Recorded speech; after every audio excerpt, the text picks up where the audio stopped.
The following is a presentation of the St. Louis Chess Club.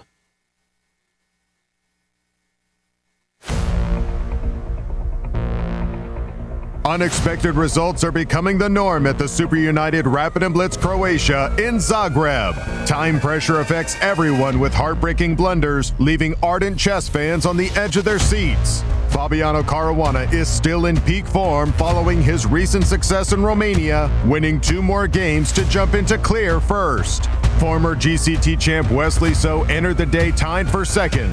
Will stay there despite final round chances to steal first, his compatriot saving the game and his lead with a draw. 2 Americans are pulling away. Will they be able to keep up the pace? Day 3 of Rapid Chess, coming up next.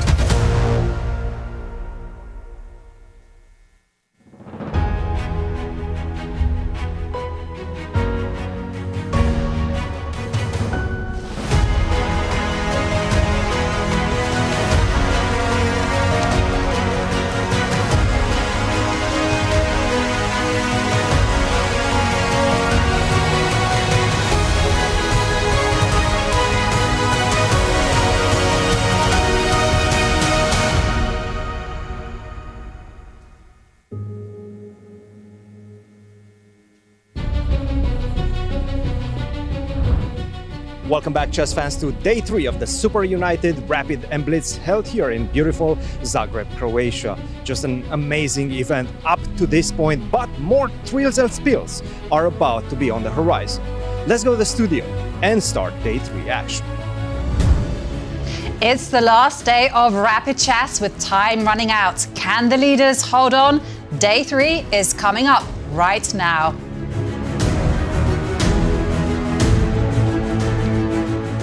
Hello and welcome. It's day 3 of the SuperUnited Rapid Blitz. I'm International Master Jovanka Houska, and it's a great pleasure to be here in the studio alongside Grandmasters Yasser Seirawan and Evgenij Miroshnichenko.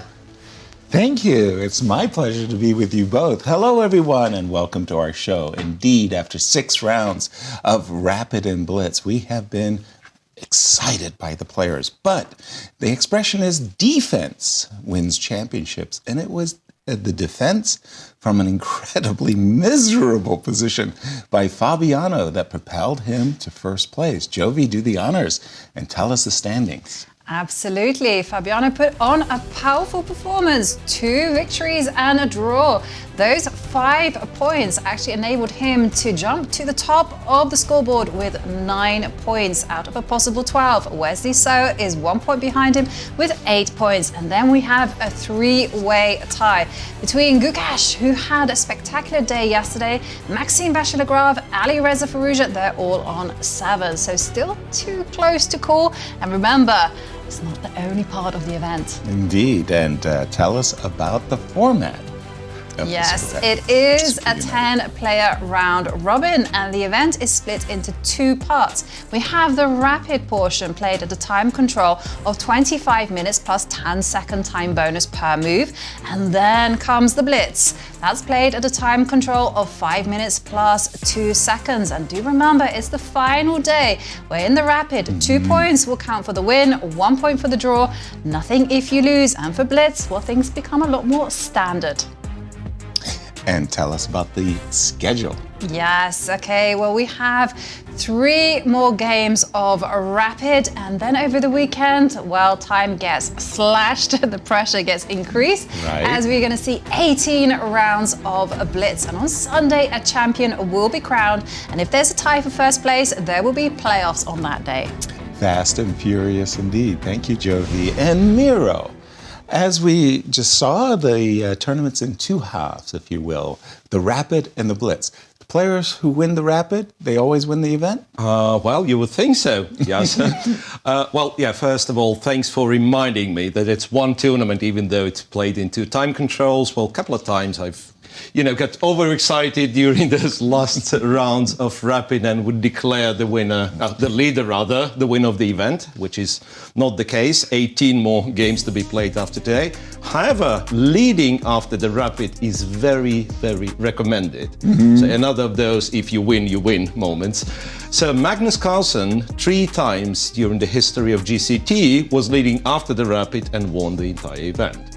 And a couple of occasions, his success was repeated by Levon, Aronian, as far as I can see, Hikaru Nakamura, and Wesley done it once, Hikaru a couple of times, yes. Yep. Maxime done it once, and Alireza Firouzja in 2022 was also leading after Rapid and Blitz to win the event.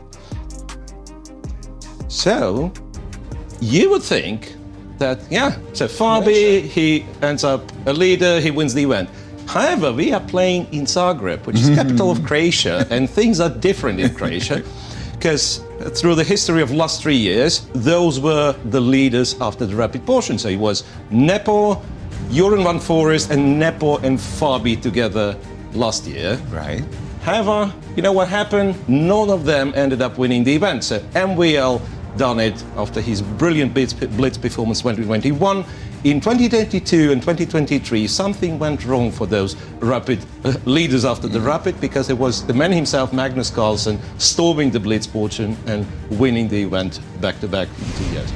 Impressive come from behind victories there by Magnus. And it is my pleasure to introduce our broadcast team in Zagreb, Anastasiya and Cristian.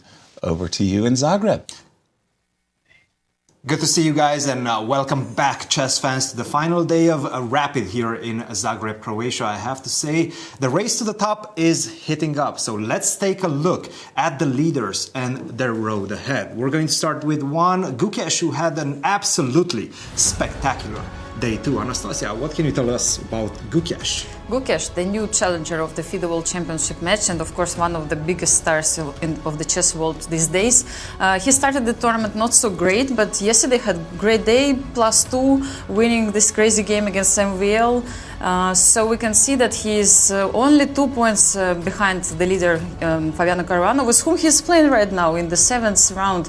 And if he wins this game, then he will catch up with Fabi and has really good chances to win, to lead in the tournament after that. Let's not forget that Gukesh didn't have a great event in Poland, and I'm sure he wants to show his best here in Zagreb right now. He finished last in Poland, and this is his great chance to show to his fans that he can play Rapid and Blitz on a completely different level and show different results. He definitely showed that yesterday, I have to say, but after what Miro showed us, I don't even know if you want to be the leader after the Rapid portion. Let's take a look at the player that could have been the leader, Wesley. So if he would have defeated Fabiano Caruana in the last round, he's playing Levon Aronian in round 7, round 8 against the local hero, Ivan Saric, and round 9 against Alireza Firouzja, who he, by the way, Alireza only 1 point behind Wesley as we are entering day 3. Definitely not an easy road ahead. And let's take a look at the leader entering day 3, that is Fabiano Caruana. Yasser mentioned at the beginning of the show he defended a depressing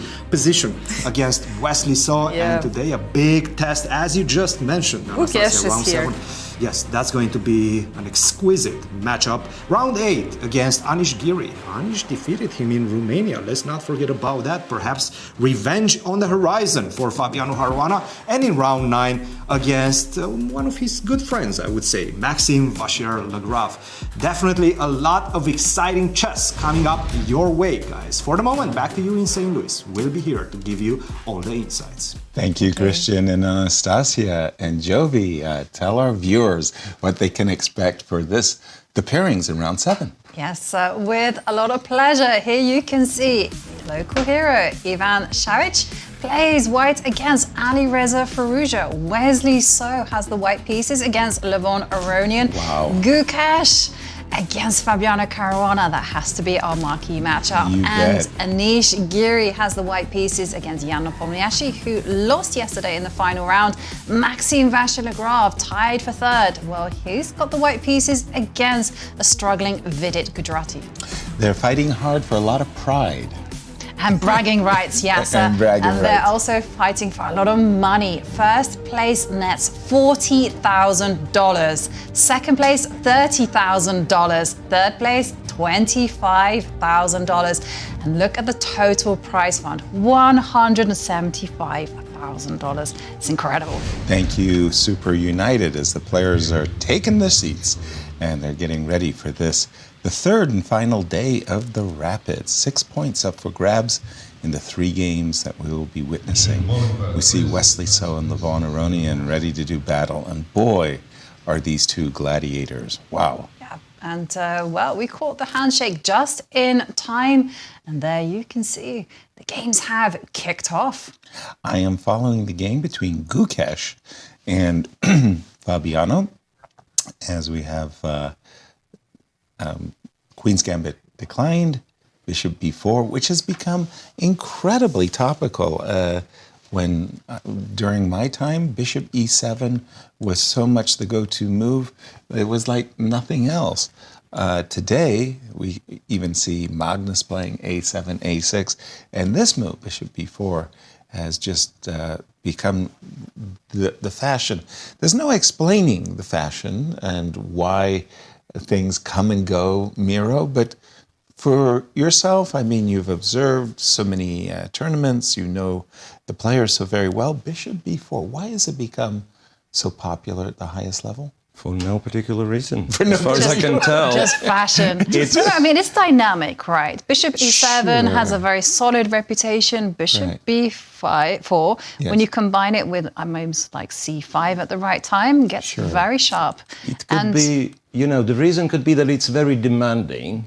So it's either you accept something which is dull, equal, and pretty much, I say, I make a draw with black straight from the opening, which has been the case quite a few times in those elite tournaments. Or you have to play something sharp and then black might get a chance to win the game. While in the Queen's Gambit declined classical with Bishop on E7, the moment you kind of start thinking of winning the game, it's past move 40, like when the dust settled and so on. So it's strangely a bit more aggressive. Right, and it also allows black to take a lot more risk as well if they need to. And there we do see the queen coming out to give a check, forcing the knight to block that check and defend the bishop on b4. Exactly, and the idea is that by provoking the knight to c6, Black loses his chance to counterattack in the center with the move c7 and c5. Captures on c4, and since Black cannot play c5, he tries to make a virtue of necessity, and in this case, he starts to play for the break e6, e5. All very, very standard play. Jovi, let's just go around the tournament hall, and where would you like to take us? Let's have a look at the game between Wesley So and Levon Aronian. Let's start from the top. Indeed. American derby. Exactly.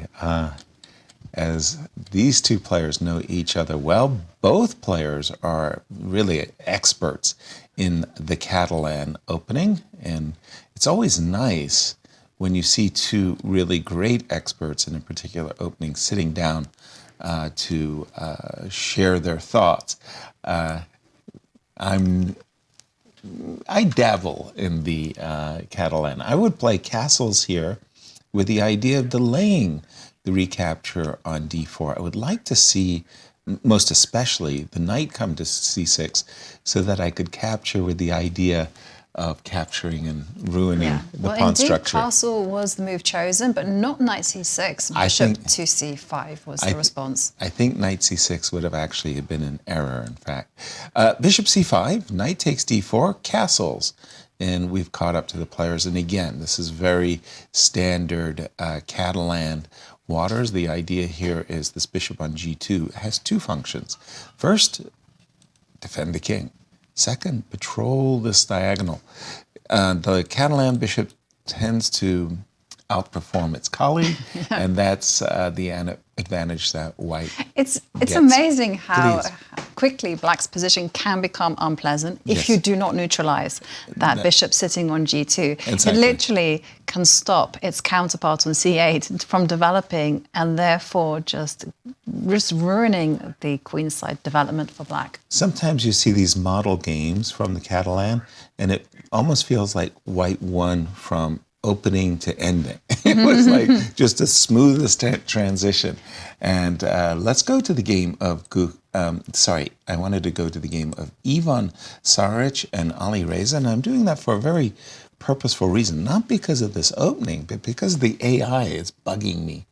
I come into the studio and I got this script, man. The AI tells me that Firouzja is a big favorite to win the tournament. It's like, what? It's really amazing. It's funny because when you compare it to the human predictions, you chose Fabiano, I went for Nepomniachtchi because I was looking at the history. Right. Alireza was there, but the AI is like, no. Big. Alireza is the biggest favorite, even though he's tied for third and Fabiano is at the top. Remarkable. Okay, we have Ivan Saric is playing the English attack. Bishop e3, f3 against the knight, or if he gets in a quick g4, presumably before black could have stopped him with h5. Alireza didn't. Go ahead. You get your pawn to g4. Good for you. b7, b5, anticipation castles long. Black wants to get in some shots on the queen side. Queen c7. Okay, king b1, knight b6, and we've caught up with the players. Jump in on this one, Miro. I mean, I'm always reluctant about these types of positions. So what's the latest and greatest in this position? In this particular one, Yeah. so you found the expert. So that's my to-go answer. I have no idea what's the latest. So from what I know, I think playing h5, stopping g4 used to be like the way to go. Right. And after g4, so the alternative would be not to react. Right. So like you either played h5 early and you stopped g4, or after g4 you play bishop e7, castle, whatever. And I think the knight in this case kept on b8, by the way. So you would have bishop e7, then after g4 you're castling. Right. So the combination of that, allowing g4 and playing h6 then, already makes it rare. Right. And having, after move 12, having a position in this sharp knight off where you only have like 17 games means it's pretty much uncharted territory. Right. Gotcha. So I can see that the most popular move is to capture on b6, which I suppose has to do with black's idea to go b4, and your favorite square for this knight a4 is taken. You don't want to go knight d5, so that's why like preventively you capture on b6. And the other way of going about it would be queen f2. Once again, knight c4 you're usually not that much scared of. You can even like capture, I'm thinking. Yeah. Takes, and then, well, it's a little bit awkward, but if you Bishop defend... b6. Bishop b6. This is exactly. Vishy. And then the Vishy. knight goes to a5 sometimes, Vishy. and the b2 pawn can be defended. Right. Right. So h4 was played in our game. Very straightforward, but also allows for b4 from black. Okay. Wow. Interestingly enough, this system by black has Yes. very much been a Romanian specialty. So I saw in the database that Victor Bologan was using this a lot with the black pieces. And then the kind of baton was passed to the younger generation and to Irina Bulmaga. Started playing this. Yes, with great success, I have to say. Wow. Well, quite the clash coming up here. H4. I'm looking at this move b4 with great interest, and I'm supposing I should take or queen f2. I don't know. Just a second. Queen f2. So black has a choice. He can capture on c3 and trade. Knight could even drop back to d7. Rook could go to b8. Boy, Let's go. Please. Let's investigate pawn takes knight, which is the most direct one. Bishop then- takes knight, right? Munch.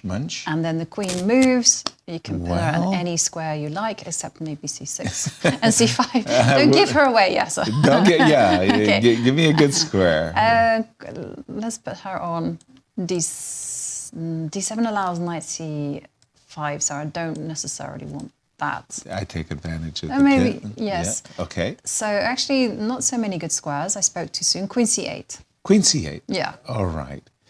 So now, now I want to get the groove going with G5, but I'm wondering what about what's going on over here on the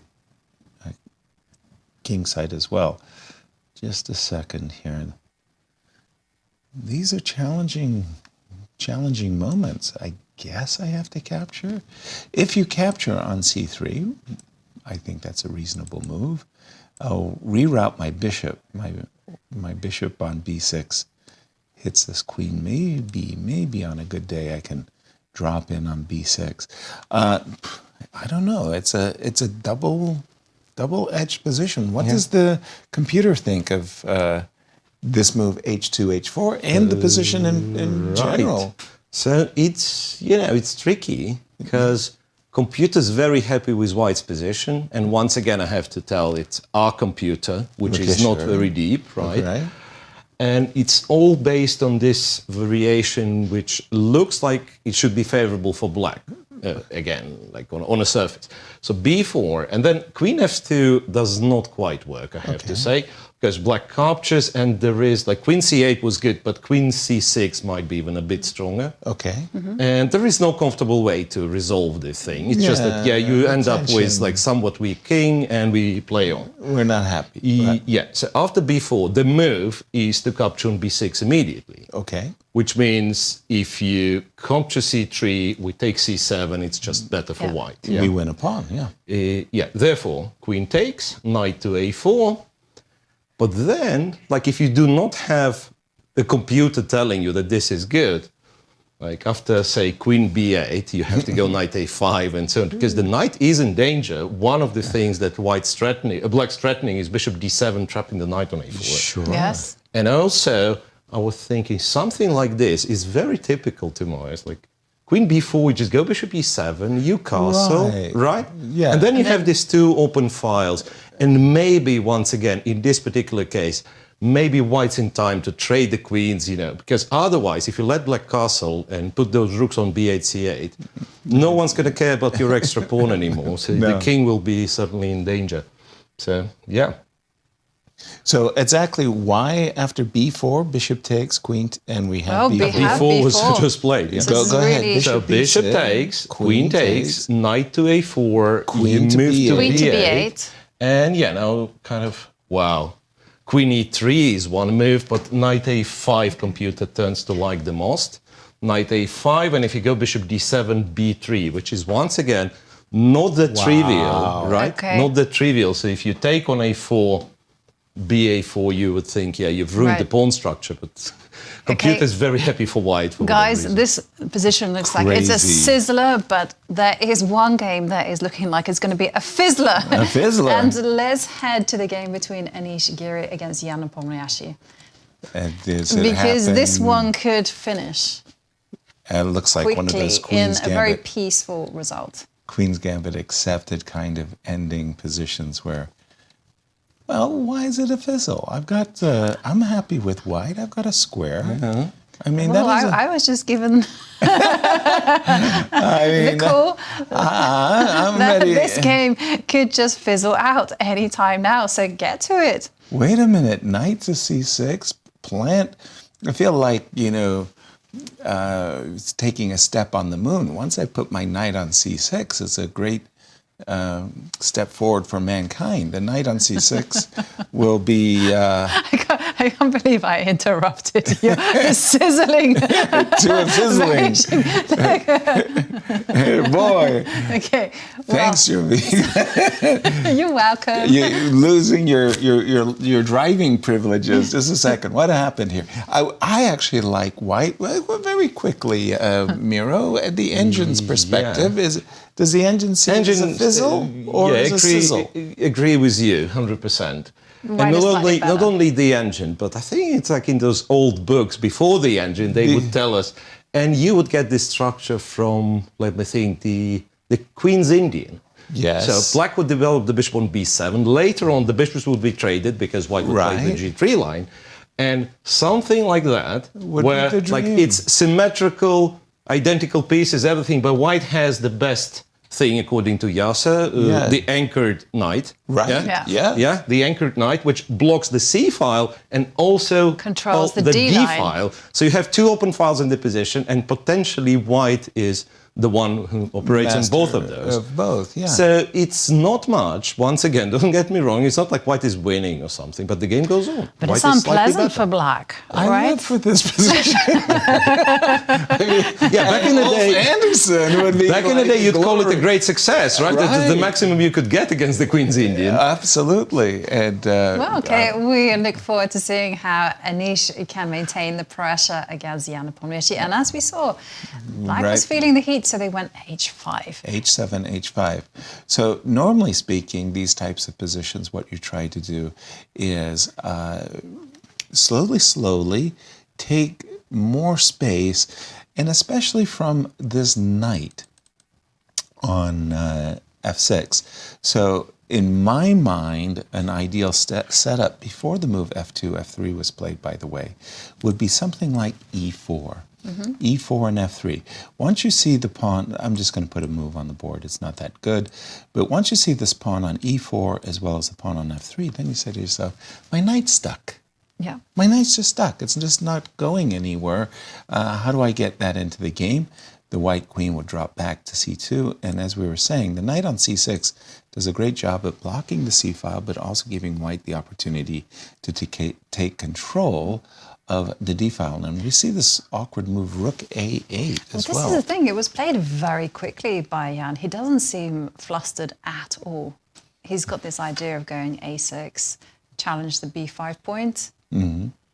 Maybe he's worked it out. Maybe he's barely used any time on the clock as well. 21 minutes. Sometimes that's not the greatest indication of where Jan is concerned, because he does play fast and very quickly, and sometimes not so well. How do they let's see how they match up. Yeah. And let's take a look. As you can expect, a lot of games. But would you believe this? 16 wins for Anish, 24 wins for Jan, 46 draws. Oh my goodness. That's a lot of chess. That is certainly a lot of chess. Wow. Impressive. I once asked Viktor Korchnoi how he would have done if he had played Fischer the first to 10 win match, and he said, well, I would have lost 10-5 after 32 draws. It would have been a long match. Because it used to be that way as well. You know, we can all remember well, we can't all remember, but we know of the Kasparov-Karpov match where they played... First to 6 wins. Yes. Yes. And there was how many draws between them? Well, I mean, it got ridiculous. 48 games. Vidit had to step in and go, enough, guys. Nice match you got going on there. Miro, where's the action? Fabi, let's do it. What do you think of Fabi's position? Yes. Tell us. Well, can't tell you a lot. I think there was kind of a turning point over here on move 11, or possibly a move earlier, because I remember, even though it's not the most popular line, but I remember white tries to castle long, and this could potentially make it very exciting. Spicy. So castle long, and then, like, especially if you take f3, and white is very happy to take it with the pawn in this case, and you open the g file, and we all know how it can happen. So, but Gukesh went knight d4, and this is a very, well, not the move itself, but the whole idea is kind of modest. So he is planning to castle short. So queen e7, knight f5 takes, and this is perhaps also like a moment worth noting that, yes, you do win a pair of bishops, right? Well, formally, a lot of grandmasters would say, okay, white has the pair of bishops, white has an advantage. But the bishops, for the time being, are not very active, right? And like the whole black setup, it's so easy to play. You have your open files for the rooks, like every piece is at its own, so that just looks brilliant. And look what Fabi does. I mean, it's a very clever idea. He goes bishop c7, rook f d1, and knight d3. Yeah. Awarded 2 exclamation marks Computer by the loves it. engine, right? And at first I thought, what is he doing? Thought, okay, queen d6 double attack, but queen h2 is not actually a checkmate. Right. No, he's just planning to play g6. Kick And the off. queen has no way of keeping a contact with the bishop, so it has to drop back. Rook d3, black is ready to double, black is better. Absolutely. So white has to look for another way of reacting to knight d3, but again, something like rook b1, defend the b2 pawn. You have g6, queen has to go. The knight is stable for now. You can start doubling your rooks. Right. Or, like some computery moves like h5 Yeah. are possible, well, Knight which is g4. not pointless. You have some knight g4 ideas. Right. Yeah. And perhaps it's time for Gukesh to pull the brakes and trade off Yeah, looks that like knight. capturing Because on d3 could one of be- the plans for white in this type of positions without knight e5 is to go bishop to e1 Right. and fight for the d-line. But Right, with that knight sitting there To on take d3, here, to drop back, yeah, and to you go know, bishop just go e1, bishop e1 and to go, be careful, right? Trade Yes. one pair of rooks, probably Maybe the two. other. yeah, maybe two, And in this case, draw. you're right. Yeah, you probably kind of. But again, it's a moral success for Fabi then, right? Because Definitely. it's Yeah. not only a draw, but your opponent is kind of asking you, well, yeah, don't you mind, Yeah, please? Exactly. Oh my goodness, we just It wasn't me. alarm. I don't like your telephone. Well, I would have lost the game immediately in that kind of case. We may just Yeah. have a fire alarm We- drill. So we had Fabi, we had the fizzle, which isn't really a fizzle, and even Saric against Firouzja. What's interesting, after b4, we will not know after b4 what was the big plan after bishop takes b6, because it did not happen. So instead, queen f2, and this we already know isn't the best move. Bishop takes b6. So bishop takes b6, and then, well, again, according to the machine, queen to c6 is better, but our game's in queen c8, and that's what we have.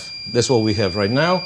White's choice is to force this pawn to take on b2 in one of the ways. You can go bishop a5. I think that's what the move that Yasser was analyzing, or rook d3 also works, but it's still kind of acceptable for black. Black doesn't have... Yeah, well, king b2, by the way, was a really silly move. I just thought, yeah, here's the pawn, so let's recapture. No, you can't really take on b2, because then d5. And black breaks in the center, and that's one of those niders where everything worked for black. Right. Everything, meaning he didn't even have to play the move with the bishop. The bishop joins from f8, and this is a fantastic feeling. Yeah. I mean, I know it's a silly line, but to illustrate, That's very to beautiful. illustrate, yeah. All right. So, right, so Firouzja looks like he was gambling a bit with this b4, because it's yet to be answered what was the big plan after bishop takes b6, but it worked for him. Yeah, good. Worked for play. him, and Okay. now, he's slightly better, if anything.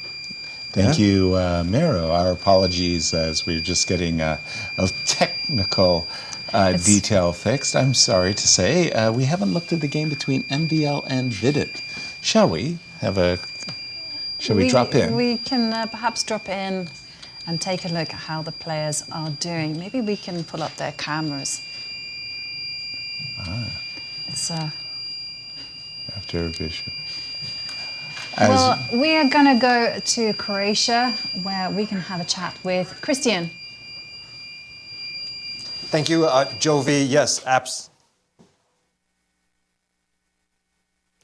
Thank you, Jovi. Absolutely. Let's talk about a couple of the games. Obviously, we're going to start with this one, Gukesh versus Fabiano. And I have to say, I was a bit surprised by Fabiano's approach in the opening. He's been playing a lot of very unusual openings up to this point in this tournament. But right now, he played a very classical approach with the Rogozin.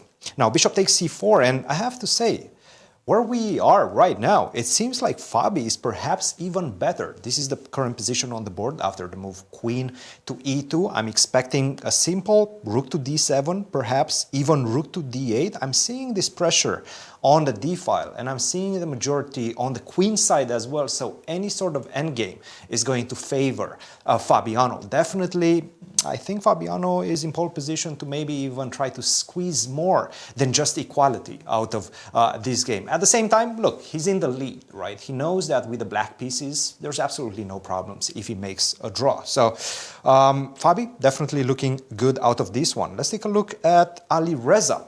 Alireza, I have to say, you guys were watching this game as well. Very sharp stuff from Alireza. Expectedly so, because he's playing Ivan Saric, the local hero here, but also the least rated player in the event, if you might put it that way. Queen to c6. This is what we have right now. And it does seem like, once again, black is doing amazing. I don't see white's attack going anywhere. And we can see the playing hall right now. The players are in the heat of the battle as we are discussing. Queen to c6. White has to focus on trying to stop the onslaught that's coming on the queen side for black. If you allow me to go rook to c8 or perhaps even rook to b8, include that rook in the game as well and start the attack on the queen side and in the center, because you know d5 is coming as well. I have to say that this one is looking good for a black. Queen to b6 is what I'm expecting from Ivan. Try to tame the position, try to equalize matters in this one. Queen takes b6, bishop takes b6. Now you don't have to worry about the king, and you can also take advantage of the fact that this pawn on a6, and this is the big problem in black's position, the pawn on a6 is a bit weak. He did not play that. I'm seeing a move on the board. I believe it's, let's take a look, rook to g1. Okay, so this is what he's trying to do. He's obviously showing his intentions. He wants to open up with g5. He wants to checkmate the black king. Okay, I understand that, but how are you going to continue after the move bishop to e7? g5 doesn't really look that great. I'm just simply going to take. I put the knight on h5. I'm going to jump. I have a beautiful square on f4. Knight to f4 is coming. The rook on g1 is not active. I'm not going to castle. Look, with the black pieces, I'm not going to castle. I'm not putting my king on g8. I'm leaving the rook on h8. I have plenty of ideas on the queen side. And to be honest, I don't see white's attack once again. And we see another very strange move from white. Rook to d3. Yeah, no, you're combining too many ideas. You're playing on the king side, rook to g1 followed by a g5, but also right now you're trying to stave off the attack from black with rook to d3, bringing a new defender in the position. You're losing too much time as white. So I don't think this move rook to d3 satisfies the requirements of the position. As Yasser likes to say, I'm expecting knight to d7 in this position. Maybe even put some pressure on the pawn on h4. Let's see what's happening in the other games as well. Maxime versus Vidit. We were discussing at the beginning of the show, there's a lot of players that are tied for third position. Maxime is one of them. And look, he has a great chance because he's playing Vidit. Vidit is struggling in this event. Let's not sugarcoat it. He's really struggling in this one, and Maxime is definitely trying to take advantage of that. So let's take a look. Bishop to g6 is the move that we have. Wait a minute. You cannot touch that pawn on d5 as black. You're pinned on the c file. With a knight on e5, and maybe just simply play the move rook to e3. I'm looking at the position. By the way, I have not even talked about the clock situation right now. Maxime has 20 minutes. Vidit only 8 minutes, 9 minutes on the clock. I mean, this one is not looking good for Vidit. And I'm afraid to say he might start day 3 with a loss in this one. Right now, still material balance, but the pawn on c6 is going to be captured in the next few moves. Rook to e3, defend that rook. So whenever you take on c6 with the knight, this rook on e3 is protected. You're going to be able to take back, recapture back, either with the queen or with the pawn. So I'm really liking MVL's prospects in this one as well. let's keep it going and take a look at what's happening in Wesley So versus Levon Aronian. Wesley, if I were in Wesley's shoes, I know that Levon is a very practical player and he likes to take risks. And if I'm Wesley and I'm trying to catch up with the leader, I'm definitely going to encourage Levon to do just that. But it doesn't seem like this was the strategy. Or perhaps Levon just simply took a more peaceful approach. Right now he equalized. And to be honest, I'm looking at the position, maybe even black is slightly better. I see a rook to c8 coming. I see a weakness on c3. Look, I understand. You have the double pawns on the b file, and that could potentially be claimed as a weakness as well. But a2 is hanging. Obviously, I'm not going to touch it right now because you're losing the bishop on d7. c3 at the right moment. I'm going to pile on the pressure on that as well. So rook to d1 was the move. I don't think Wesley So is trying for an advantage in this one. I believe it's Levon Aronian that has at least equalized with black. And I think we do have one more game that we did not discuss yet. And that is the game between Anish Giri and Jan Nepomniachtchi. Let's take a look at that one. Anish is looking good. Well, he's a pawn up right now after queen to b4, and it's a very important pawn at that. The h pawn, very, very important. Queen to h5, queen to g4, knight to f3, just defend that knight on d4, perhaps knight c6 as well. Knight to f3 was his choice, understandably so. He's trying to take advantage of the fact that there's no pawn on h6. I'm going knight to g5 next, queen to h5, and I'm trying to checkmate you. Guys, a lot of exciting chess. Now, for the moment, back to you in St. Louis. I think everything is solved in the studio right now. Thank you very much, Cristian. Wow, what a recap. And let's go back to our marquee matchup, right, between Gukesh and Fabiano Caruana. When we left it, Miro basically called it perfectly. After bishop takes d3, the move we expected, g7, g6. The whole point is we just chase the queen off of the protection of the bishop. Gukesh dropped back with his queen. Rook takes, queen e2, and it was this d-file chopping block as the majors, the rooks, all came off the board. And you've got this ending of 4 versus 3, kingside versus queenside. Now, in the old days, we used to think that the queenside majority was the one to have when you in an ending. Yeah. And that when you were in a middle game with lots of pieces on the board, then you wanted the kingside. I don't know if that's still the case. I suspect it's more like triple zeros than anything. Still, if you'd ask computers' opinion, it favors black ever slightly. So perhaps there is something to be said about the majority. So my understanding, like forget the computer, was always, especially like it's 4-3 versus 2-3, precisely one open file. Yeah. It really matters who controls the open file. It really matters who controls the open file. Gotcha. Because, yeah, you can forget about any advantages if it's an open file in the position and you've got 2 rooks each and then one side doubled on the open file. Then you can't really move your majority, be it king side, queen side. So here, presume it should be a draw with like adequate, not even like super precise, but adequate play from white.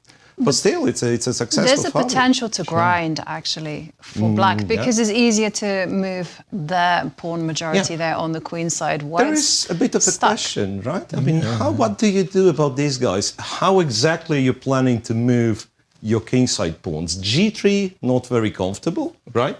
I mean, there could be some h4s. Right. h3, that means the diagonal, one day you'll have to play g3. e4 opens this diagonal where black bishop on b6 all of a sudden becomes very active. So there is potential. Yeah, well, g3, ugly move, that's what computer suggests. It says, no, I don't care, equal. I would be playing g3 just so that I could get in e4. I want to get my majority going. Well, a very positional game there. Shall we go quickly to the game between Maxime Vachier-Lagrave against Vidit? Because once again, I'm tracking the evaluation bar and it's in favor of Maxime. Now, Maxime is in tied 3rd place. Right. A win is going to net him 2 points. And again, shoot up the standings. And he's playing against a very struggling Vidit. As we heard Cristian in Zagreb explain the situation, Black's going to lose his c6 pawn. And the reason he's going to lose his c6 pawn is because all of White's pieces just actually seem to be trained on the c6 I like that moment when pawn. Cristian realized that you could not capture on d5 with the rook as Black. You could just go, oh. Yeah, it was sort of like, wait a minute. What? Yeah, he said, like, what? Why didn't he take on d5? And of course, there is a pin on the c file. Let's catch up with the current position. And that was bishop g6, rook e3, rook b8, captures on c6, takes, knight takes c6. And the problem is the desirable rook takes, that's checkmate in one. Oops. There you go. The old back rank checkmate. Bobby Fischer teaches chess. Did you ever read that book, by the way? No, because you gave away the plot, Yasser. There was only one theme in the whole book, and that was the back rank mate. King h8. Now, that's a kind of a clever move, right? Yeah. Because it's sort of like, you can, if you take my rook, maybe I can turn the tables with a check of my own. So you don't want to take the rook, but king h8. Okay, so I'm a pawn up. Remember, knights love to be anchored. And a move like d5 I would find attractive. d5's good. Rook c5 looks reasonable. C5, unpin the knight. So we're threatening to take the rook in this case. Looks good. Yeah. And White's a pawn up too, by the way. Very difficult for Black to untangle. I mean, otherwise you're reduced to making moves like h6 and d5 on the board. Yeah. Just played by MVL. Looks like a big advantage. How are the clock times in that Well, one? they are problematic for Vidit because Maxime has all the time. He's got just under 19 minutes, whereas Vidit, it's now ticked under 3 minutes and 30 seconds. It's not really what you want to have when you're struggling on the position. And then, in addition, you have problems with the clock. Exactly. So I was looking really bad. And h6 indeed played by Vidit. Okay, well, Maxime looking very, very comfortable with his extra pawn. Maybe we can pay a visit to that very sharp game between Ivan Saric against Alireza Firouzja. Let's do it. That was that Sicilian. Crazy Sicilian, right? Opposite side castling. Well, actually, I lie because the Black King is still in the middle. Still in the middle. When we left it, we more or less left it in these parts where the c3 pawn gets traded for the b2 pawn. And Black is prepping for his break in the center, d6, d5. This pause, that is a very, very strange move. I apologize just a second. Rook to d3. Why do I keep pressing the wrong key? Apology. I mean, I'm looking at this position. When you play the move rook g1, what is White trying to do? g5. You bet. So, having said A, you're supposed to say B, right? You've got to play G5 and kick the knight away. I understand the knight is going to go to H5 and maybe on a good day to F4, but you still play G5 and play the position. I think White was trying to be subtle about it and say, hey, I want you to commit the king, so therefore let's wait with rook to D3. But unfortunately, Black never does. Right. And knight D7, knight C5, a great maneuver there. And picks up a pawn on H4. And now there's no problem actually now with castling as Black. Right. I mean, I would have thought White would need to play G5. Once we castle, we're safe. Well, okay, F4. F4 rolling by the Ivan. dice. And I've got a feeling that's exactly what he's doing now. Is he's saying, look, I haven't played this very well. Let me open up the king. Sorry, Jovi, you were about to... Well, I was going to say, I like F4. You know, when you got your back against the wall, why not just initiate chaos on the board? F4 has the idea that E takes F4 isn't possible because Queen takes G7. That's a nice turnaround. Would be a very nice outcome. So no captures. And I'm assuming this bishop... Maybe you'll get in your G5. You've been pounding the table for quite a Right. few moves. I just want to make sure that with the B2 pawn missing, it's very, very dangerous for white. So you can imagine, it's not going to happen. Let me just put it in this way. You can imagine that if the B file ever becomes open, there's no piece defending or blocking the B file, it could be dangerous. So you always look to make sure that bishop isn't going to come to the diagonal, maybe bishop to Rook c8 was a choice. rook c8. And Saric quickly responded with knight takes knight. Interestingly enough, Firouzja is tied for third place. Right. But the computer, Ben Underwood's resident statistician, his simulation had Alireza as the favorite Coming into the event. That's right. And take a look at this. Firouzja had a 27.6% chance to win the event pre-tournament before any game was played. After day one, let's have a look whether it's changing. And there, suddenly, MVL is at the top with 24.9%. I'm thinking that the computer is thinking ahead to the Blitz. Well, so was I. I defied the odds by choosing Fabi. And after day two, take a look. Because after day two, Alireza there shared third place. Fabiano is at the top of the table, 1 point ahead of Wesley. Right. And yet still, it is Alireza that is the computer's favorite to win the event at 34.6%. I would not have guessed that at all. No, I come in every day to the studio and look at that AI simulation and wondering, what 15,000 simulations are we talking about? Jump into the game between Levon and Alireza Miro, because this is, to my eyes, I'm liking black. I'm seeing this action and I'm saying I see a safer black king and a far more vulnerable white king. And the pawns. Yes, the pawns, number of pawns, that's what you like, confess. And okay, so first of all, I'll start by saying that you both are very good at chess. So excuse me that I'll laugh a bit at your expense in this particular case, because it's such a complex position. No one possibly can kind of navigate it without using the engine or spending, a 1 hour thinking. Exactly. So it turns out Rook G1 was an okay move. Bishop E7 computer has a slightly imprecise, and it argues for knight D7 to be played. Right. And the whole thing is like, apparently G5 would hasten the knight towards D7. So where it wants to go. And the knight wants to go to D7 for a reason that the best for white, and it's a sad kind of best move, was to try to exchange the queens. Because in a couple of moves, and this is what we see in the game, it's white king, which is like unsafe, right? Right. After bishop h4, and by the way, once again to highlight, computer doesn't really care. It castles. After g5, it goes h5 and says, yes, maybe you have some targets, but I have more targets. Right. Right. Bishop h4, f4 was good. Here there was a particular line which entertained me, and it's very computery. So rook b8 takes here and just castle. You don't care.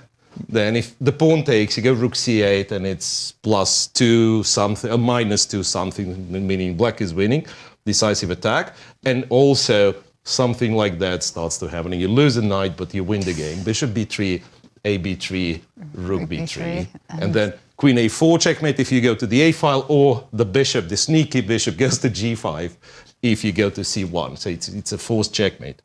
Rook c8 is not bad, and if you will, it's more of a human move. Mm-hmm. So knight takes, queen takes, rook takes. Black is a pawn up. His structure's better. Even though we have an endgame, the safer king might matter. And once again, we are thinking black king after castle short. Mm-hmm. So black apparently is winning.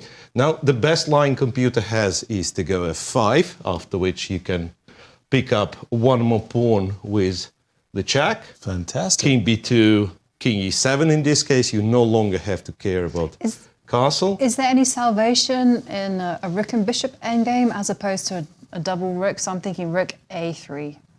Instead of king b2. After this check. Yeah, rook a3 was a better move, yeah. takes, and then, but then once again, black can go king e7, a6 is not yet hanging. So even this one, I presume, would be relatively easy won by black. And let's check out how these two match up in their previous scores. And here you can see, well, it is all one-way traffic in favor of Alireza Firouzja. Ivan Saric has 1 win. Alireza, 5 wins, no draws between the pair, and it certainly doesn't look like this game is going to calmly fizzle out into a draw either. No, this one looks very, very promising for Alireza. And the last move, bishop b4 by Ivan, I just don't understand that move because he's walking into a pin, an absolute pin with after the move rook to b. Saric yesterday had a difficult day. He lost all of his games. Right. So it's very important to him, at the very least, you know, to try to salvage some points here. And he's struggling with the white pieces against a very dangerous Alireza. Rook to b5. Beautiful move. Pinning the bishop against the king. Yeah, and again, this absolute pin just is terrible. I don't want to play the move rook to b3, but I feel like I almost have no choice. But in this case, bishop takes b3, bishop takes b5 check, a takes b5 is not the types of trades that white is interested in, because if you look at the resulting pawn structure, at the end of the day, takes on d6. I mean, I've got this very, very powerful passed pawn, actually supported already by the bishop on h4, how sweet it is. And I would assume that this would actually be a very easily winning ending. And we do have rook b3 on the board, so it looks like Ivan is going down. You mentioned MVL. I just want to check in, because he was maybe close to winning when we left it. He's look as winning as it gets, in my opinion. Yeah, this it's is a rook against a bishop. Extra exchange. Extra exchange, yeah. As you mentioned, just get the queens off to eliminate any potential perpetuals, and you're rolling. The worst part about this ending from black's perspective is these a-pawns. With the absence of the a-pawns, there's reasons that black could be optimistic in terms of struggling rook and bishop with everything on one side of the board. Unfortunately, the inclusion of this pair of pawns on the queen side makes this a winning position, easily winning position for MVL. And Vidit knows it, the players know it. We'll keep an eye on this one. And where would you like to take us? Can we go to the game between Anish against Jan? Because when we left it all the way back, it certainly looked like Anish had a very comfortable position. There was a knight on c6. There was a knight on c6, and it was doing a lot of clamping. Right. And as you can see, that knight on c6 is now relocated. All around the board. All around the board. It's been bounced around. Knight went to d6 and... Now it's finally found a home on e8. On f6. So I have the explanation about the chessboard, and there are prime squares for the knights, and the prime squares are c6, f6, full stop. But c6, f6, secondary squares are d6 and e6. I have to say, I can't recall seeing a game where the knight has gone to bounced on almost every one of the great squares, including what is about to be f6. And, well, okay, this is looking like a very interesting position, but we're going to just cast our eyes over to the game between Maxime and Vidit, because it does look like MVL is going to be winning any second now, and we like to catch those handshakes. Queen goes to b7, and... We're looking at the move f5, which will trap the bishop. The nice part about the way the rook and the queen coordinate, any checks can be blocked, full stop. And if you go f5, bishop h5, we play g4. We play g4 and we say, you're going to check my king. There's no question you're going to get in a ton of checks. Checks, checks, checks, checks, checks. But I'm going to march with my king towards the queen. And at the end of the day, I'll be able to block, and your bishop will be trapped. And it's really that simple. There's not going to be a perpetual, but there's going to be a definite loss of the bishop. Maxime, looking at the move g4, because he also has an alternative in f6. Not a bad alternative, f6, but I think g4 is just a clincher. Yeah, I agree. G4. One of the things that you can do is you don't need to do a lot of calculation in this type of position. You just have to visualize the home for your king. And if you're like, okay, it's going to run to a7. Okay. That's a beautiful home. Exactly.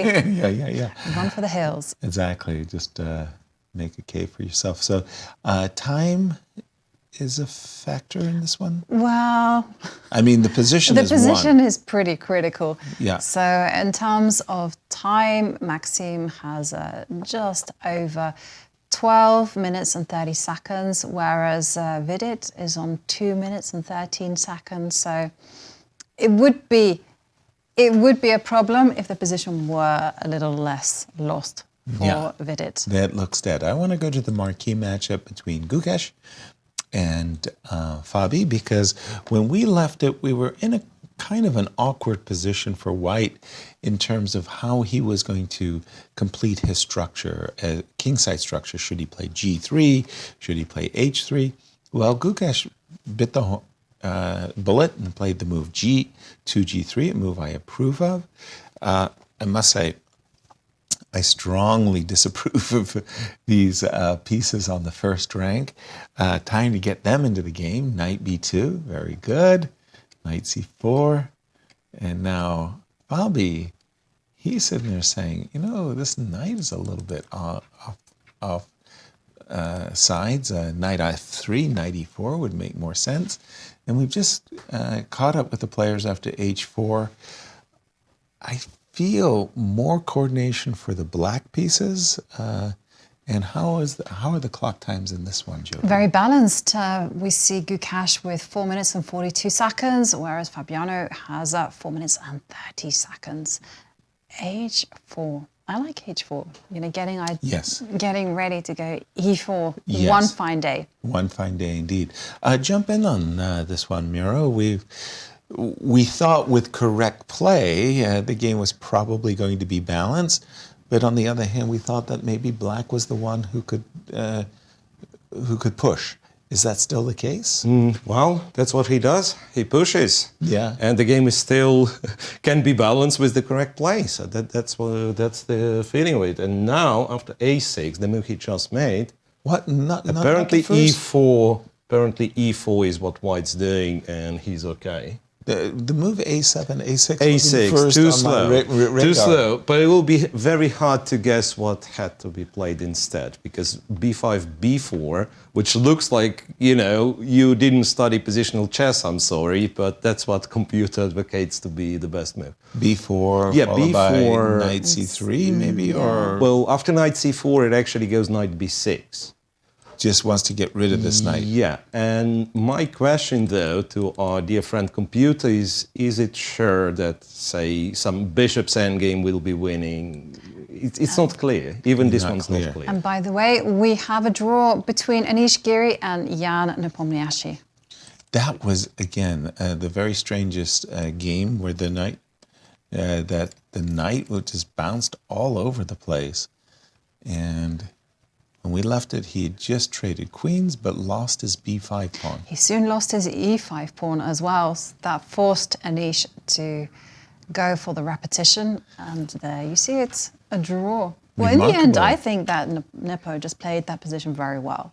With this rook going to a8, breaking out with a6 at the right time. I thought it was quite instructive in that respect. Totally, because at the time when we got the knight to c6, we thought that it was going to be an easy game for White.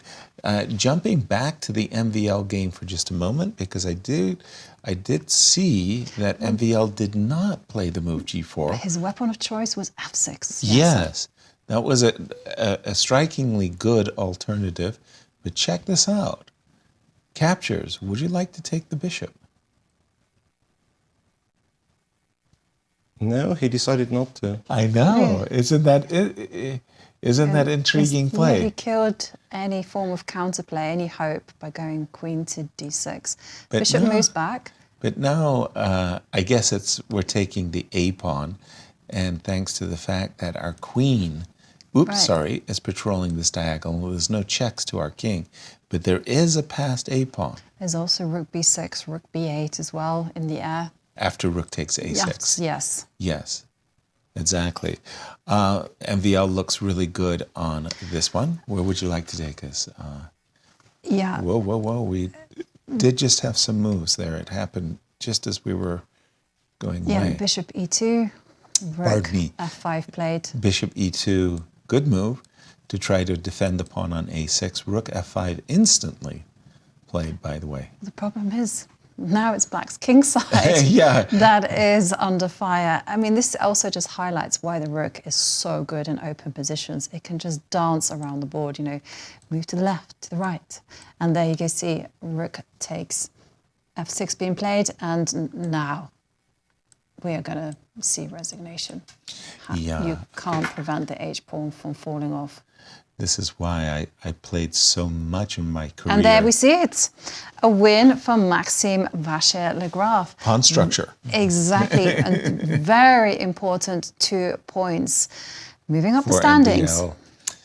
Over to you, Miro. Where's the action? Is it in the Ali Firouzja game? Where is it? Like not much action left, but Firouzja is still, Firouzja's game against Saric is still in progress.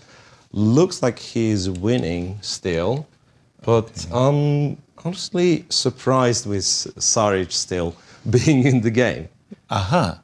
Even it was that bad, yeah? Yeah, it looked that bad, but just look at Firouzja's pawns.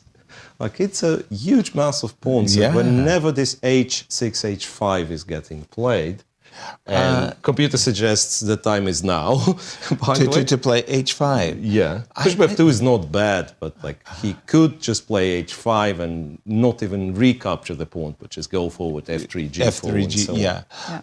It was funny because I thought that it would be nice to play the move rook to d8, pinning the bishop, followed by bishop f2, and then pushing the f3 pawn. Different approach. The bishop came to control the a pawn, bishop to f2. And I see what you mean about h5, by the way. That just kind of blasts. h5 takes f3 and go with the pawn. Oh, bishop f2 is not bad then. No. And meanwhile, Wesley So, his game against Levon Aronian looks to be headed into a draw.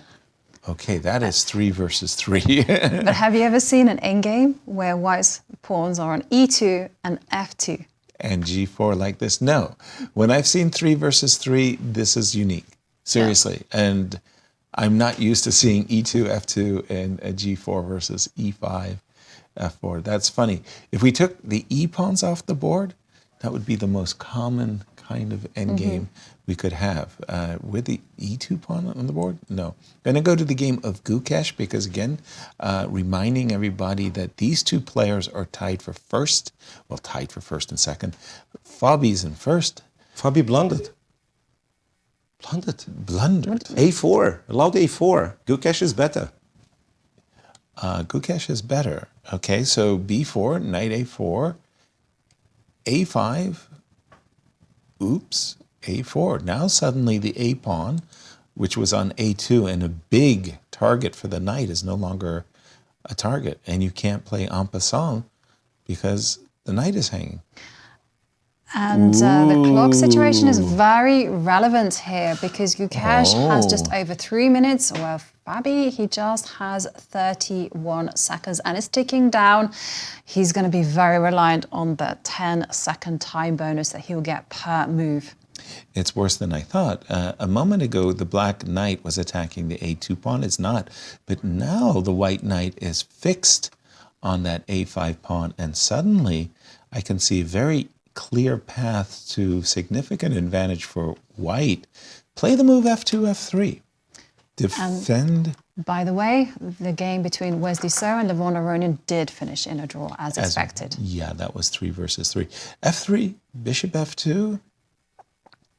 I'm happy with black's position. The knight on c3 looks good, but it doesn't really do that much.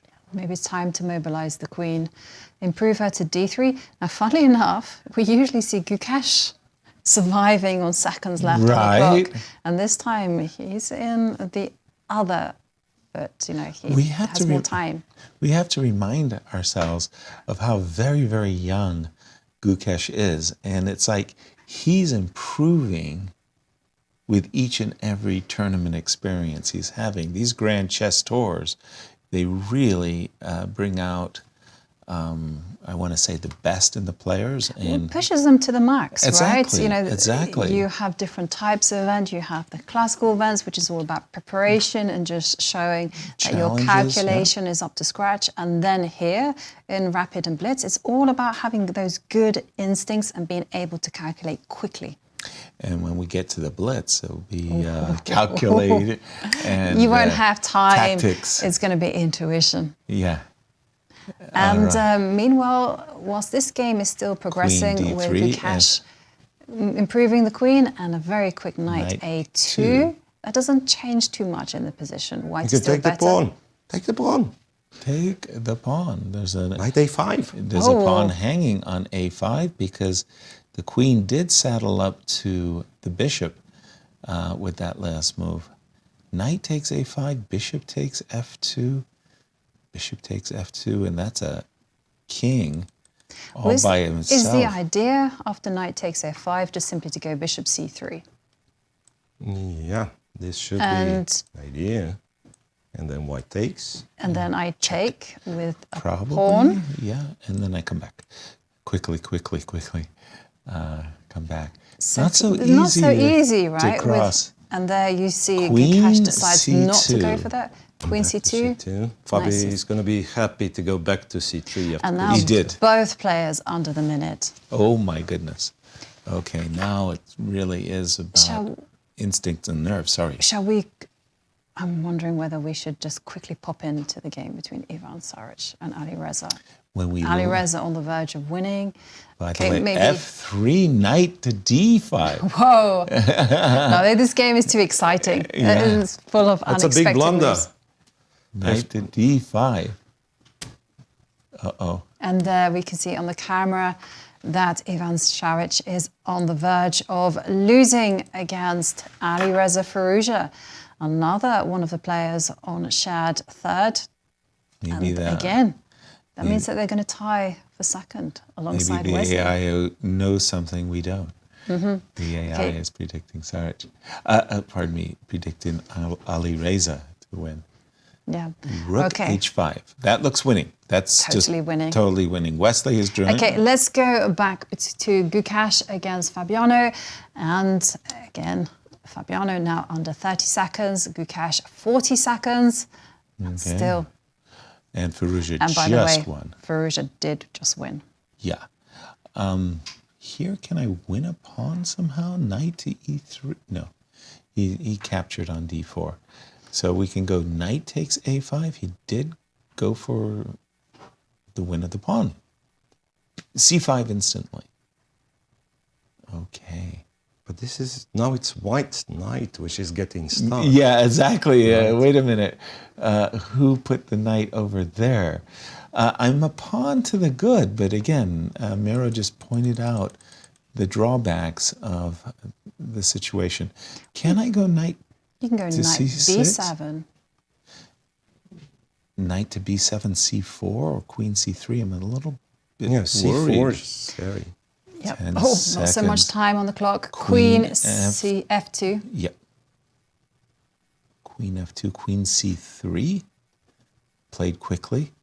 What are the clock times again? I'm sorry.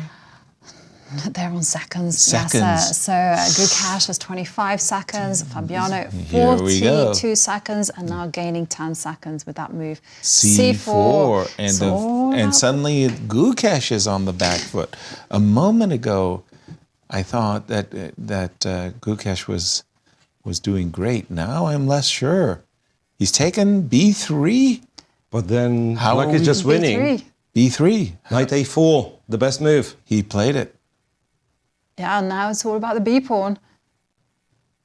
Whoa. This is Okay, maybe you can try to Queen initiate D1. some kind of play with E5. Okay, he goes with C5. don't quite get that. Knight Take takes it with the C5. horse. Knight takes c5, and the next move is b3. Gukesh is just panicking. His Yes, last he few is. moves have completely squandered his position. Not Knight impressed. takes pawn. Knight, queen c4. Oh, I thought he was going to go knight c4, queen c4. Well, that knight ending must be lost because the knight is just going to be, whoa. Well, Yeah, with knight a to victory, Fabiano is on the verge of pulling away from the pack and increasing his lead. That's a beautiful move. Knight to d3. That's incredibly powerful as Fabiano is about to unleash an attack on White's king. King h3. Queen d2, knight f2 check. Sure There is looks a like- man. There is a move which wins on the spot. Queen a1. which he found. Threatening he Queen found- h1 checkmate. That's a nice pattern. King h2. This was queen f1, queen b2. Maybe just some direct, no? Queen Queen b2 b2. check. What are we going to do? Panic. You only got 10 seconds to decide as well. Panic. Okay, the king tucks itself away. Okay, into h1. queen e2 now should be a clincher. Queen e2 allows a check. Not much of a check because the It's king one can hide check. on h7. One check. When is the knight e5? Okay. Ideas of knight takes f3 and queen h2 mate. By the way, that comes with a tempo against the queen and the f3 pawn. I Maybe must it's say, time not to- bad. Not bad. Queen b3, but queen f1. And now the b3 pawn starts marching towards its destination. The coronation square is Yeah. clear. Queen to d1. Okay, queen f2. Queen f2 and knight takes f3. Looks good, Looks doesn't it? great. Or even Queen c2, queen d4 setting up a pin. But I'm Okay. b2. b2. D2. Oh, that's nasty. And that Yeah, is a and- handshake. At the end, it was nerves and just, this was the playoff that never occurred in Toronto. If you think about it, if Fabi had won against Jan, Gukesh and Fabi would have been playing for the role of challenger. Ooh, quite the exciting round. Let's check in with Cristian over in Zagreb. I just want to show you a couple of very funny moments, especially the first one. I was chatting with Fabiano's second Grigori opponent here in Croatia, and he mentioned this particular moment. Of course, we've seen after castle the move bishop to c7, rook to d1, and the very spectacular, let's say, knight to d3. Bishop takes d3, and you get the piece back with queen to d6. But even more spectacular, at this point, the best move in the position is in fact knight to d3. This is absolutely ridiculous. You take on d3, and now you just simply play the move bishop to c7. And now this does not allow the queen to come back to c2. It's a completely crazy position. You cannot defend on the d file. You have to defend one of the two bishops either on d3 or on d2. You cannot do it for both of them. So you cannot move the bishop because you're losing the bishop on d2. And if you defend, we basically transpose to the game. But knight to d3 is such a spectacular move that only the engines can see. Now, another interesting moment came later in the game. Let's take a look at what happened. And we were discussing assessments in the position. Is Fabiano better? Is Gukesh better at this point? We were not really sure. And then again, we got told that at this point, in fact, after the move knight to a2, the eval says +4 for white after the move knight to a5. Just incredible. It's a simple position, simple looking position. The pieces are still equal. I can also just simply take on f2, bishop takes f2, queen to a5. Pawns are still equal. Nevertheless, this position is +4. Your knight on a2 is completely out of play. This pawn on a4 is going to march down the board, a5, a6, a7, supported by the queen and the bishop in unison. And also, the king situation is just simply much better for white. The king on g2, very safe. The king on g7 in the presence of the bishop, bishop d4, maybe queen to f3, queen to f6, things of that nature. This one is not looking good.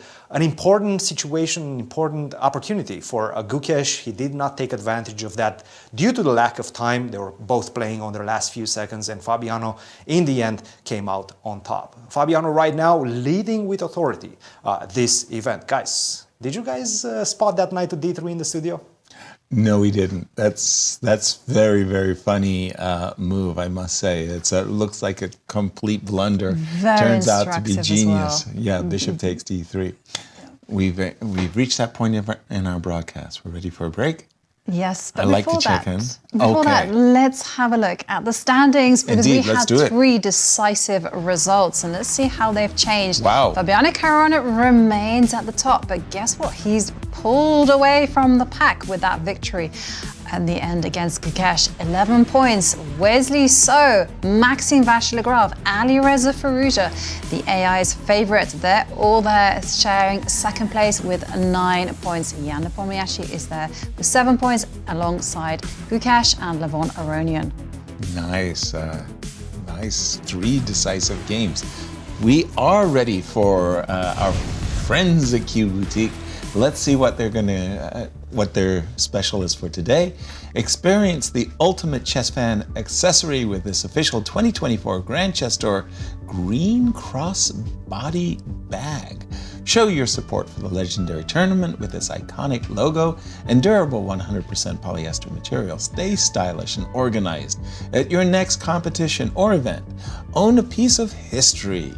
Get yours now, and it's available at qboutiquestl.com for all your chess shopping needs. Yeah, absolutely. And as we go to break, Anastasiya sat down with the fabulous Fabiano. So take a listen.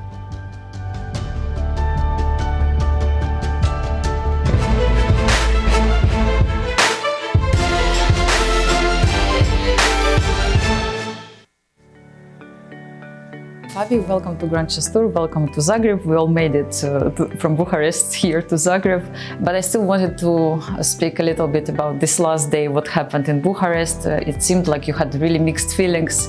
So what about now? Like, what are your feelings about what happened in the last round? Yeah, it's hard for me to say. I can't decide if I'm happy or not because like overall, of course, it's good to win. But I was very lucky that Alireza didn't win. I did lose a game, which was very costly potentially. And sharing first did have its downsides, even though I won the playoff. It still had its downsides in terms of the amount of FIDE circuit points I got for this, and so on. So there's a lot of very mixed emotions with this end of the tournament. But if I look at it from the point of view of like what happened after I messed up, then I can't be too upset. It's not that often that I kind of could identify your emotions, and I came to you and I said, like, it seems like you were angry, you crushed everyone's 3-0, and I mean, not just everyone, like Gukesh, Prague and Alireza, and like, so how did you deal with that emotion which came after that loss? Like how difficult it was for you? I think it wasn't so bad that I didn't have to wait and think about it too much. It's just like I had 10 minutes and then I heard that Alireza didn't win, and I already had a feeling that maybe he was moving in that direction. Just seemed like his body language after I finished my game. It seemed like he was already upset a little bit that the game wasn't finished yet, that he was still failing or struggling to convert. And so, yeah, it was a good feeling that, you know, despite the fact that I lost, I still have a chance. And it's not all bad. Like, the worst, of course, would be that I just, you know, get +1, Alireza gets +2, and that's the end of the tournament. It's that would be really a really unfortunate feeling to have. But yeah, I was happy that I'm still playing a playoff. I'm still fighting for something at least. Maybe it's not good. Maybe I'll still lose the playoff and it won't be good, but at least I still have something to play for. And okay, I thought, yeah, maybe my chances aren't too high as well. You know, it's like 4 of us and we all have our chances. I know how strong these guys are in playoff format, in rapid format. Alireza is super experienced. He's even beaten Magnus in this exact type of format. And Pragnanta got to the final of the World Cup in this rapid chess format. He knocked me out, he knocked Hikaru out. Gukesh may be a little bit less experienced, but still, he's obviously you can't take anything away from the candidates winner. So it's not like I had some huge hopes, but anyway, I thought, okay, I'll play. And like 5 minutes before the game starts, I was like, okay, what do I play? I know I'm playing Gukesh, and then I'm playing Alireza, so what do I play on first move? And he said, okay, just play c4 and play d3 after that, and you'll get a position. And that's what happened. It was a good decision. I played c4 twice. I got exactly what I wanted. I played c4, d3. I got what I wanted, and I got two wins. And that was very important. And then in the last round, still could have gone wrong, but luckily things worked out. Was it like good warm up for the tournament in Croatia? I hope so, but it's totally different. Yeah, we're playing 25 minutes instead of 10 minutes, so it's much longer. It's going to feel almost like classical after that. And you know, Fabio, from what I see, from what I read, interviews, and I remember this moment also in the candidates tournament, like you always blaming yourself for mistakes, for all decisions, for the results. Like, do you believe that this is the right approach if you want to progress in chess? Like, what do you think about this? I don't know, but it's like these two instances that you mentioned. It's hard to find another person to blame than my own play in this case, especially against Jan. And yeah, in the last round against Anish, and I think maybe I need to find some solution to my poor play sometimes in these critical moments, which didn't used to happen, but unfortunately in like last few tournaments, it has affected me. There are times when you're also unlucky, and I will say if I'm getting unlucky in some tournament, it can also happen.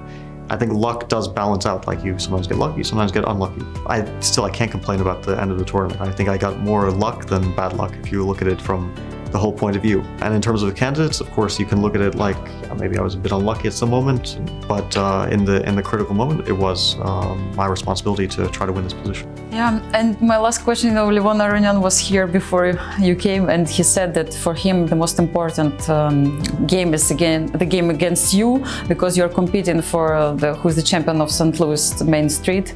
So what do you think about it, and how important is it for you to keep the title? Yeah, of course. Well, Levon, we do live very nearby. And in St. Louis, there's a huge amount of very strong players. But we're living particularly nearby, and very often we even see each other. Like I can walk to him, and I've been over to his house many times. We also have a long history of playing together. So first time we played was 2008. I was 16 at the time. I think it was after I turned 16. And he was already one of the best players in the world. I was still trying to get up there. We were playing the Olympiad both on the first board, and I didn't have a chance at that time against him. So he beat me very easily. After the game, his advice was to study openings, because I didn't survive the opening. And that was the first time we played, and then we played like a million times after that. I can't count how many games. So it's very back and forth, and it's always fun to play him. So I look forward to this one as well. Yeah, and we're all looking forward to your play here in Zagreb. Thank you so much, Fabio, for your time. All the best of luck. Thank you. Thanks.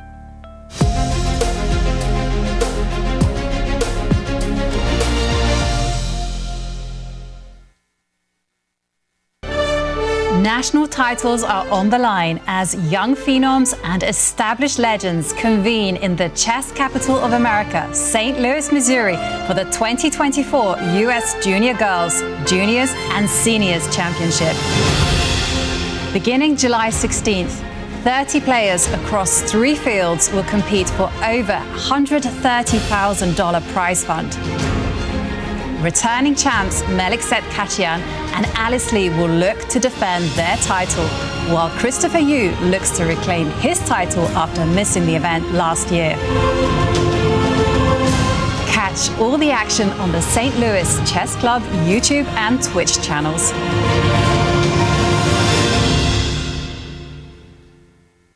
The stages are set, the players are primed, the best of the best are ready to face off in the 2024 Grand Chess Tour. The top players in the world prepare to battle across 4 countries for a $1.5 million prize fund. Everything starts in Warsaw with the Superbet Rapid Blitz Poland, then off to Bucharest for the Superbet Chess Classic Romania. The players then travel to Zagreb for the SuperUnited Rapid Blitz Croatia. The tour concludes with back-to-back events in St. Louis, Missouri, the chess capital of America, for the St. Louis Rapid Blitz and the Sinkfield Cup. 9 players will go in, but only 1 can be crowned champion. Who is prepared to make history? Get ready for the return of the Grand Chess Tour.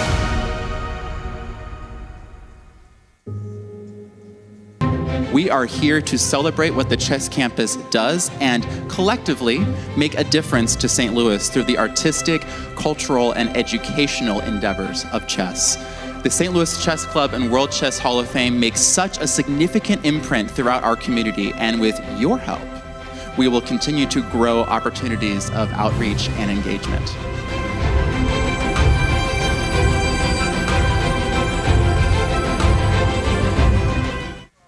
I'm Grandmaster Maurice Ashley. Join me on October 24th to 26th for the St. Louis Chess Conference to be held right here in the chess capital of America. Also featuring legendary world champion Garry Kasparov and Hall of Fame inductee Judith Polgar, the conference will explore the broader educational and social impact of chess. For more information, visit stlouischessconference.org and sign up today. The St. Louis Chess Club is the premier chess facility in the United States. We bring the educational benefits of chess to thousands of students across the St. Louis area. We also promote chess at the highest levels, hosting all levels of the U.S. championships, as well as high-profile tournaments that attract the world's best players. Become a member and enjoy perks such as free classes and lectures, weekly tournaments, and so much more. Visit stlouischessclub.org to claim your membership today. The St. Louis Chess Club Scholastic Program brings the educational value of chess to kids and schools across the St. Louis area. Active in over 100 schools throughout the St. Louis city and county, the St. Louis Chess Club has been able to reach over 85,000 students in both in-school and after-school programs. We view chess as a valuable educational tool. Learn more about our scholastic programming by visiting stlouischessclub.org/education. In the world of collegiate chess, there is no team rising quite like the one at the University of Missouri. The team has brought home title after title, including the 2024 Pan American Intercollegiate Championship, and were the 2024 Final Four champions. Guided by their head coach, Cristian Chirila, there is no stopping the Tigers. Respect, responsibility, discovery, excellence. University of Missouri.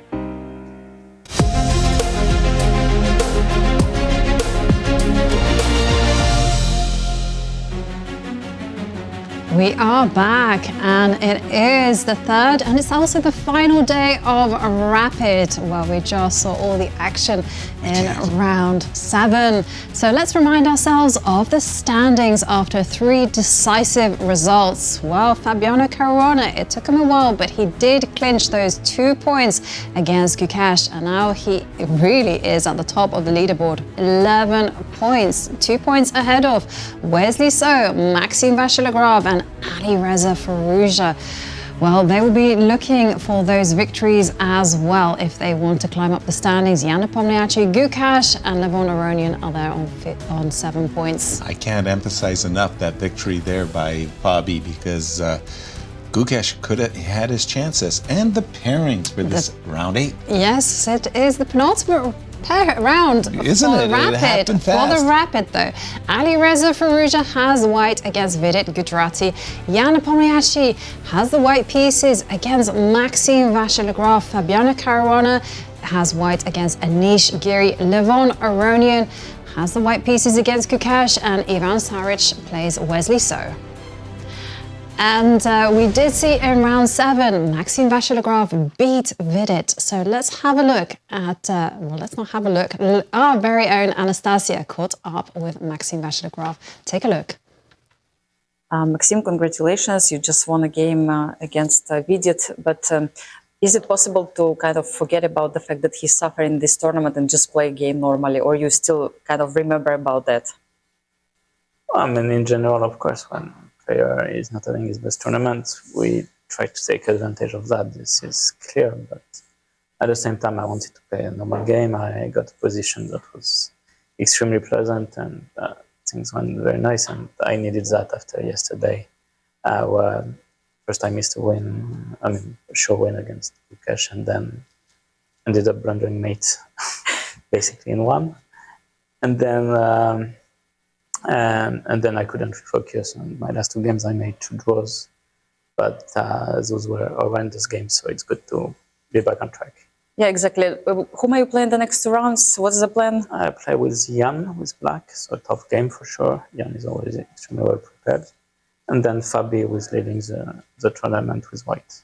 How important it is for you to play well in the rapid portion when 2 points are for 1 game?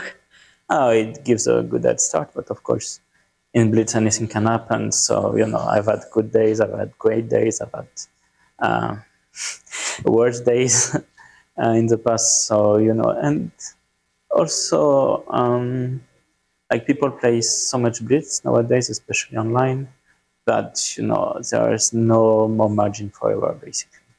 Yeah, for sure. All the best of luck for you, Maxime. See you next round.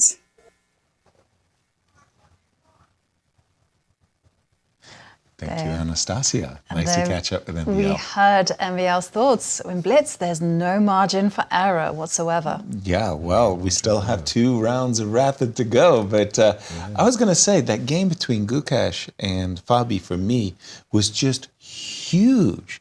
Because, no, seriously, think about it. That was like a 4-point swing. I mean, Gukesh was likely winning at a certain moment when he could have played knight takes a5. He missed the opportunity. Had he won that game, we'd be talking about a 5-way tie for first. Yeah. There's a moment, as it is, we've got a clear leader, Mark. But still, like nothing impossible to fix during 18 rounds of Blitz. That is still the count. Because we are talking like huge lead, 4 points difference. It's 18 rounds, man, after 2 more Rapids. And we can remember what happened at the Poland Super Bet Rapid and Blitz, where Magnus... 2-horse race. Yes, Wei didn't he win like more than 10 games in a row? Yeah, that was a year before where he just went on a streak that was just unbelievable. But he did it this time as also, well. Yeah. He just did it over 2 days. Okay, because I remember Wei just being caught at the end, and it was just such a great event. Yeah. Who's going to emerge? Well, at the moment, we definitely have Juan Fabiano leading, and he's going to be playing against Anish Giri. But what do you think about these pairings in the marquee matchup? Who of this round 8 do you like? Do you like the games between let's remind ourselves. and Jan? Yes, I'm definitely got my eyes on this one because Jan is very well prepared. We'll see what he comes up with as white against Maxime Vachier-Lagrave. Anish, playing black against Fabiano. See whether Fabiano can maintain that clear lead. How's your fortune look in the game matchup between Levon and challenger Gukesh? They're both at 7. They're on the outside of the bubble. Well, they need a win. We got beef in this fight because 3 of our members of our crew chose Levon Aronian. Absolutely. And we are also very privileged to have Anastasia catch up with Alireza Firouzja after his victory over Ivan Saric. Alireza, congratulations on your victory. It was a really sharp and crazy game. Did you need to trust in your position or you calculated everything? Yeah, I think from the opening I surprised him and he didn't play very accurately and I was very comfortable out of opening. And then it's very tough position for him to play, so it was understandable. Yeah, but at which moment you were sure that you were kind of, you had an upper hand? When he played Queen f2, I already thought I'm better because normally in Najdorf you don't get this kind of, this is the best you can get, like changing the c3 knight with b6 knight is very good, so yeah, at that point I already thought I'm better. Yeah. Are you happy with your results so far? It seems like you have all draws and 2 victories in the tournament. Yeah, I've missed a lot of chances, for instance, against Maxime yesterday or other games against Levon also, but yeah, +2 is, I cannot complain. Yeah, whom are you playing next round and what is your attitude? Yeah, I'm playing Vidit white and I hope I could get a good game and yes, all the best of luck for you. Thank you. A very happy Alireza there as he wins with the black pieces. A very crucial game. We're ready for round 8. Boy, am I ready for round 8. And for me, Fabiano versus Anish. Anish is a strange kind of player. He's super solid. But if you fall into a position that he's comfortable, he can just kill you, as we saw in Bucharest, the last round of Bucharest, as he defeated the unbeatable Fabiano in the final round. Right, but there, Fabiano was playing with the black pieces. This time... the roles reversed, exactly. right? Yeah, well, we'll see what Fabi can do with the white pieces. And Miro, for you, as you look at the pairings, which one in particular stands out for you? You won't be surprised if I'll tell you Levon. Because you've got beef in the game. It wasn't me alone, but also, if you think of it, it's the oldest versus the youngest, which is always a bit of an intrigue. Absolutely. And on the same score as well, right? Exactly. So the one who wins sort of joins the race before the blitz, right? Exactly. Right. Considering the kind of acceptable last round result. The one who loses probably falls off. Mm-hmm. Absolutely. Well, it's Levon intriguing as well because Levon Aronian told us that he felt like he was getting a second wind in his sails. He'd come up with a new training regime. Yes. Regime is what I want to say. And there we can see the players getting ready for their game. Who's Round up the board? 8. Yeah, some boards are empty. And some there we boards see look Gukesh packed. make his way to the table. Whenever I was in a tournament, I always wanted to play the person who had just lost. And in Levon Aronian's case, he's playing Gukesh. And I would love to play Gukesh in the moment that he's lost, because oftentimes they're in a kind of a strange zone. There was one player, however, you never wanted to play after he lost, and that was Gary Kasparov. Because Gary was bound to determine to beat the hell out of the next person he was going to play against. How about yourself? Do you pay attention to how your opponent did in just the previous round? Yes, I do, but I'm not that much. Only if they've significantly done badly, then I'm paying attention and I'm trying to play on as much as possible. And there we can see Fabiano Caruana coming off a win, playing against Anish Giri, who did miss an opportunity to beat Jan Nepomniachtchi. Probably he had the better of that struggle, as it's handshakes and we're off to the races. E2, E4. Ooh. Anish not playing any of his normal E5 defenses, but going right into a Najdorf, which he plays very, very well. Queen D3. Now this... Queen D3, this was a Nordicbeck's speciality. Yeah, that we just saw in Bucharest. But in his case, he was playing it with the idea of bringing his queen across the third rank to G3. The combination of Queen D3 and G3, complete surprise for me. In the words of Sergeant Schultz, I know nothing. Queen D3, G3, Miro, help me out on this one. Fabi versus Anish. How can I possibly help you out on this one? It's Nordicbeck attack. The only Nordicbeck knows. Well, he's not Database has 0 games. I mean, if it makes you comfortable, Database That's on Move good. 7 has 0 games. Well, there is certain point that, say, the G3 line, which is not very popular with the move G3, very often Black would develop the knight to C6. Right. So if you... Instead of this Nordicbeck attack, if you go G3, there's billion lines. You can go E5, you can go G6, but in kind of in a schematic way, this is what Black would be trying to do. Let's say capture on D4, put the... I have to teach myself how to recapture. Right. Put the bishop on C6, go E6, and this is like something very typical Scheveningen, right? Right. So having the knight on D7, there is a certain point to what White is doing. Says like Black knight's on D7, so I'll go G3. But still, these two do not rhyme to me, to be honest. Like G3, Queen D3, but they kind of do rhyme. Do they belong to the same variation? That's a big question. For a player of Anish's caliber, it's some kind of moral victory for Fabiano that he's actually caught him this early and making him think, as would I, of course, because, as you say, nobody's ever made the combination of Queen D3 and G3 work. Let's just analyze a few possibilities. What would you do? E6, E5... G6. G6. G6. G6, yeah, bishop G2, I guess, bishop G7, castles or whatever. Yeah, but then let's think of it. White has, well, potentially lost the tempo, right? The Right. queen does not belong to d3. That is for drop sure. here, drop here. Right. Black has played knight to d7, and which is a bigger sin if you think of it, because, well, I was talking about Scheveninki. In Dragon, I'm 100% sure, Dragon variation where black develops bishop on g7, I'm 100% sure this knight belongs here. Yeah. Right. So it's the combination of the bishop on g7 and a knight on c6, applying pressure on the knight on d4, which Yeah. makes black's position kind of playable, acceptable, and so on. If you don't mind, G6 looks perfectly No, normal. fine. I was but just picking a random one. I Are you going want to to go? make a virtue of the fact that my knight on d7, which was provoked to go to d7, I want to go knight e5. 95 immediately. Immediately. Immediately. In the- Okay, I guess I moved the queen. Okay.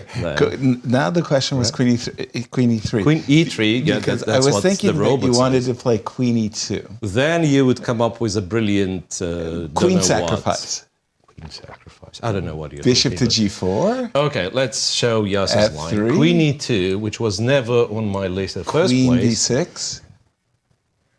Bishop Bishop sorry. g4. Yes, f3. F3. Queen b6. Queen b6. Okay. Now I wanted you to play bishop e3. And you wanted me to play bishop e3. And I was I could No, but then you can take b2. Yes. Stop with this made-up It's line. morning. No, I was going to take on d4 and say, You don't need I to. know. You don't need to. Simple as best. Yeah, Simple as like 95 is not bad, I guess. Okay. What puzzles me, the computer does not give e5 as an option, which is like, if you will, one of the Naidov's kind of standard setups.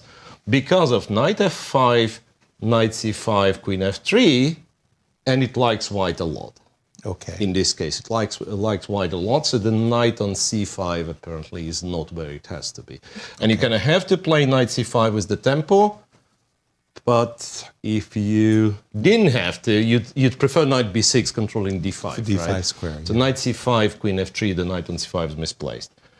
So I presume you can just play your knight off. You go e6, you go queen c7, something along those lines. Well, again, because I'm anxious to go to the other games, but because Anish is spending a lot of time, I've seen Boris Spassky and many other great names of the past playing knight e5, and let's say you play queen e3, and they do play these e6, let's just put the knight on g6 variations, and they go, bishop e7 and castles, and the knight on g6, bit of a target, but okay.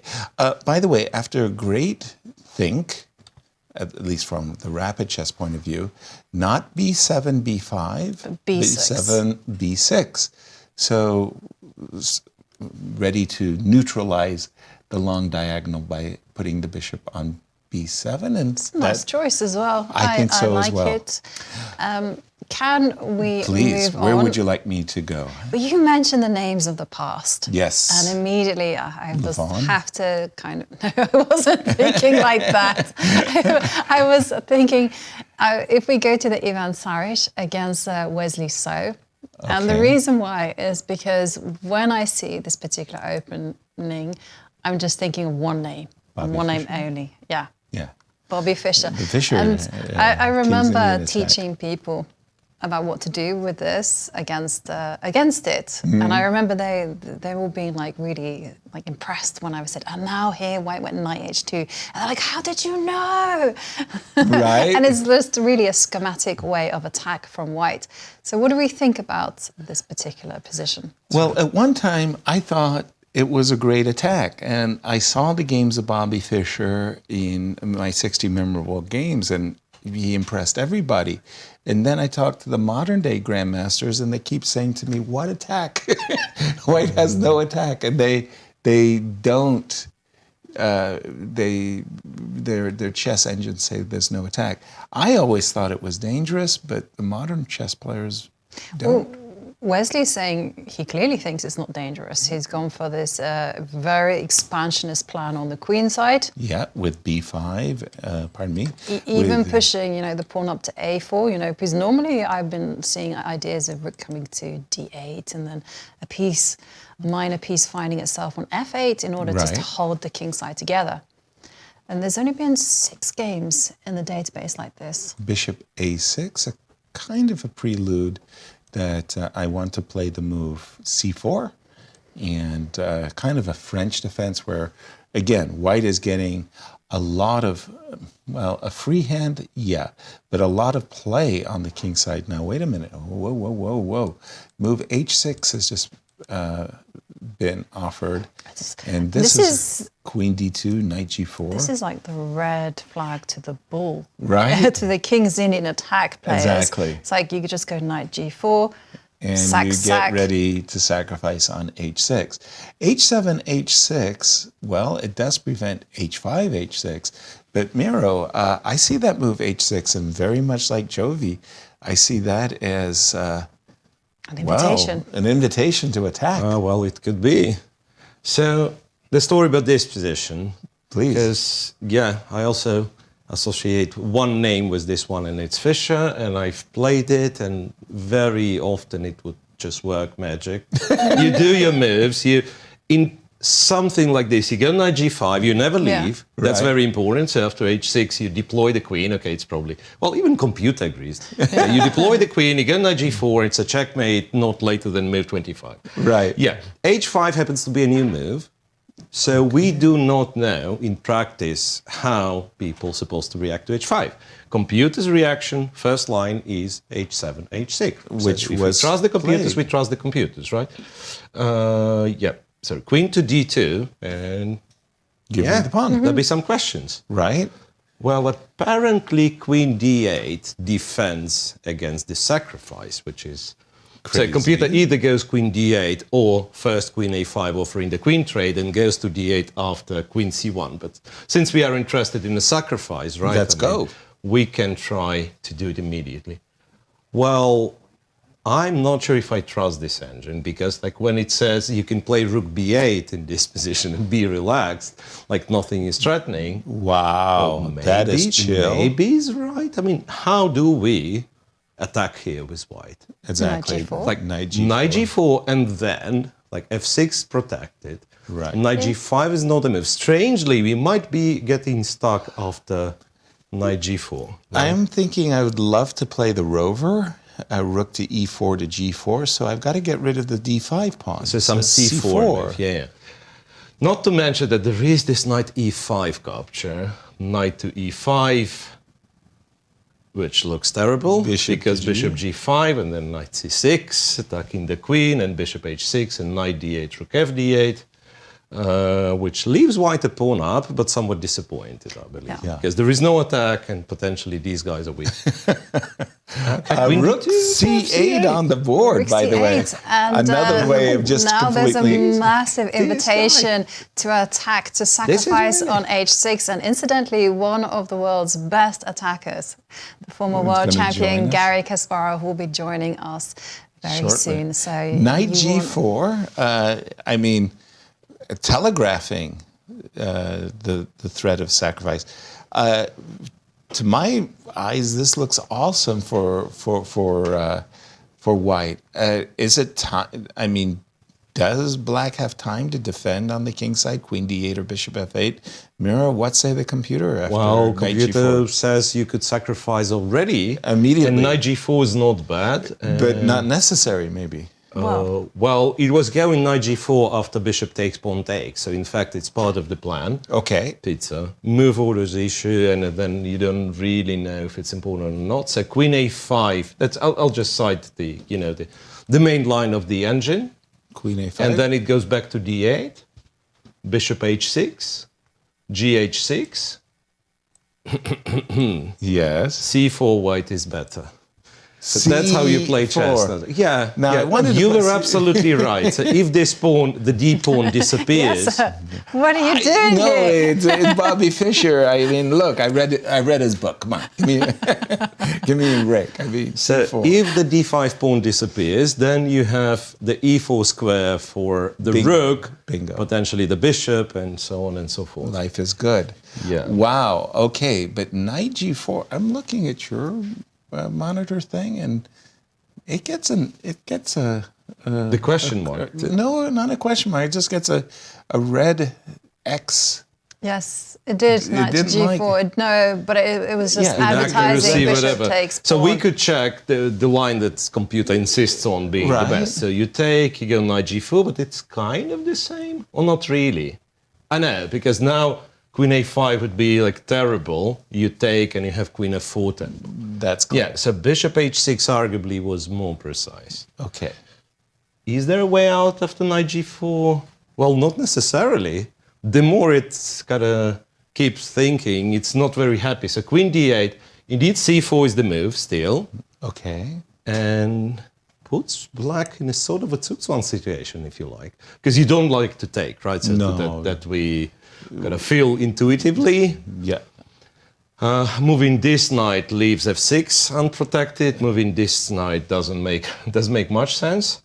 So Bishop G5 could be critical. Knight takes, can't take with the queen because check. So pawn takes, CD5, and it goes into this direction, and it's getting crazy. F4, knight B3, so white will be a rook down.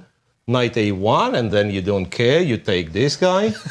Let me continue. I mean, it's a fascinating line, right? Check. This is crazy. King G7, Queen F4, Queen F8. White's a rook down, right? Yeah. Rook and a piece. Rook and a piece. Rook F1. here. And what are you doing when you're rook and a piece down? You go for an endgame, right? So this is what's prescribed. And white is checkmating by force. I'm sorry, but that's what it has to say. It's a beautiful combination if it works. And if it happens on the board, we are all going to be raising our hats in admiration. So let's have a look at some of the other games, and let's take a look at the clash between the oldest player in the tournament, Levon Aronian, against Gukesh, the youngest player. Okay, we're going to do it quickly from the top. Joko piano, knight f6, early h3, castles, knight d2, all very standard stuff. Whoa, whoa, whoa, whoa, whoa, whoa, whoa. It was standard right until this moment. After d5 takes e4, leaving the knight on c6, hanging. Okay, takes. Okay, whoa. I wouldn't call this standard at all. Actually, just to point out a quick checkmate here. This is actually a funny one. No, it's not a checkmate. I was going to, good morning, St. Louis. This is not checkmate. It's a queen, but it's not. You win the house. Yeah, win the house, but it's not a checkmate. Knight takes e4, bishop to e3, knight e5, takes, queen e2, and Levon is rolling the dice. He's a pawn up and forcing his opponent to play ultra sharp. But maybe is this one of those all theories, Miro? Doesn't look like all theory.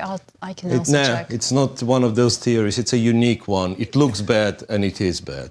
So that's a unique. For white, of for course. White, I mean, because the king is in the center. How can you possibly have the knight on f1? And so the moment it went wrong, once again, according to this not very deep engine, think the game. No games after d5 even. So Levon, it seems like he must have mixed up things because knight f1 with the idea to play knight g3 has been seen.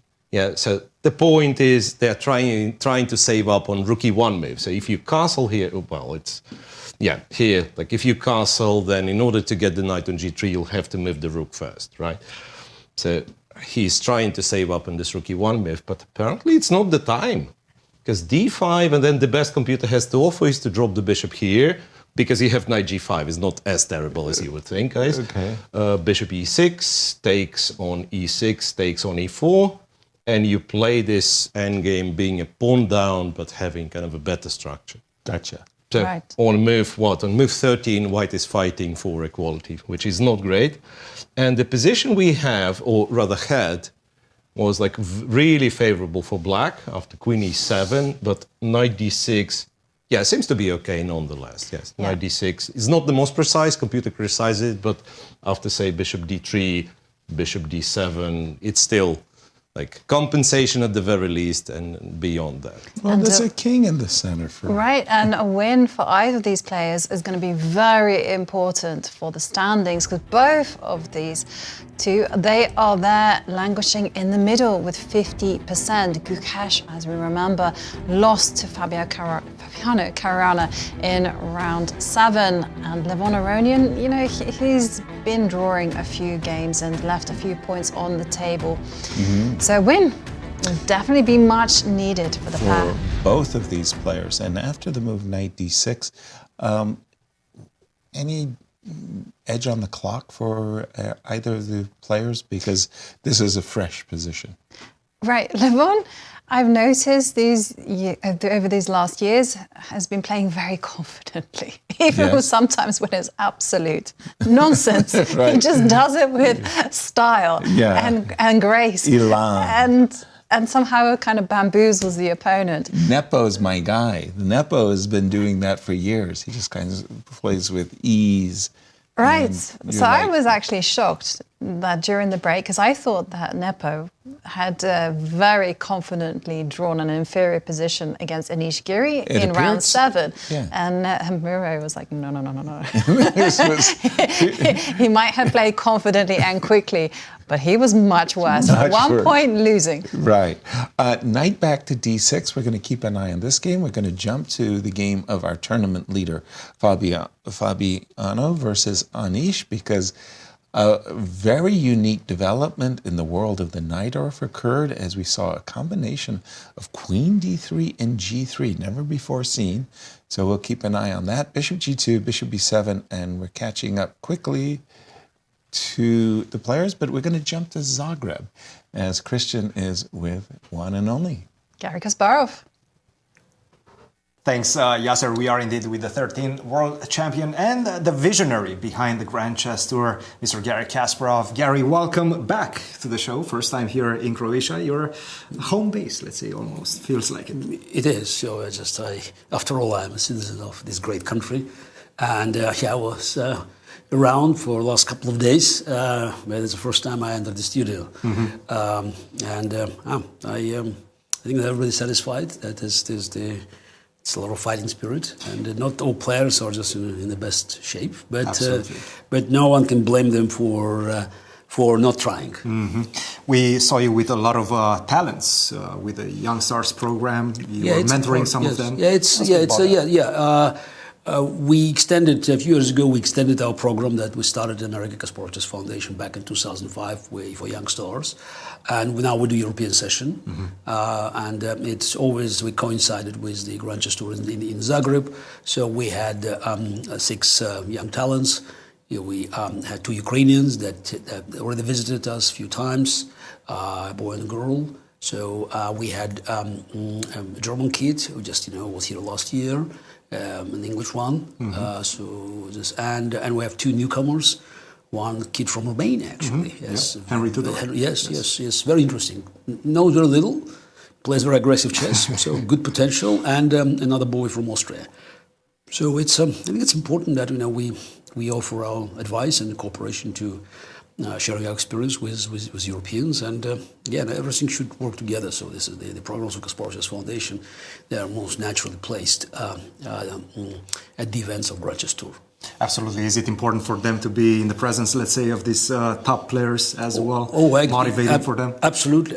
So they it's like a double bonus. Yes. So they not only spending time with Garry Kasparov, but also they just go around and just they can enjoy watching the tournament and learn from the current top players. And we also had, you see on this picture, we also have some young Croatians, so they are not at the same level, but still we thought it would be always nice to have top Croatian players to follow the session. Absolutely. In this tournament right now, it seems like Fabiano is continuing, let's say, his good form from Romania. Sure, not the last game against Anish. I'm just sorry. It's the I don't. Yes, I don't disturb. Why the call getting through? Yes, It's okay. It's my wife. Yeah. Yeah. So Fabi is playing. Spectacular. Just it's in just recently and. But difficult game against Anish, the last round in Bucharest. Yes, Did you get the chance to look at that? Oh, game? absolutely. Yes, absolutely.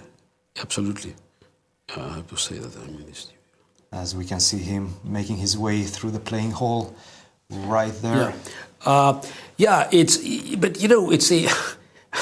I mean, if I want to believe in conspiracies, so I could say that he was desperately trying to help the organizers to raise the interest for the tournament. Make it exciting. Exactly, to make it exciting, because he did make it exciting. So and without him losing to Anish, it would be there's a bunch of draws and all of a sudden, we got an excitement. We never had 4 players tying for first. No, never. So 3 yes, 3. No, never 4. And then there's an amazing comeback. Yes. And what's interesting is that when we had so many draws, people complain about it. Not a single draw in a tiebreak. Yeah. Precisely. That's the point. Yeah. And Fabio, he was spectacular in the first 2 games. Yeah, he was lucky in the last one, but I think Prague was already devastated. And actually, I think Prague was already half broken. After missing the winning chance against Firouzja, so he could have won the tournament. And yet, still, he was fighting. He was fighting, and again, I think you couldn't dream for a better finish of the classical chess tournament that had, thanks to the players, first for the Fabi, that had this spectacular component of rapid chess. Absolutely, and there's so many players, not only Fabiano, obviously, but so many players in contention within striking distance in this event. It's very contested. Yeah, but Fabi is doing well. So yes, he's very solid. So anything can happen, of course, but. But that last game against Gukesh, we were chatting a little bit about that. What happened there? Look. Yes, he was lucky. That's probably what happens when you play well. But he was really lucky. Yes. Really lucky. Totally outplayed at one point. And when I glanced at the board, so in my hotel room just before, so I thought, he's in trouble. And then just leaving the room, just put on a jacket, looked again, and all of a sudden everything has changed. Yes. It's. Queen d3 now, yeah? That's the... This Queen d3 was played by Nodirbek in Romania, actually. Information travels so fast and gets analyzed. No, but they make this move. They try everything now just to have position that is not analyzed to death. So it's the... I still can hardly believe that Queen d3 is the but it's playable. I mean, also, this is playable, and... this is what we have right now. Yes, and I think again, Black's position is fine, but shouldn't c4 now. What are the plans for both sides? Obviously, maybe this bishop try to open it up at f4. First c4 first. First c4. The problem is after f4. So this is you make f4. c4 first, right? Yes, c4 first. Yes, I think it's. Say bishop c6. Just I'm not sure bishop c6 is a good move. Yeah, but but he simply takes there and then e4 pawn. Yes, so can exchange them the pawns and what you. Perhaps knight e5 comes after. Yeah, knight can stay on e5. Yeah, but. So f4 is a bit too much. Yeah, but Black is a bit passive here actually because you can start g5, h4, h5. So this Okay, now knight d3. So first you have to stop at knight d3. Mm-hmm. Yes. One. Yeah, but maybe Black will rook e8 and then trying to eventually. Yeah, but still, I think Black is a little bit more passive. Yes. Maybe b5. Maybe I have to actually here instead of b5 is the rook d5. Yes. That's the position. It's equal, but let's see how they handle it. Because now it's Fabi should make a decision. He should play c4. I would be surprised if he doesn't. It's Fabi's move right now, and he's actually spending a lot of time, 5 minutes behind on the clock. So queen c5 is probably possible. Yes, so queen c5, but queen c5 rook d1. After c4. The c4, yes, queen c5. And then rook d1. Fabi's playing rook d1. You want just to get to this pawn. Yes. d6 pawn. That's black's main weakness. What if I take it? Bishop a3. Bishop a3. You're in trouble. Knight c4, rook knight c5. This queen is getting trapped somehow. Still. Can this b3 pawn to defend? I mean, this is the. It doesn't seem like there's a way to trap the queen. The engine is not flying. Can I take the pawn? You can, yes, absolutely. So this one is hanging? Yeah, just to show. If you do this, this is bad news. That's bad news, so... d6 pawn is... Tender in the position, for sure. Cool, so Fabi definitely maybe nursing a slight advantage. Alireza versus Vidit. This one started in a pretty interesting way. Knight to c3 first, followed by knight f3. Obviously, Alireza is trying to put some pressure psychologically also on Vidit. Vidit is struggling. What's happening? He is. It's sometimes a pity. Yeah? It's struggling, but okay. I know what the DC6. Yeah. This looks like a good version for white. Yeah, maybe it's not. Probably you can hold knight h5, bishop to bishop b6. Slightly, yes. And then bishop b6 is just changing, but still white is slightly better. Yeah, of course, yes. Try to take a hold of dark squares. Yeah. Still, Vidit perhaps feeling a little bit better on time as well. Up 5 minutes, some chances. Let's see, Jan. We looked at this intriguing opening choice. Bishop c4. I mean, okay, this is classical track. You can take on e4 because of queen h5, g6, queen d5. That's yeah. But still, it's And we got the e6 followed by bishop to d3. Break. This is how chess is played nowadays. Yeah. Yeah, rapid chess. Yeah, you can do many things, but still, I'm okay. They want to play c4, yes, but this is They want to play hedgehog. Yeah. Okay, fine. Let's see how it developed. d5. But he got slightly better position actually. Irony. But Are they repeating? No. Queen to e5, g5, no repetition, and this is what we have right now. It does seem like this bishop on b3, controls this diagonal, maybe even at some point travel on this diagonal. That's the square for queen, maybe rook. Rook e8? Black's move. Let's see, rook to e8, yes. Why not? Could we take? No, taking doesn't work. Even king h7, bishop d3. Yes. So I'm not sure, yeah. Just to show. Yeah. Yes, king h7. King h7. And if you go bishop c2, bishop d3 comes. Yeah. No. Rook to e8 is indeed on the board, and we have a move, queen f5. Queen f5, of course, yes. Yes. It's still a bit better for me. Yeah. There's pressure. You've played a lot of rapid and blitz chess in your career. How important is king safety?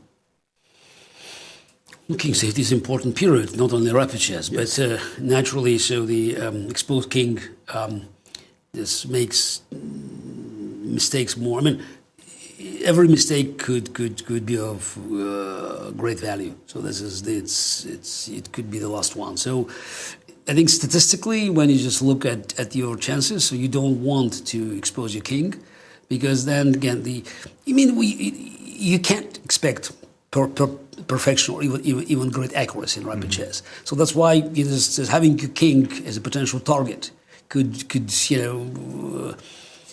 seriously increase chances of sleeping. Even again, it's if you have a long positional game and you make just a bad move, so yeah, you have a chance to come back. With king safety in question, one mistake with the last one. Intuition is very important in Rapid and Blitz. Who do you see as the most intuitive player in this field?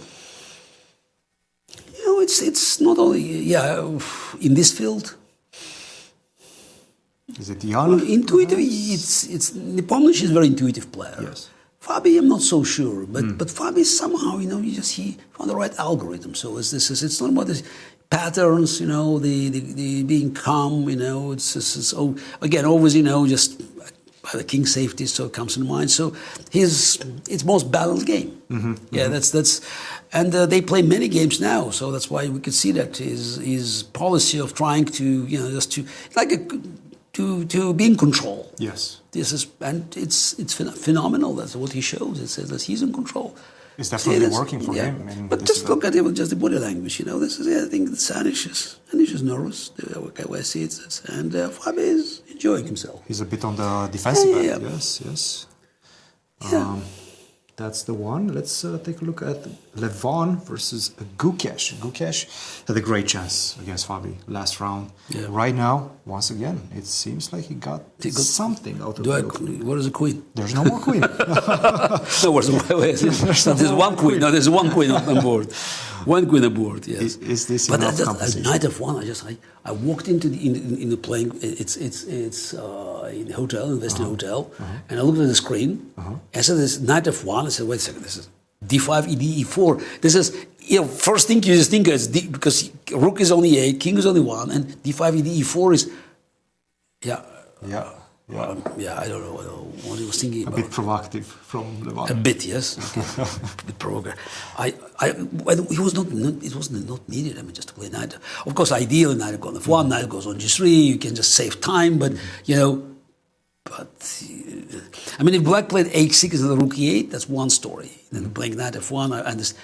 But was Black playing Rook E8? It seems like Gukesh, he gets very good positions, he's very good at defending, but then he has some trouble whenever he gets down to those last few seconds. Is that experience? What is it in your opinion? Look, I think it's not just how did he lose the pawn? Okay, he lost this pawn as well. He won somehow consolidated position. He's looking good in this one. But it's still a queen. The queen is a queen. Yeah. Look, no, I think it is the problem for Gukesh is that I think it's there's too much pressure on his shoulders because he is a good player, but he's not Magnus Carlsen. I mean, he's not, and I think it's the great expectations because he's the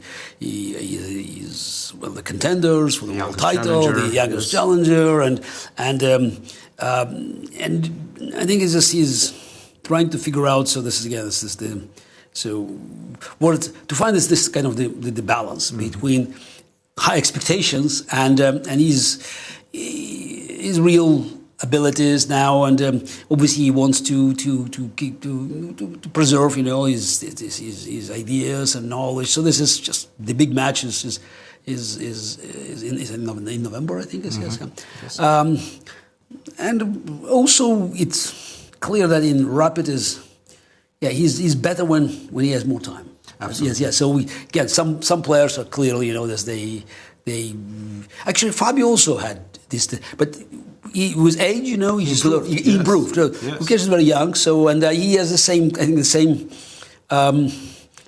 style of time distribution as Fabi, young Fabi. So and he's less comfortable. So when he has time, he can relax. The Rapid somehow puts him or Blitz in bigger pressure. So I saw him in Warsaw, and he was not playing up the expectations. He said something very interesting in our interview yesterday. He said when he was on the back foot against MVL with 30 seconds against 10 minutes, he stayed disciplined. How important, and were you a disciplined player when you were 18? 18? Yes. Let me remember. That was a long time ago. So it was 7 and 18. Yes, at 18, it was 1981. Yeah, I don't know. 1981. So I had very good. I think actually yes. The answer You is had yes. a good discipline. Yeah, it's not specifically 1981 when I was 18. I used to believe just under the strict timeline. So there's a schedule. So that's what I learned from my mother. So it's this you do this and that. So you have a nap in the afternoon. Yes, yeah. And when we had our training sessions, we started regular training sessions in the countryside of Baku. Since late 1980, I think this was before Olympia, Chess Olympiad in Malta. So in 1981, we already had first.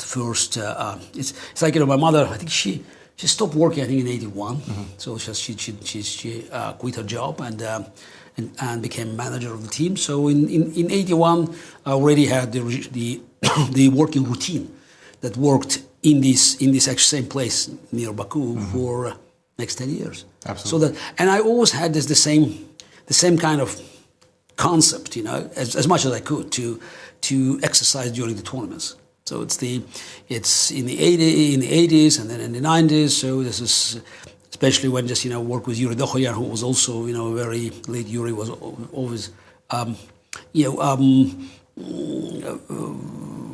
it's almost like a worship, to have a discipline. Just the things. Yes. Absolutely, yes. So he was very meticulous in work. So it was one of the secrets of success. That it just regime, the discipline. So this working hard. So it helped. So it's obviously since I stopped playing chess, the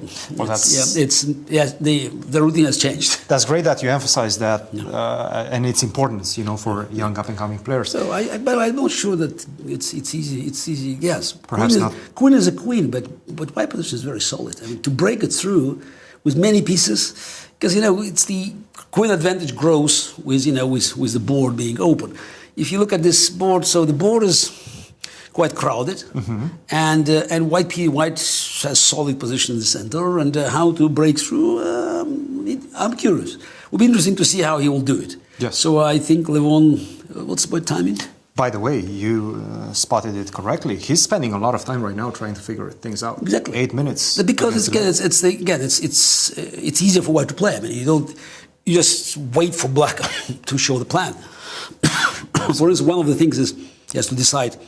Does he want to play c5 and to exchange these to pawn on c-pawn? Yes. That's a big decision. So by the way, I'm not so sure. So on one side, you don't want to keep bishop on d4 totally just it's already you can't push such it. A strong piece. Yeah, but on the other hand, you just open the board a little bit. So I don't know. I'm not so sure. So I think instinctively probably you don't do that, but again, it's a big decision to make. That's his decision that he's definitely spending a lot of time right now on. And the last game that we didn't discuss, Saric, local hero. That was interesting, actually. Yes, Wesley. The king is feeling pretty lonely in the presence of this is the modern way to play. So whose move is that now? Actually, that's bishop takes d3 is white's move. White's move right now. Where's the mate?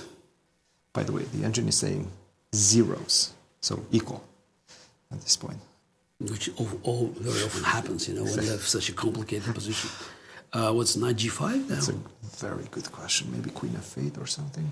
No, it seems like bishop f5. Still zero, yes? Yes, now he's starting to prefer black, but... Yeah, but I know this. I think that the white, and what timing? The time is 7 minutes for Ivan, 9 minutes 30 seconds for Wesley. So Wesley playing a bit faster on the defense. By the way, Wesley has been playing a marvelous tournament so far. But it's not easy for white to play because bishop on d3 is protected by c-pawn. Yeah, and black king is lonely, but queen is close.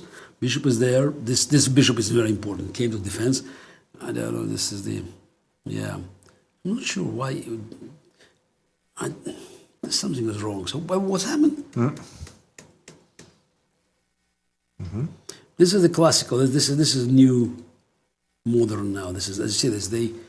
The whole black plays this line. So they take all they remove the rook. So just make sure bishop can go on the fate. Absolutely. Just get all sacrifices and just have a queen back, and then they just expect that things will happen. And he just played c4. C4. Looks like a bit of a play in the wrong direction. Yeah, but that's an idea. He wants to take here. Perhaps. Take. Knight. Yeah, I was thinking knight. It's not that decisive. No, it's not. Nothing is decisive. Decisive. But you have to continue. Yes, this is the. Yes. I'd say some compensation. Yeah. Absolutely. It's compensation. Yeah. No queen f8. It's a piece down. So I'm still not sure how you. I'd love to get that rook somehow, but no way around it.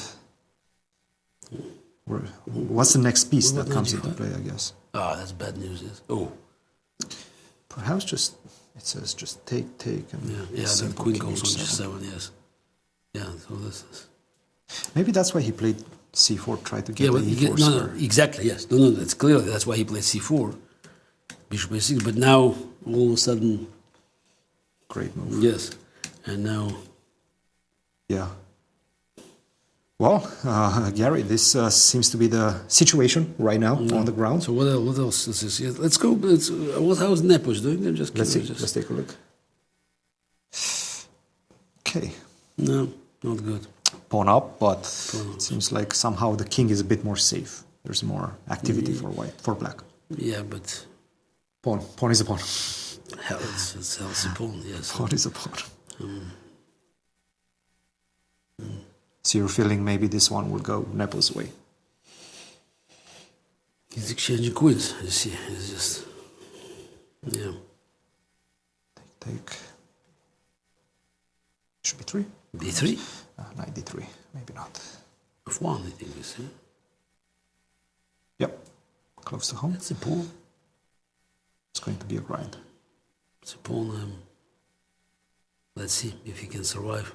But definitely in one direction. Let's see what happened. Because Gukesh, did Gukesh make a move? Gukesh. So what, this is a game? No. This is, I hope this is not a game. No, this is not a game. This was our analysis. This is the game of Fabiano versus Anish. This is what we have right now. See, Fabi is just putting pressure on this, on d6 pawn. Yes. You see, he's not playing f4, so he found the... In fact, he gave complete control of f4 to black. Yeah, okay, f4. Okay, so it's not the end of the world, but knight on f4. Yeah, so this is, you can go bishop f1, or maybe knight f5, bishop f1. Even bishop takes e5. Here's the bishop take f5, yes. So you have to be careful. Yes, so knight f4, but then you can go bishop f1. Next move is knight f5. What's black's next move is the question. Okay, yeah, so I don't know, maybe dime the knight f5. Yeah, it's looking good. By the way, rook to a2 was played. And bishop to c3. Not before. There's something for white. So did Gukesh make a move just before I go? Let's take a look. Gukesh did indeed make a move. He did not play c5 in the end. This is what we have. Not easy for black to play. Now he wants to put another rook on d1. Yeah, and start pushing c pawns. There's some counter chances for white, definitely. Yeah, it's again, too many pieces. White king is protected, so this is a safe. Mm-hmm. So yes, they can make some push here. Probably we should play b6. I don't know. Look. I don't have a crystal ball. Okay. Thank you very much, Gary. As usual, great insights. Thank you. Appreciate it. Guys, back to you. Thank you, Gary, and thank you, Cristian. Indeed, it's nice to have those insights. Just looking at some of the games, and that game between Evgenij Saric, the peace sacrifice, well, it wasn't accepted. It looks like Wesley's just turning things. Whoa. Miro, what's catching your eye, Yasser? Well, I'm seeing a double attack, and I'm looking at this rook on c6. So this is the game between Evgenij Saric and Wesley. So queen f3, as you mentioned, attacking the rook. Gary and Gary and Christian were looking at the move bishop f5 as a way of defending f7. Instead, queen f8, and now came bishop takes, rook takes, and this is a bit of an annoyance. Whoa, whoa, whoa, whoa, whoa. What just happened here? Do we start grabbing pieces?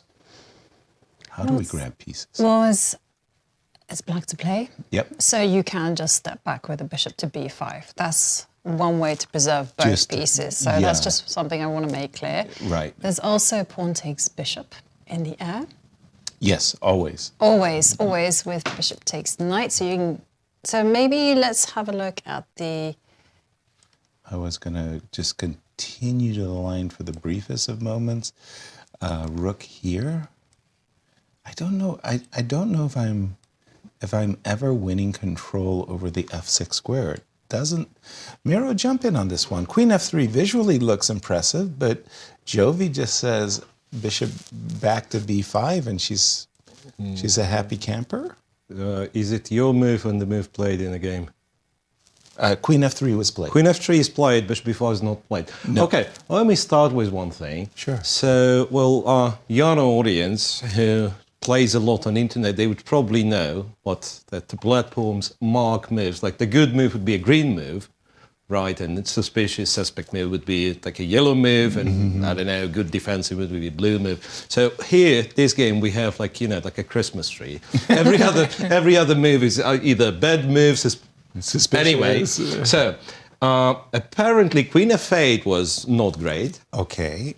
But to prove that, again, I have no idea what it is, but bishop e4. Bishop c6, computer actively dislikes, and dislikes as in now you do not have an advantage. After queen f8, white was supposed to have an advantage. And queen f3, what amazes me, that importance of controlling this diagonal was more than a rook. Because if you go bishop b5 after queen e4, threatening a checkmate, all of a sudden it says white's attack is about to be successful. Gotcha. h6 is here, and then perhaps the rook enters on one of the open files. Right. So instead of going bishop to b5, it suggests go c4, no one needs this rook, and if white takes the rook, you do not take the pieces, you go knight c5. And you make like a very serious claim that yes, this knight goes to b3, the pawn goes to c2, so I win the battle on the queen side, even being a rook down, and you do not have an attack as long as this bishop is alive. It says equal, which can prove to be anything.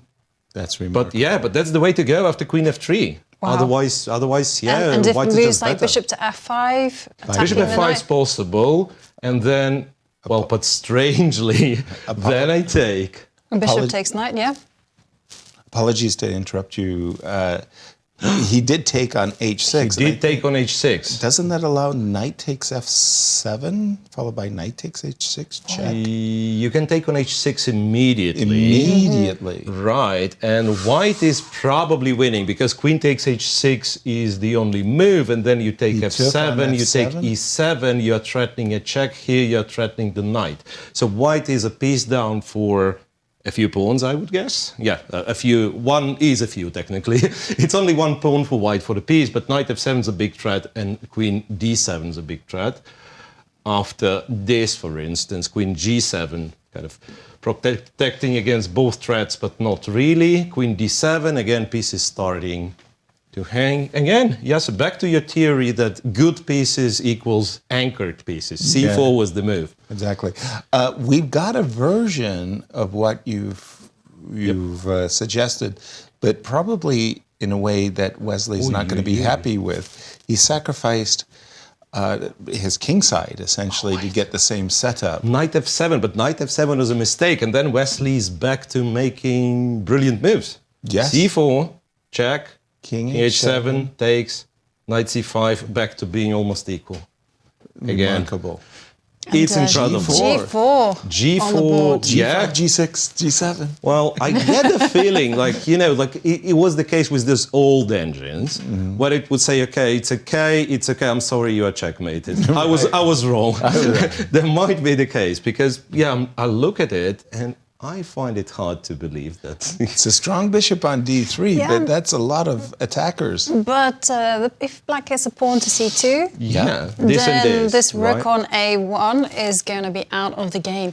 Wow, this is such a crazy position and also very important because Wesley So, as we know from the standings, is in shared second place. Exactly. And if he loses and Fabiano wins, then Fabiano really pulls away from the pack. And talking about Fabiano, let's go over to his game as he's got white against Anish Giri. Fabiano doing very well on the board and also on the clock because I can see Anish Giri down to his last seconds on 40 seconds and ticking down. My. So it was really a maneuvering game in an open Sicilian, and it just appears as though black has captured a pawn. But, okay, this bishop I understand is in a pin. How I'm supposed to take advantage of that? Queen c5 and rook takes d5. No, queen c5, knight f4, pardon me. No, then I have knight e7. So what am I looking at? Queen c5. Why isn't this winning a piece? A very salient question, I must say. Queen h... No queen h4 for you. Well, Knight if you put your f4. queen... Yeah, I need Knight f4. everything. I need... Knight e7 check. Good grief. King h8 only move. I suspect you would not like to see queen takes e7 in that variation. Ooh, I have... That's my guess. I Queen have- takes e7 might be something that I have overlooked. Rook I can f2. see a perpetual immediate. Okay, this is a checkmate. But Yeah. King g3 could be. Well, like here... now. Rook f3 is certainly a perpetual. This one, king h4. Then knight knight g6. You can just win the queen back. Yeah. Exactly. Wow, so queen c5, knight f4. What's the clock times? Ooh, 17 seconds there for Anish. Wow. And now... He took the pawn on e5. Bishop takes Which was e5. brilliant. And now After f6, he can, well... now drop to is- g3 and be winning. Yeah, I was about to Safely. say, now our king is incredibly well insulated. Thank you. This game, 6 minutes. Well, we've got two. It's tough. Where would you like to go, Wesley or our tournament leaders? Indeed, bishop to g3 and looking fabulous for Fabiano. Maybe we can just quickly pop in on the game By the between way, Ivan Queen- Saric. I think we might be seeing a loss. Queen e6 check is... Okay, well, let's stay on might- this game then because Anish only got 10 seconds left on the clock. And as you've highlighted, h6. Ooh. I don't... Queen a7. Wow, that's going to be threatening checkmate on g7. Uh-oh. I Queen think d3 is not bad. Queen I was d4 about is to not say- bad. And there you go, Queen a7 bravo. played. And that's a checkmate. Wow. Yeah, He's and there you see handshake. resignation from Anish. Brilliant game there from Fabiano Caruana, and he He's playing just out of his mind. He's playing great chess. controlled, confident chess. Let's jump to the game of Ivan and Wesley So. This is just chaos on the board. So it's not a rook. It's an exchange. That's 3 minor pieces. But there's some pawns that have quite the say-so in this position. And we just saw the move rook c1. I'm assuming it's c2. Rook to c2. Pardon me. c3, c2 with the idea knight b3. What's caught your eye on this position? This is a K. Rook f8. The knights are tethered to one another. Ooh. That looks very attractive. And well, how do you prevent black from playing rook takes knight? Does black want to be doing that? I'm C2 thinking- is also in the air. I'm thinking I have to play g5. I got g6. Is something in my pocket? Ooh.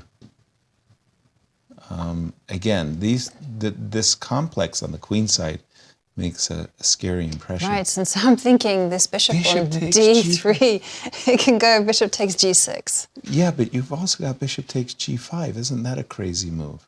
I didn't think it was quite working somehow. I don't know.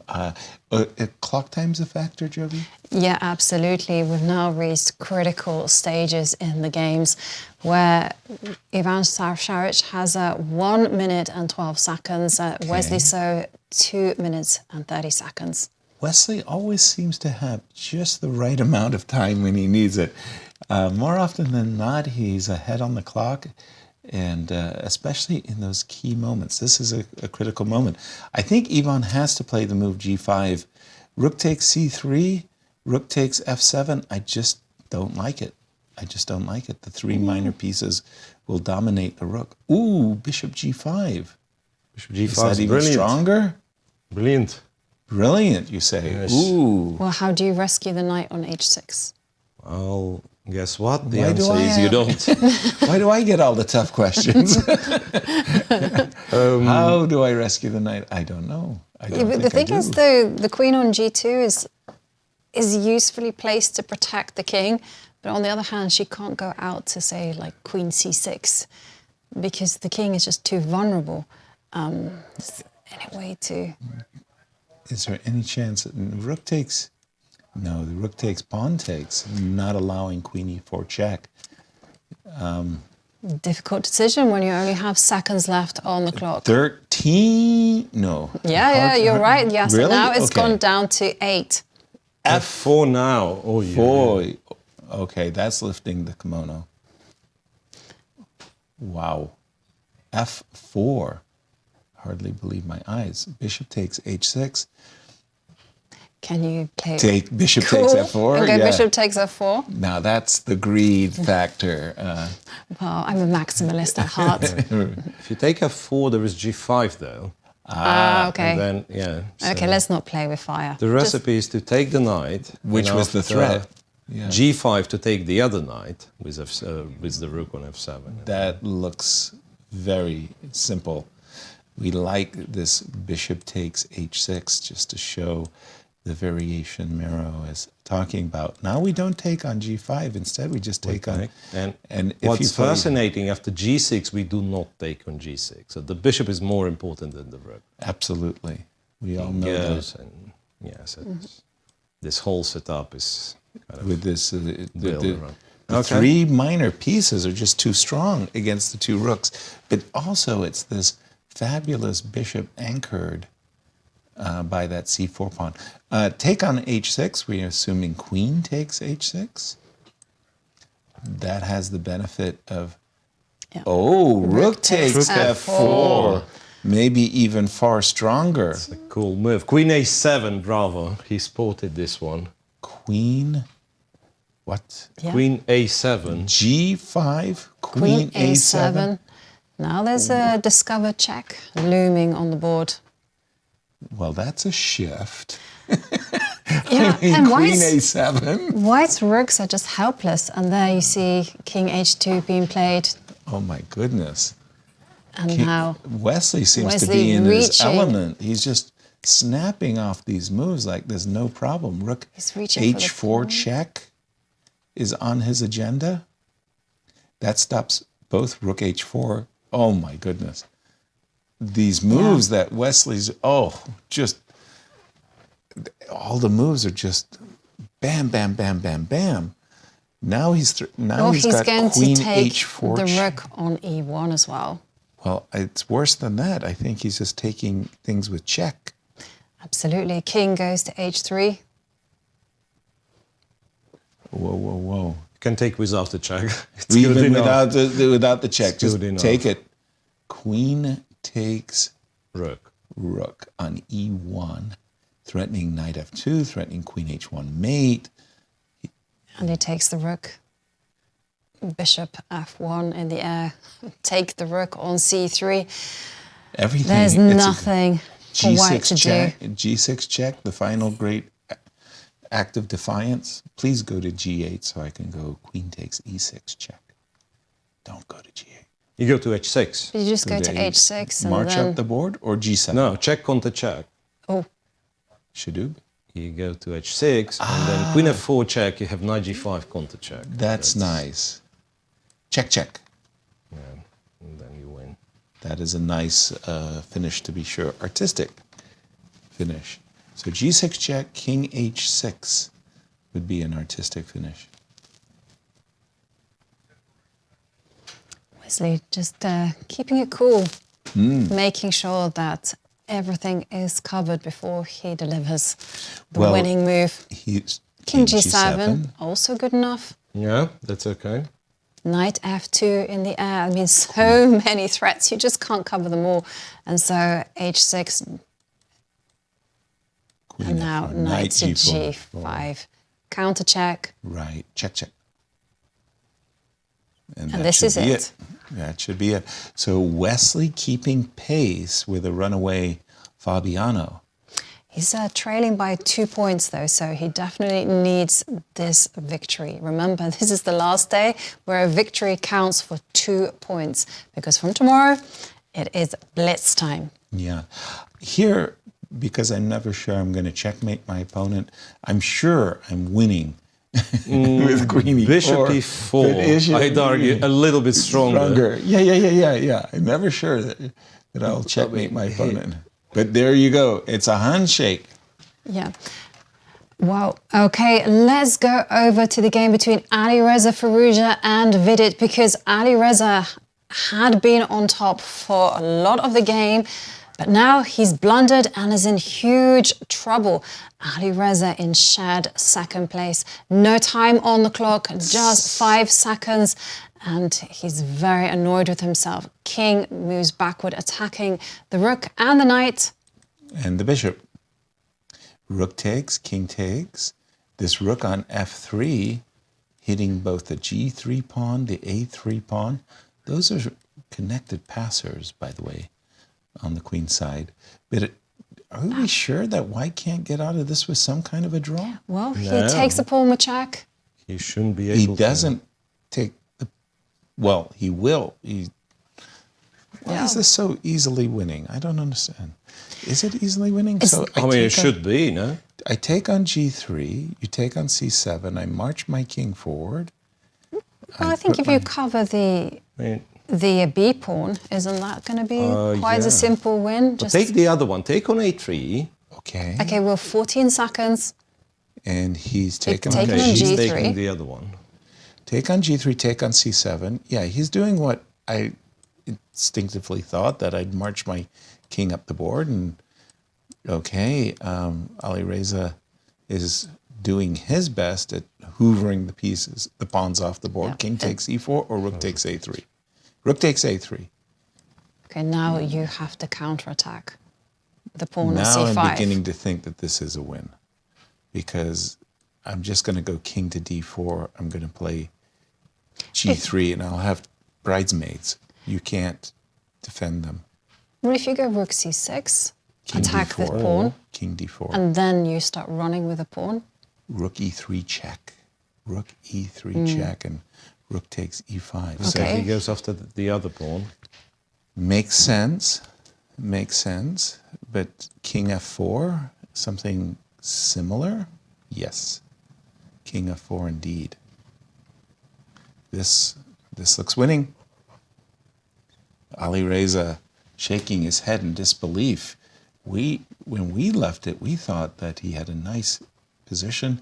The clock times again, is he under 10 seconds? 5 seconds, Yasser. That's what I'm thinking. And he just... He made that move with 2 seconds That's to what spare. I wanted to say. That was much to spare. It was despair. Okay, king f1. Jump in on this one, Miro. Why to jump on this one? Don't you know it's a winning position? Like easily winning with any move, pretty much. King f3 was the move chosen. That's good. Threatening mate. Threatening mate. After check, you take on e4. There is nothing to discuss, seriously. And there you see resignation from Alireza. Whoa. For Vidit. Wow. And there was one final game remaining, and that is between Levon Aronian against Gukesh, and Gukesh is in huge trouble. It turns out that the pieces sacrifice are better than the queen. You don't need the queen if you're a legend. And Aronian's about to prove it.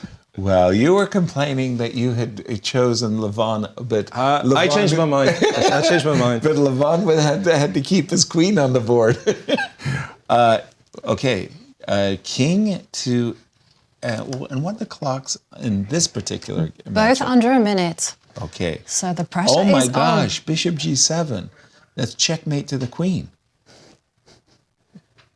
You're trapped. Yeah. Trapped the queen. Well, the king is a strong piece in the endgame, as they say, and is leading the charge. King, okay, just a second. So, should I be playing king to g3, rook to, like, should I be... Go slowly. Yes, king g3. Next move can be rook h5.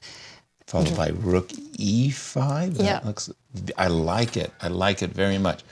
Wow, this is a masterclass. Rook h5 check. In case of king g6, king g4 is one nice way of playing. Put the pawn on f5, and the queen on h7 is going to be crying. King g4 followed by f5. I think there are many ways of winning this. I thought of something very silly. Oh, what's that? To go f5, king h5, king f4. Just to show, I mean, it doesn't work, but just to show how kind of dominated the queen is on h7. It is almost no moves. Right. Yeah, you just go king g4 or h4. You follow it up with f5. Very king nice. Comes up to g4. Beautiful play by Levon. King f7. Rook f5. Okay. This is a lovely move as well, just to, again, Push advance the king up to g5, then back it up with g4, and you can just creep forward. Check Just throwing in a f6, check. wow. And king on g5 will be very safe, right? Yes. From perpetuals. I was thinking he would play f5 and then king f5 just to keep, yeah. Well, he's reaching for that. He's about to trap this queen.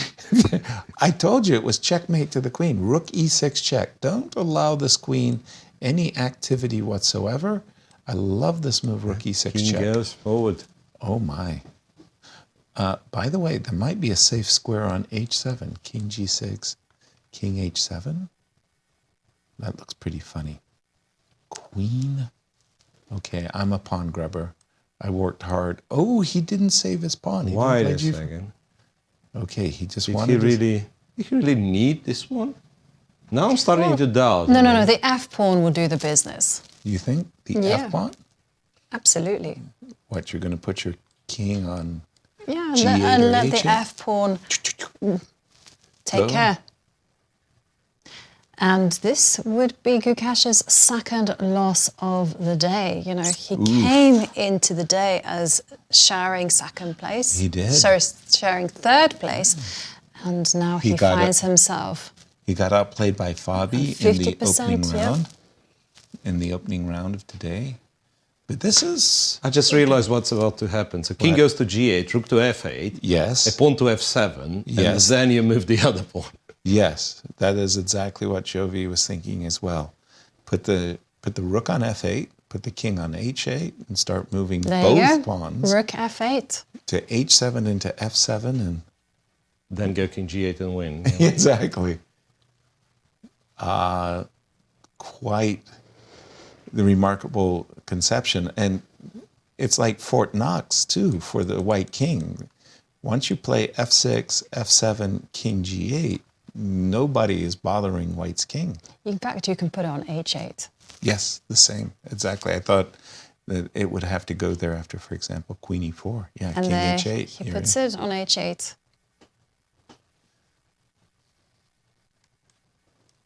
Beautiful, beautiful conception.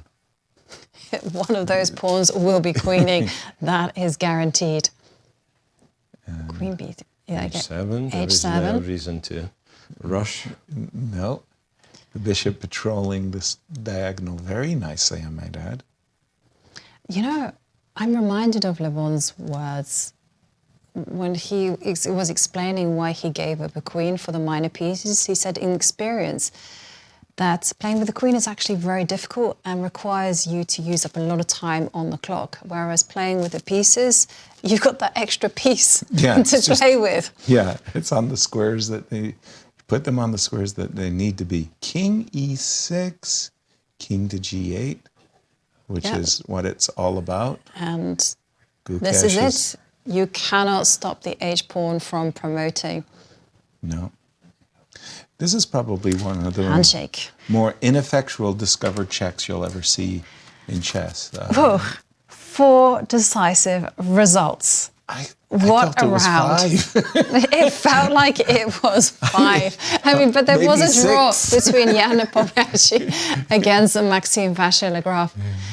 So, whilst we catch our breaths, let's check in with Croatia. Guys, absolute disaster for Alireza in this game. He was completely winning, and I will show you exactly how. But Anastasiya, you talked to him recently, and he was still harboring some regrets from yesterday's game. Yeah, he didn't look actually well, in my opinion. He was like a little bit frustrated.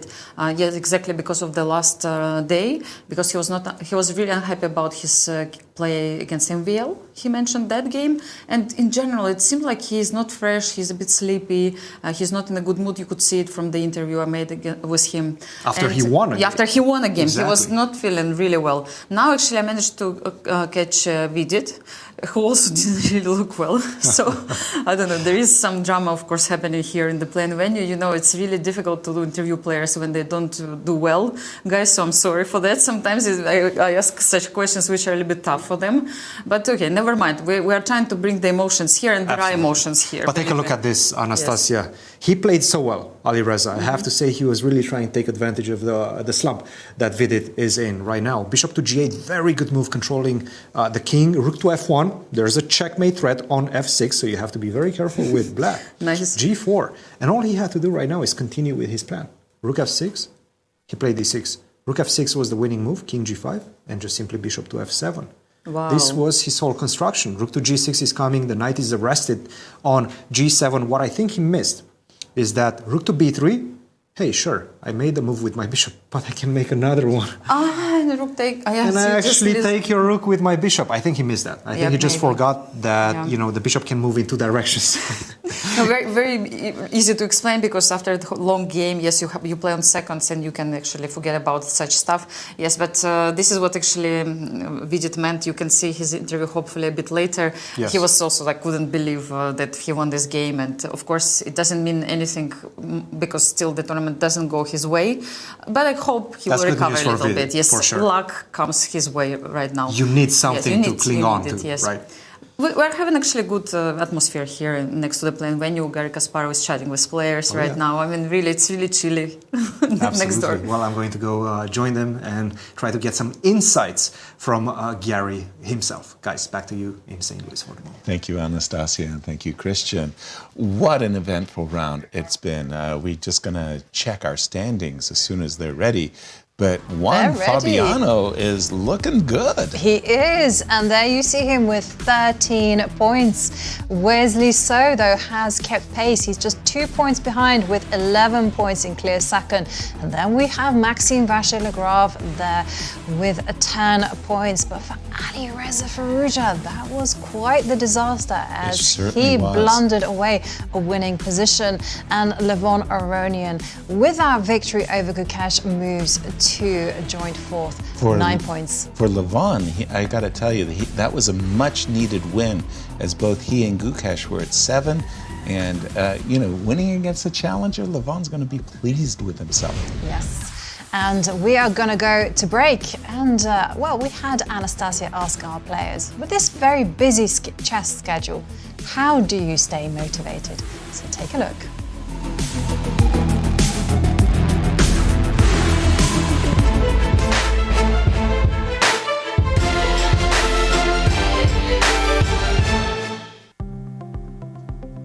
How do you maintain your motivation and passion for chess after achieving such a high level?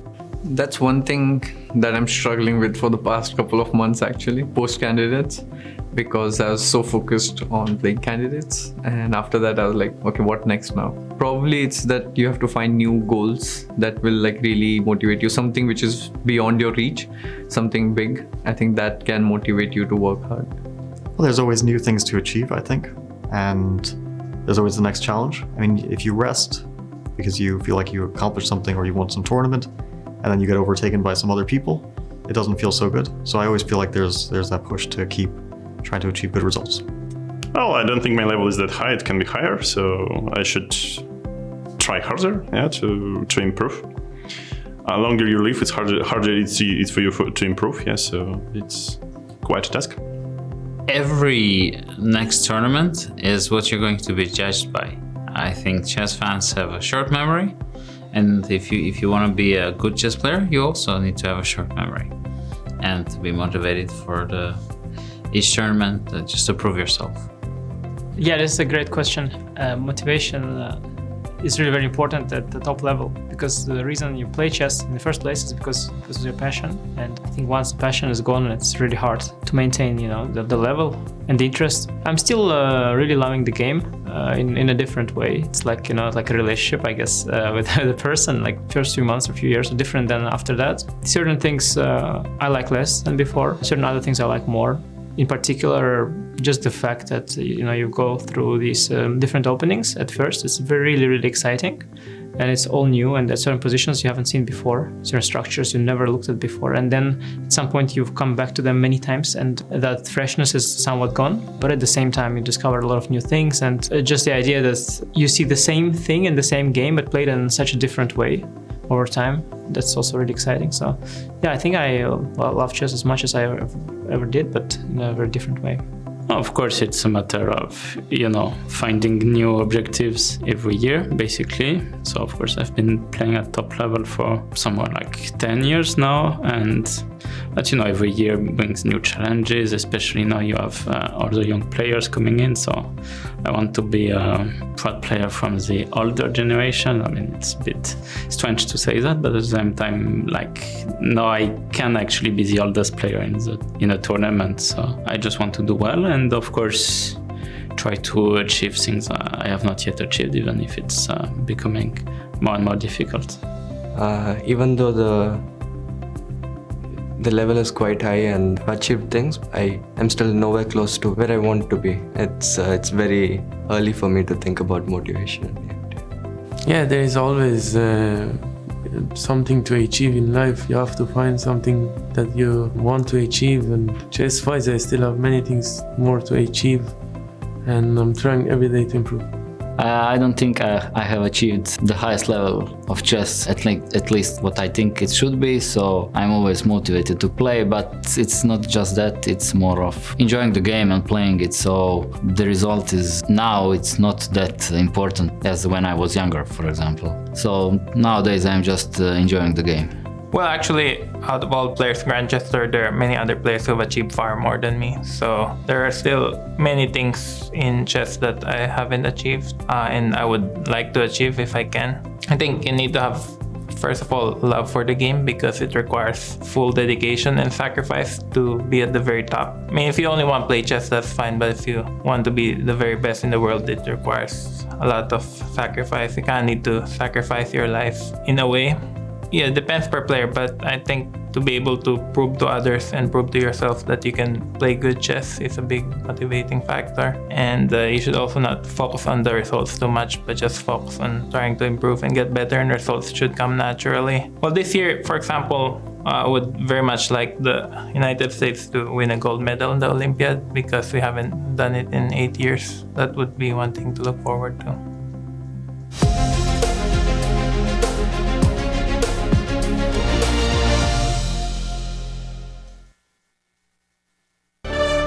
National titles are on the line as young phenoms and established legends convene in the chess capital of America, St. Louis, Missouri, for the 2024 U.S. Junior Girls, Juniors and Seniors Championship. Beginning July 16th, 30 players across 3 fields will compete for over $130,000 prize fund. Returning champs Melikset Katiyan and Alice Lee will look to defend their title, while Christopher Yu looks to reclaim his title after missing the event last year. Catch all the action on the St. Louis Chess Club YouTube and Twitch channels.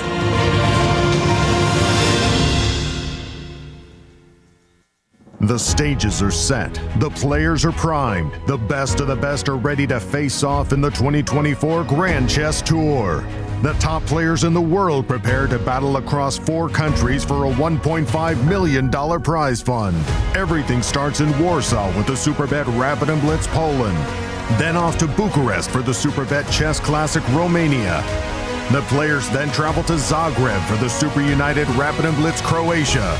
The tour concludes with back-to-back events in St. Louis, Missouri, the chess capital of America, for the St. Louis Rapid and Blitz and the Sinkfield Cup.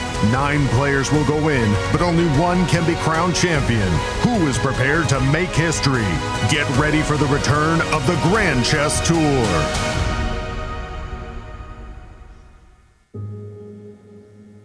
We are here to celebrate what the Chess Campus does and collectively make a difference to St. Louis through the artistic, cultural, and educational endeavors of chess.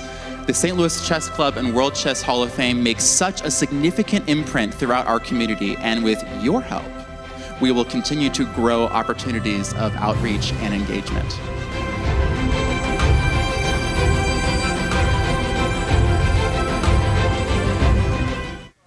I'm Grandmaster Maurice Ashley. Join me on October 24th to 26th for the St. Louis Chess Conference to be held right here in the chess capital of America.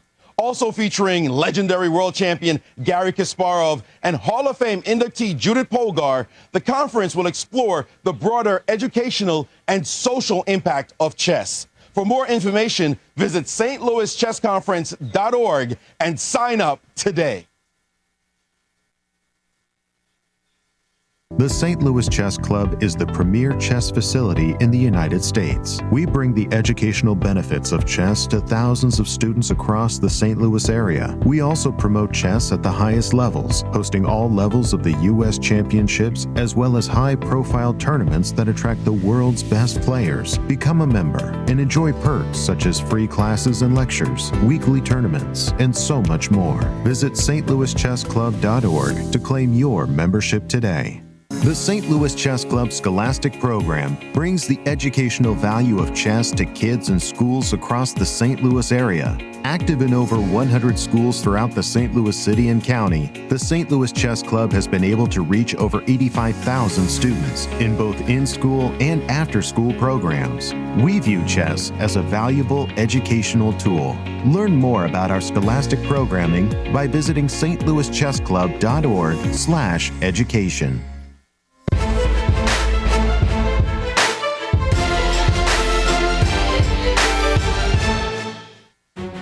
We are back for the final round of the Rapid in the SuperUnited Rapid and Blitz. Oh, goodness me. We just saw one of the most hectic rounds of the day so far. And let's have a look at the standings, because as Yasser mentioned, it was eventful because there were 4 decisive results. And there you can see Fabiano Caruana with his victory. He moves to 13 points, but Wesley is somewhat keeping pace. He's 2 points behind with 11 points. Maxime Vachier-Lagrave there in clear third with 10 points. But there was disappointment for Alireza Firouzja as he lost to Vidit. Keep our eye on the standings, because in the pairings that's coming up, you're going to see Fabi versus number 3. Tell us the pairings for this 9th and final round. Yes, of the Rapid. It's the last time where a win will count for 2 points. Wesley has the white pieces against Alireza Firouzja. Important game there. Gukesh will play Evgenij Saric. Then we have Anish Giri against Levon Aronian and Maxime Vachier-Lagrave. It's our marquee matchup as he has white against Fabiano Caruana, and Vidit Gujrathi plays Nepomniachtchi. What a time to play Vidit, Miro. Just after Vidit has been having this worst tournament, he wins a game, and now you got to play a guy who's suddenly dangerous. Well, right you are. I don't know what to say. Yes, I wish we could take those games that we had last round and spread it all over the Bucharest Classics. Right. We were concentrated on this one game, which was exciting, right? But every other game, like this is something that we've missed. Even this uneventful draw uneventful. Right. Nepo versus MVL. There've been so many little things. It's so amazing the way they're playing today. Right. Yeah, and Fabi, he is at the top in impressive shape. So let's take a look at his line score. I mean, this is how it's been going. He started off with a bang, winning, and he's kept up that pace. Very impressive victories around 7 and 8, especially the game against Gukesh, the playoff that never was from Toronto. And it came down to nerves and good play by Fabi at the end as he's enjoying a cushion. Now, the reason why this is such an important game and the final of the Rapid is because with a lead, if he can score against MVL, he'll have a lot of wins in his sails going into the Blitz. Right. And we know that the player oftentimes who leads after the Rapids wins. So for MVL, the stakes couldn't be higher. MVL needs a win and to rope Fabi back, bring him back into the pack. Absolutely, as well as a confidence thing. Of course, that also helps. MVL has the white pieces. Fabiano is playing black, and there we can see the players arriving to the games. We see Vidit there in the center, playing white against Nepomniachtchi, and Alireza, who must be kicking himself after his loss, returning to the board, but he needs to reset. He needs to forget about the troubles in the game before, because he has the black pieces against Wesley So.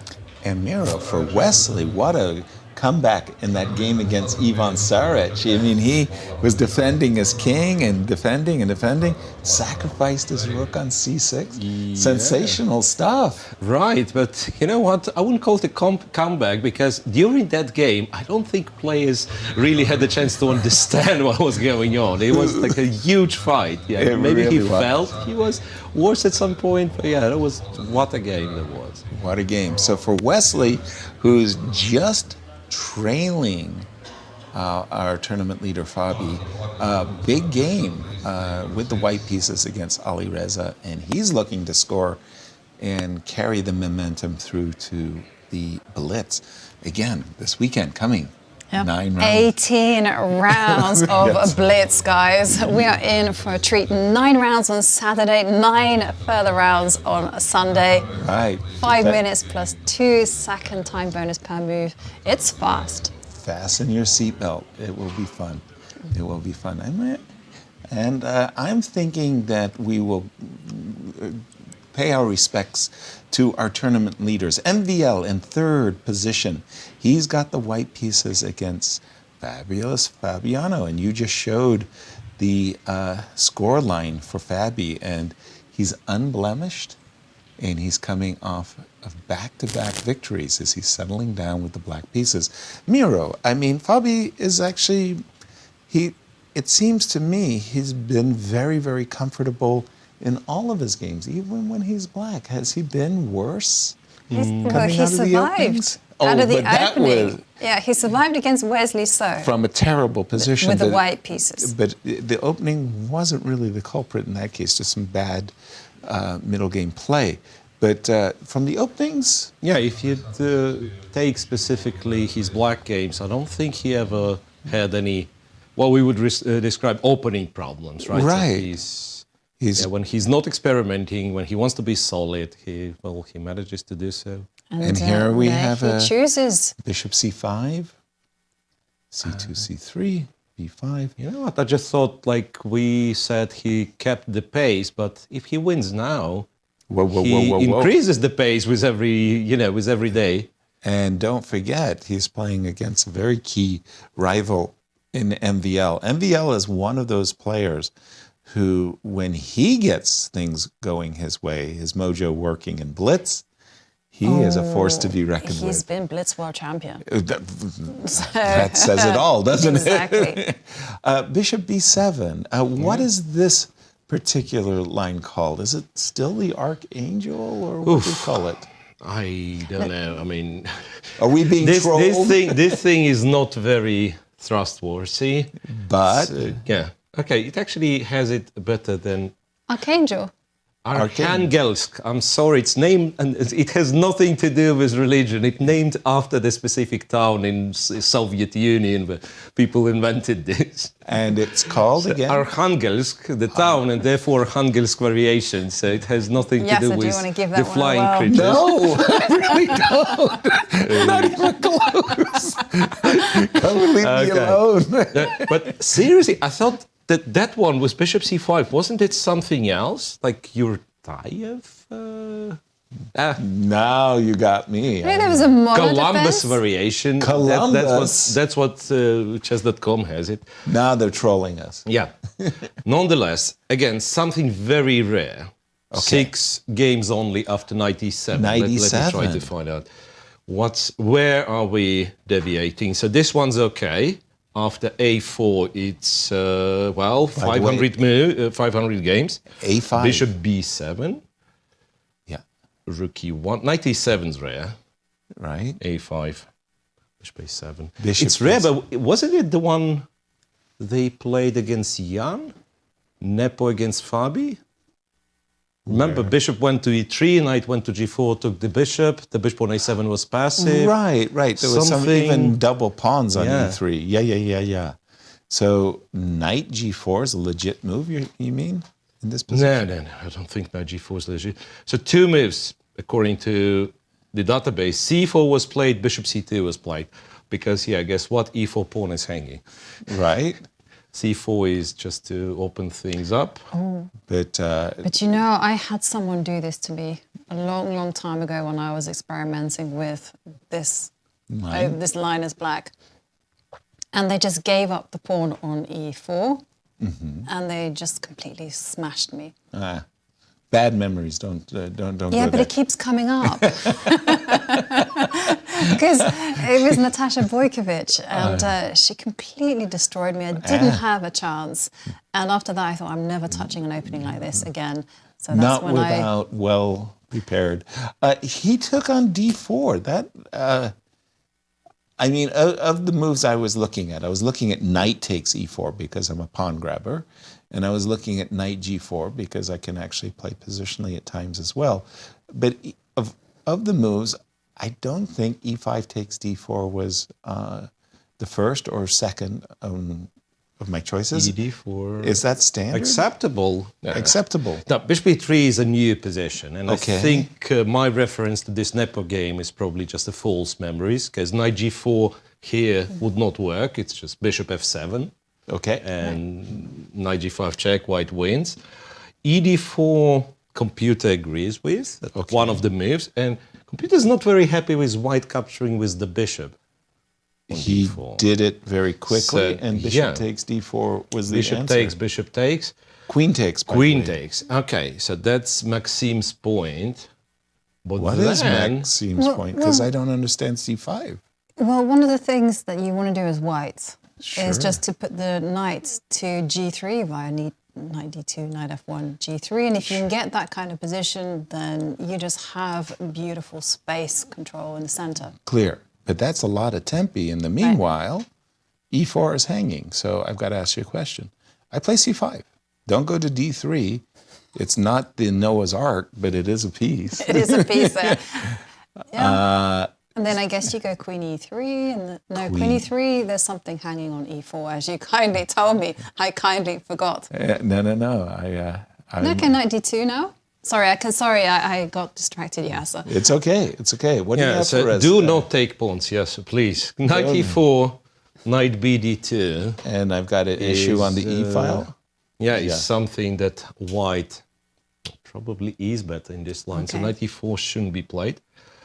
Well, it's a fight though, right? Yeah. It's a massive fight between Maxime Vachier-Lagrave and Fabiano Caruana. Jump around. Yeah, can we go to the game between Wesley against Alireza Firouzja, because Wesley is going on the offensive right from the beginning. It's not something that we tend to associate with Wesley, but maybe he's sensing his moment. Well, he picks his moments very well. G2, G4, G4, G5. Coming off a loss. Let's go, he's saying. And I don't see the choice. I don't know exactly why Alireza is thinking. Looks to me like he's got to play knight E4. His knight's under attack after all, and so is his pawn on d5. So knight to e4. Are we going to see knight takes e4 and h4? What do you think about that? I kind of like white's setup, even though the king is compromised.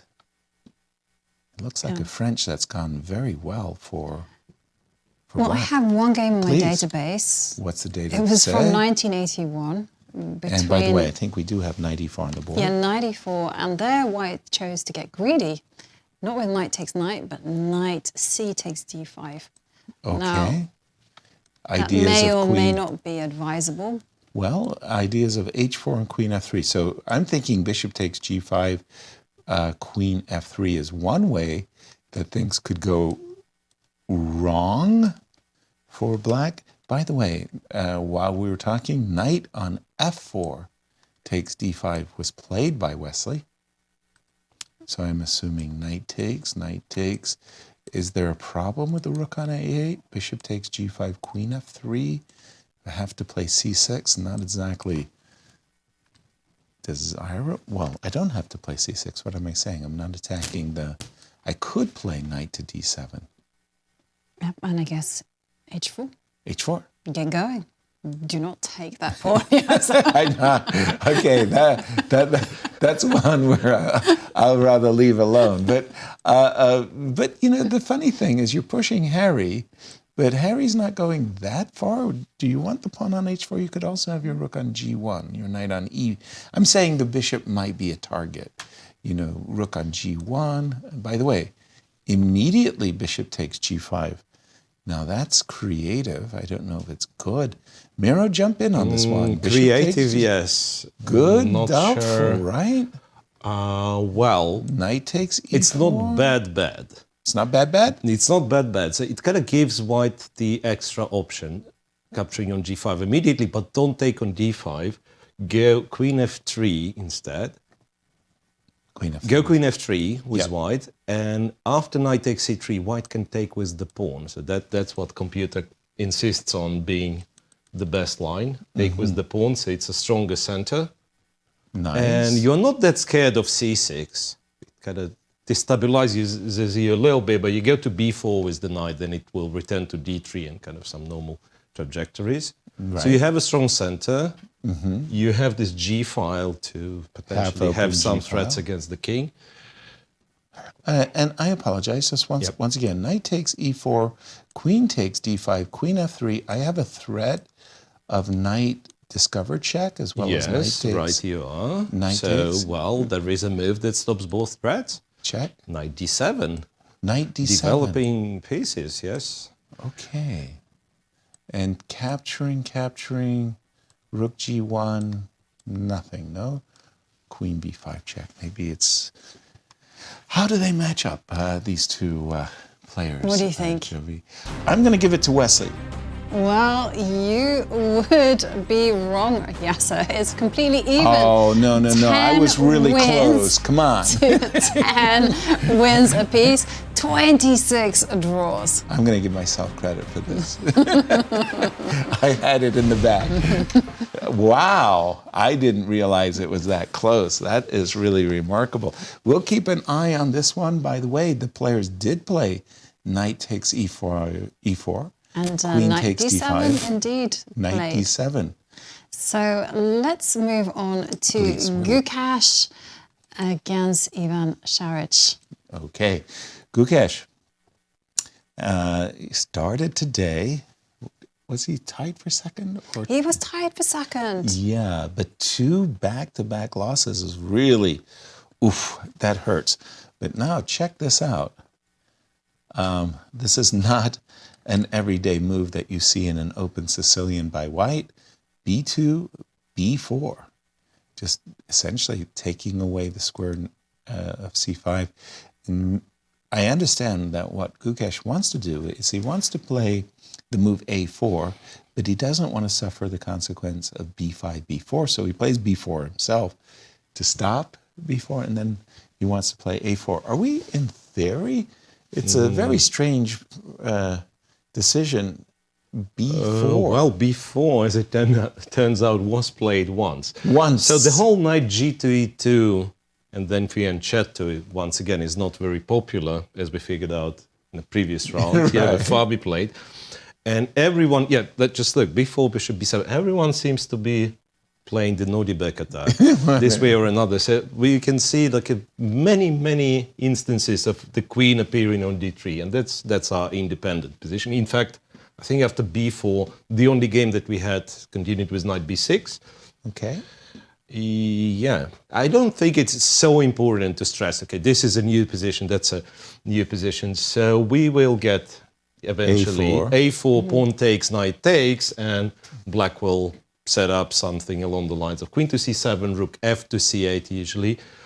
So, yeah, well, he did play bishop E3, and just to highlight, something like this. Queen C7 on and then, so if white is able to play C4 and not to lose this pawn, right? So say you have the bishop on D2 in order to have rook C1. Right. Then he's just better. Yeah, you have a beautiful it's bind. like you control everything. You've got to And in our case, white is one tempo short, and then in case of rook F8, well, you'll have to start making ugly moves, and that's not what you want. So bishop E3 preparing for this. Black also plays the line, plays the move from this variation. So once again, if you go A4, you once again end up being a tempo short. So, I don't know, there is rook F to C1, but then your intentions are so clear that black once again will play a cautious move. Or you can go A4, that's what computer does, just it doesn't play C4 next. So knight takes, and if rook F8 happens, knight E to C3. And this is something very computerish, I'd say, because it's somewhat awkward, and there is this pressure on the C file. I'd be happy having this position with black as a Sicilian player, but little do I know. Computer says it's better for white. Better for white? Yeah, slightly better for white. Thank you, Miro. Anish, Giri versus Levon? Let's go that direction. Quickly, it feels like the other games are all very unbalanced, and this particular one feels like we're in the realm of classical chess. Yes. We know it. I remember when Bobby Fischer and Boris Spassky played their rematch in 1992, and Garry Kasparov called it old man's chess. They were playing this classical brand of position. It's old my man's chess. kind of chess. Exactly. A7, A6. And okay, I like what Anish has done. I mean, his knight beautifully centralized in the middle of the board, very, very well protected. But now, what am I going to do as a follow-up against this move? Prior to seeing the move A6, I was getting myself all excited about the move bishop B5. But after A6, now I'm wondering where my bishop belongs. Probably I don't like it on the E file, hanging. So I am looking at trying to find a better outpost for and my if bishop. black puts a knight on E4, is there anything you can do? I can do better. I will best you, yes. There we go. Well, queen G5, knight E4 in this case. Pause for just a second. I'm just having some thoughts, but no. I guess it's all about the C file. I'll trade and go rook to C1. Again, I'm feeling a little bit of a pull for Anish. Maybe it's nothing too much in the position. And let's check out their lifetime score. What are we expecting? For it to be relatively even? Levon. Ooh, well, look at this. Yeah, Yasser, you called it. Yeah. It's 10 wins for Anish, 21 wins for Levon Aronian, 23 draws. I expected more draws and not as many wins. I thought something like 10 to 15 with, 50 draws. That was my guess. I was expecting it to be very narrow, right? 2-1. No, exactly. 21 wins for Levon. Miro, where's the action? Everywhere. Everywhere. So your assessment was, I think, correct. Anish, Levon, roughly equal. There is a really funny position in this game, which is Vidit against Nepo. Yeah. And bishop on G1. Yeah, like solid. Bishop on G1, bishop on D8. Yeah, there is not much going on. It's relatively standard Sicilian. speaking of classical lines, it is as classical as it gets, right? Right. Well, F4 takes knight F4. I don't think it's the way you refute the knight F, but well, computer likes white. Okay. It's gives slight advantage, and Vidit after his win. Yes. He must be delighted to be kind of back in the tournament. He's not the first candidate to win the event, of course, after a disastrous start, but yeah. But back to the land of the living. You kind of the feel like you victory. can play chess, right? Right. Because I mean, it's very important. It's Vidit so important. was feeling like, goodness me, he's lost positions he should have drawn. Confidence. He drew a game against Gukesh where he had some great opportunity to win. Might have some sad news for you as well. Sad as in, like, it looked like an exciting position. Potential. Wesley saw against Alireza Firouzja. Check, Queen F5, Queen G4. Inviting the repetition. Inviting the repetition. Yeah. Well, computer strangely thinks that white is even has to be careful. So it likes black. It captures on G4, goes F5, and says there's some marginal advantage for black, which I'm not sure how serious that is. Wow. But as Alireza, okay, this is maybe a question to you guys, to you both, because Alireza, he lost. So what do you do to recover? Obviously, the good answer would be yes, you win with black. Yeah, right. But it's not as easy. Right, but tomorrow you have 9 rounds of blitz, and there we can see the players are repeating. Queen to E2 was the move of choice. Yeah. I mean, why not just agree a draw here and then be practical, save your energy for the 18 rounds that are coming your way? One of the things I have to say that I've admired about Alireza from afar, literally from the time he was 14-year-old, he has an incredible fighting spirit. He really, really plays hard for a win. I wouldn't be surprised if he played a move like Queen B3 in this position and said, let's go. I mean, it's chess. Let's the thing play. is, if you play a move like Queen B3 after Queen G4, I think you're gonna have to go back. You have to go back, because the knight is hanging and the pawn on G7. So, my attempt to play for a win was tricky. refuted. Right. So, in order to play for a win, you could either trade on G4 or, according to the machine, you can go to D5. But this looks quite provocative, right? E4, and then I don't think this pawn is any Bishop H6 tasty. is an issue. Right, so Queen E6, and this way, in a sneaky way, you stop Bishop H6. Okay, also in a more traditional way, you stop Bishop H6, you can take it immediately. Right, and that's a silly machine. It goes Queen G4 again. Exactly. But you have to be careful in a position that Miro has up, because say the queens come off, then this bishop on C1 has access to the F4 square. The center is very well supported. And when we compare the kings, it's white's king that is ready for endgame action. Closer to the middle. So this one computer likes for one particular reason, because black goes F5. Yeah, if you give white a little more time, couple of moves to consolidate, I pick white every day. Right. Yeah. So but this F5 is very well timed. Tricky position. So I wouldn't be surprised if right you are. Yes. Just close the deal. Make a draw with black, and then prepare for the blitz. Yeah, makes sense. I'm going to turn our attention back to the game between Fabi and MVL. When we left it, it was a pretty remarkable open. Well, no, it's not the. It's not a Rui Lopez open.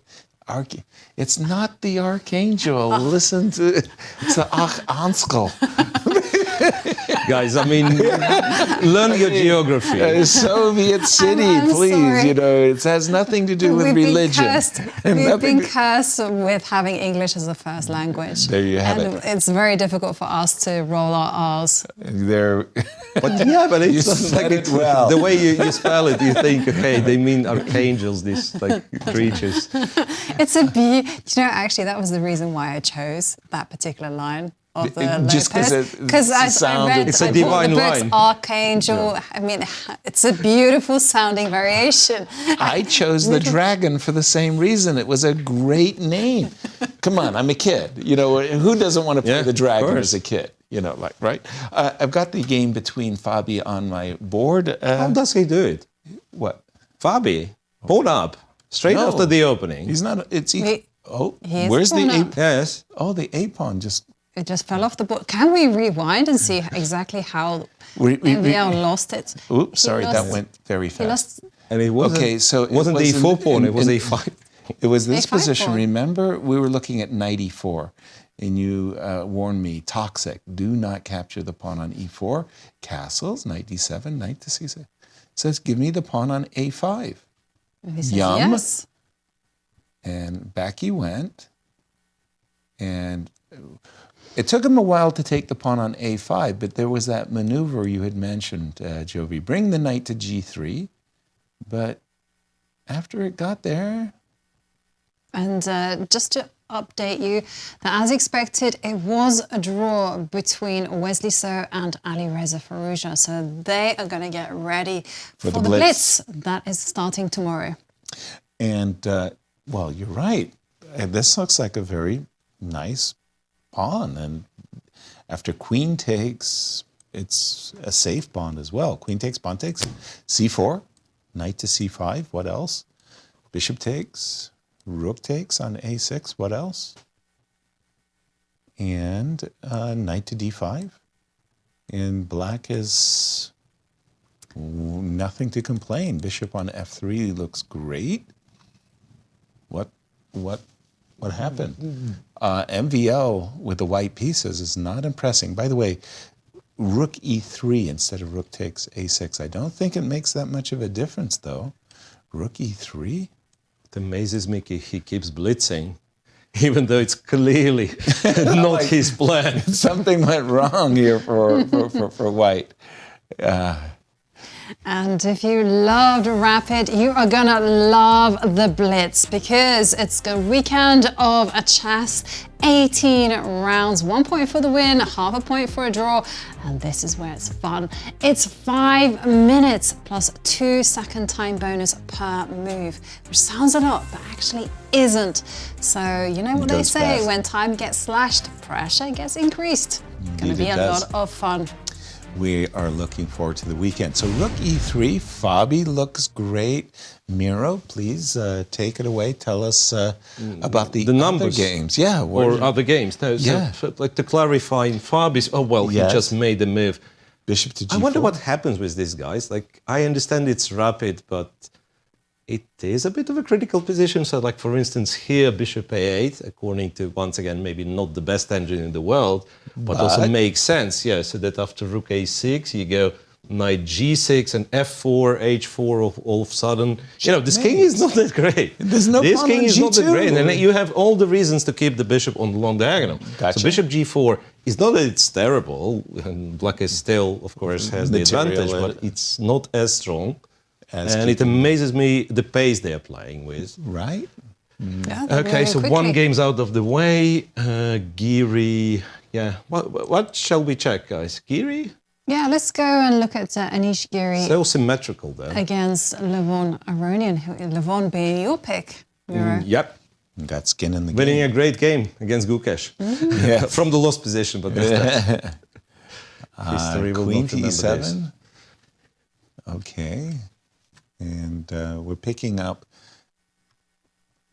I'm just trying. We've got the C file, yay. But the business squares are all covered. C7, C6 are all covered. So we need to put our bishop on D3, threaten a checkmate of sorts. As long as the back rank is covered for white. And Yes, they we've are. got bishop F1 as a retreat. Mhm. Knight to G4. Okay, I would prefer white, but I wouldn't say I have anything spectacularly good. Okay, and well, obviously black has to do something. What to do? Well, knight to e4 or yeah, take that knight. Somehow I'm predisposed to swapping off pieces. Right? Me, I like the knight on e4. If I could say it in a way, what is the knight doing on g4 that is so terrifying? Nothing. Knight on e4, on the other hand, well, it's not terrifying either, but more or less centralized. Clock's a factor in this one, Jovi? It's quite early in the game, True. so Levon has 17 minutes and 47 seconds, whereas Anish, he's down to 13 minutes and 22 seconds. And sure enough, the knight jumped into the middle. 94 on the board. Okay, nothing crazy going on here. We'll keep an eye on this one. Vidit and Jan? Vidit and Jan, let's go ahead there because, well, there's been doubling on the F line. I saw this situation with the bishop on g1, and I was forcibly reminded of a game that Gudakowski played where he had castled queenside and put a bishop on b1, and his king was untouchable. It was a really remarkable game.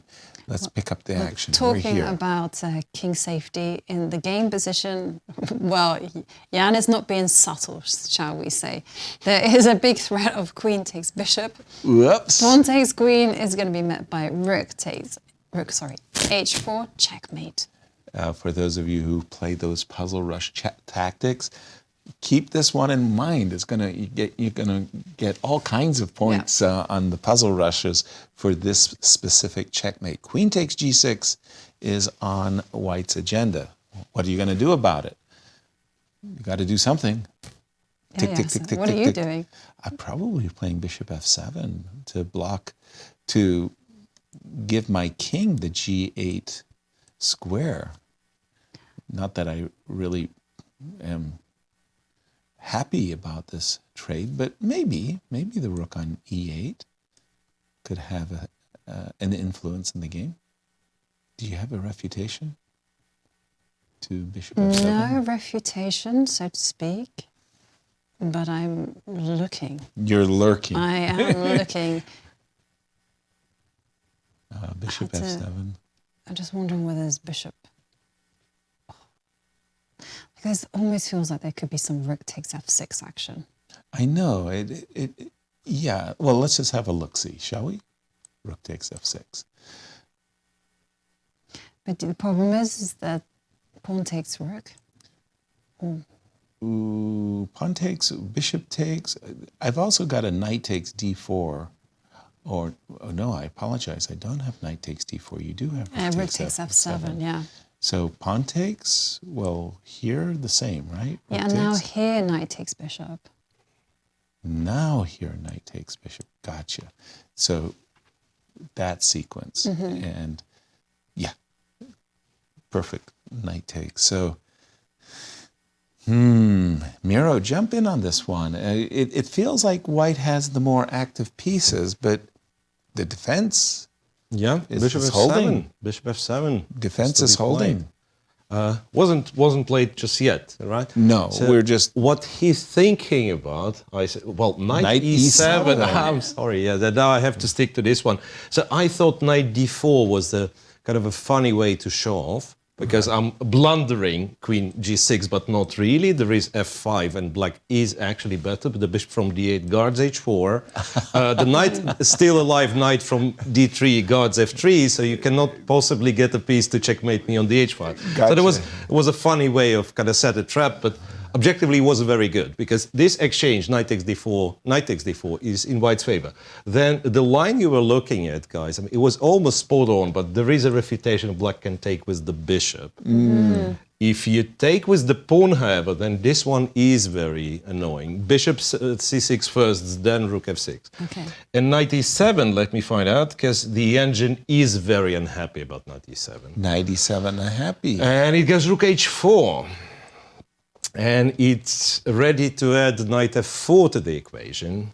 So I'm guessing checkmate. Wow. By the way, rook takes f6.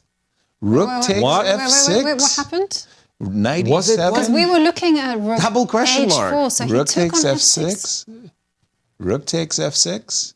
This is, well, a blunder. It's a huge blunder. Oh my goodness me. Up to the point that you have to resign. But look at the camera. Nepo is just shaking his head. Like, what did you just do, dude? And Vidit is like, okay, obviously what Vidit was hoping for was rook takes f6, g takes f6, bishop takes f6, checkmate, clear. But what has he missed? He's missed. Hallucinated knight takes d5, yeah. Knight takes there is d5. no follow-up of the knight d5.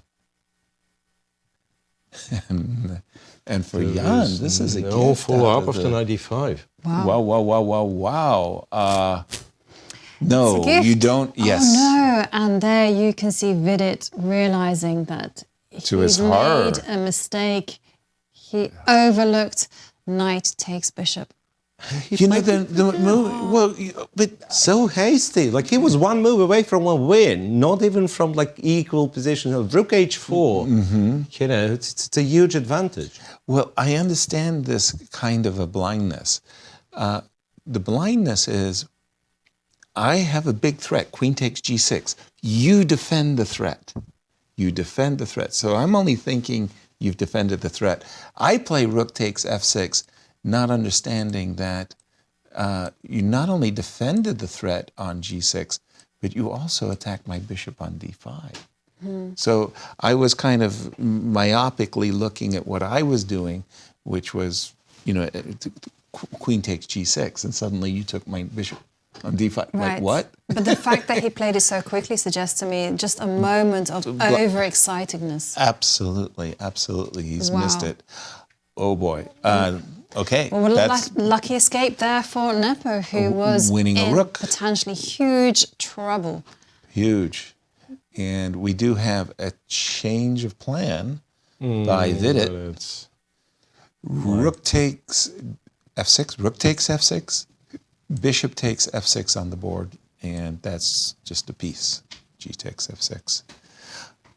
Oops. But you can take d5 as well. Can I take d5 as well? E2 is hanging. E2 is hanging in the end, so I'd argue this one's more comfortable. Yeah, much more comfortable. Same, an extra piece, but like not a single worry. Exactly. No, I'm sign me up. Heartbreaking turn of events for Vidit. And you know, especially after he just won his first game of the event, and he's ready to sail. He's building up his attack so nicely there as well. Ouch. Such a beautiful position, and Jan realizing, he's reaching for the knight, reaching for the bishop, pardon me. And that was the very comfortable way of winning the game. Queen takes bishop, and at the end of the day, Vidit's a piece down. Piece down, and Nothing it's to time to resign. Yeah. And throw in the towel. And look, I understand the dejection. It's just like, oh my gosh, it's not been my tournament. And dude, you were so lucky. I mean, the choice of rook f4, rook f6. Yeah. Sometimes chess is just painful. Move in haste, repent at leisure. What they teach you in the British School of Chess. Actually, the line actually goes, marry in haste. Marry in haste, repent at leisure. Nice. Well, we adopt it for our chess skills. Where do you want to go, Jovi? We head to the game between Gukesh against Evgenij Saric. Yeah, that was also another very, very sharp and strange Sicilian. And Gukesh did play the engine's line of knight on e2 to c3. It looks a little bit awkward, shall we say, that these knights step on each other's toes, but let's see how the game unfolded. Takes. I'm just going to speed quickly ahead to get to the current position. Isn't this amazing? He won a pawn. He did win a pawn. But wait a minute. d5 is hanging. He can win it back. That's terrible. Knight takes d5. And c3 is also falling. So was his intention to play rook takes d5 and knight b6? I mean, this knight is off sides, right? Okay. So you start to get a little bit concerned. Miro, jump in on this one. And there we do see a result. Vidit, Vidit losing to Jan Nepomniachtchi. What did I do? What did I do? But it's nice that he's able just to control his emotions and his disappointment and just analyze with his opponent. But It's he a will healing. have to reset very quickly because tomorrow the Blitz starts and it's relentless. It is demanding. And let's go over to the game between Fabiano Caruana MVL. and MVL because When we left it, Fabi, was materially ahead, and he had actually a really nice, he had nicely damaged MVL's structure, so we're going to catch up with the players. Oh, look at this. The bishop ended up on f3 once again. It's a lot of toing and froing. Ooh, uh-oh. that's a pass pawn that will be promoting if you allow it. Exactly. And look, Check. knight to e3 on the board. And we've got the bishop under control. So takes. Hang on, Check, and we can slurp upon. Okay, bishop c8 caught my eye. Bishop c8. Bishop c8, I guess I have to, You have to go rook a2. Put it there, Yasser. No. 93, the best move in the position. Yeah. Knight e3, okay. 93. Just go for the... Just simple. And of course, it's been played. Yeah. Take this bishop. Take the bishop, go rook b2. Simple or you win the more important pawn on f3, right? Yes. So his king is remains on the first rank. If we go up the board... You take, you go rook b2. And if we go to defend the knight, we take this pawn, or there's also bishop f... yes, terrible. Knight e3. This has not been a good game for MVL. There's nothing about his play in this game that has encouraged me to think that he missed something. The opening didn't. But for Fabi, he just keeps getting better and better. He starts the tournament with 2 points out of 3. Then he moves on to 2.5. And Today it might be 3 out of 3. He's been cruising, and his line scores is fabulous. There you can see he's won his last 2 games, and this could just be a clean sweep of the final day in Rapid. Sometimes, these players are momentum, and it's about the confidence and the momentum that you get. And right now, it's all going Fabi's way. Rook check. Wait a second. And rook takes the position, h2. Right? Rook check, I want to move the king away from the pass pawn as well. Don't forget. Rook d8. I mean, he's playing D8. Like a machine. Again, rook d8, the best move. Take a pawn. h3. Take a pawn, and that's pawn number 2, by the way.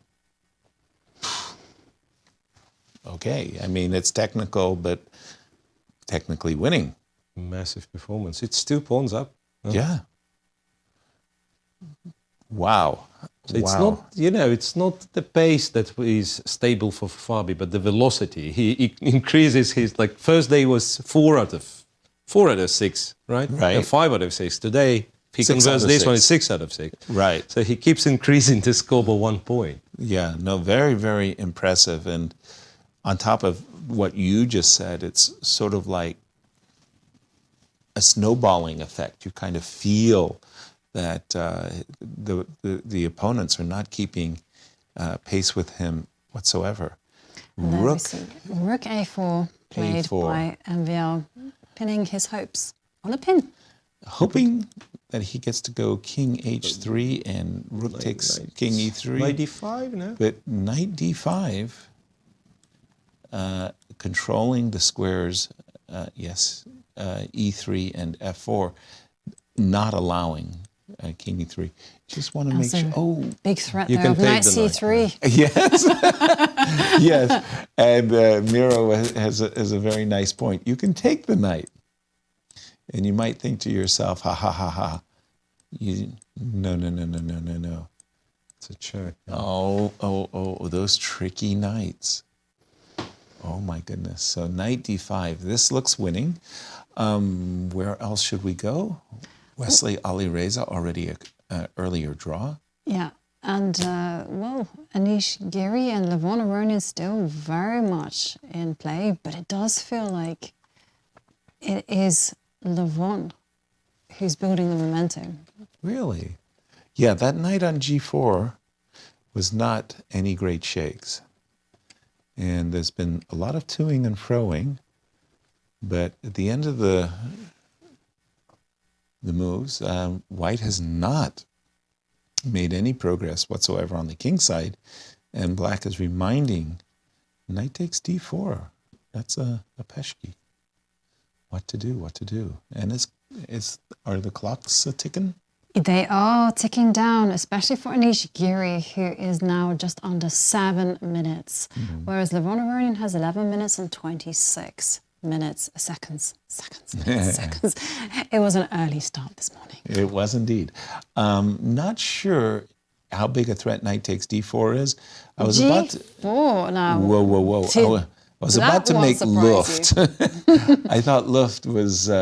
called for h3 and offered the d4 pawn because after the trade, there was a rook to c7 sighting. g4, that, my goodness, that feels like a panic. It certainly does, but what about moves like knight to f5?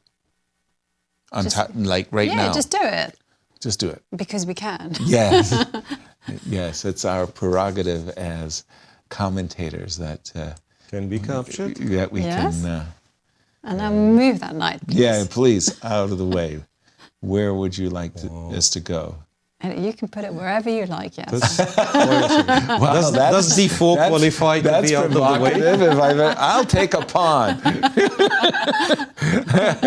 I'm going to take a pawn if you're going to insist. No, okay, knight to f5 wasn't working.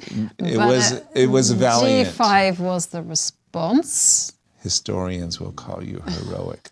g5. I don't like at all what has White just done. He's just put his pawn from g2 to g5, where it does nothing. It's like the queen on h4 does nothing. Is it time? Is it time to play rook back to e8? I'm liking that. Yeah, just bring it back to the fray. Yeah, centralizing. And then you can go knight takes d4.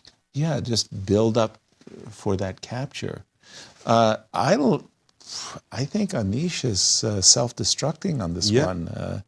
Right you are. Yeah. And if you, on your board, click at move 21, if you can. No, I don't have the... Oh, you don't have the notation. I can click on move 21, yes, my board, and then compare it to the position of the move 26. And pay attention only to the white pieces.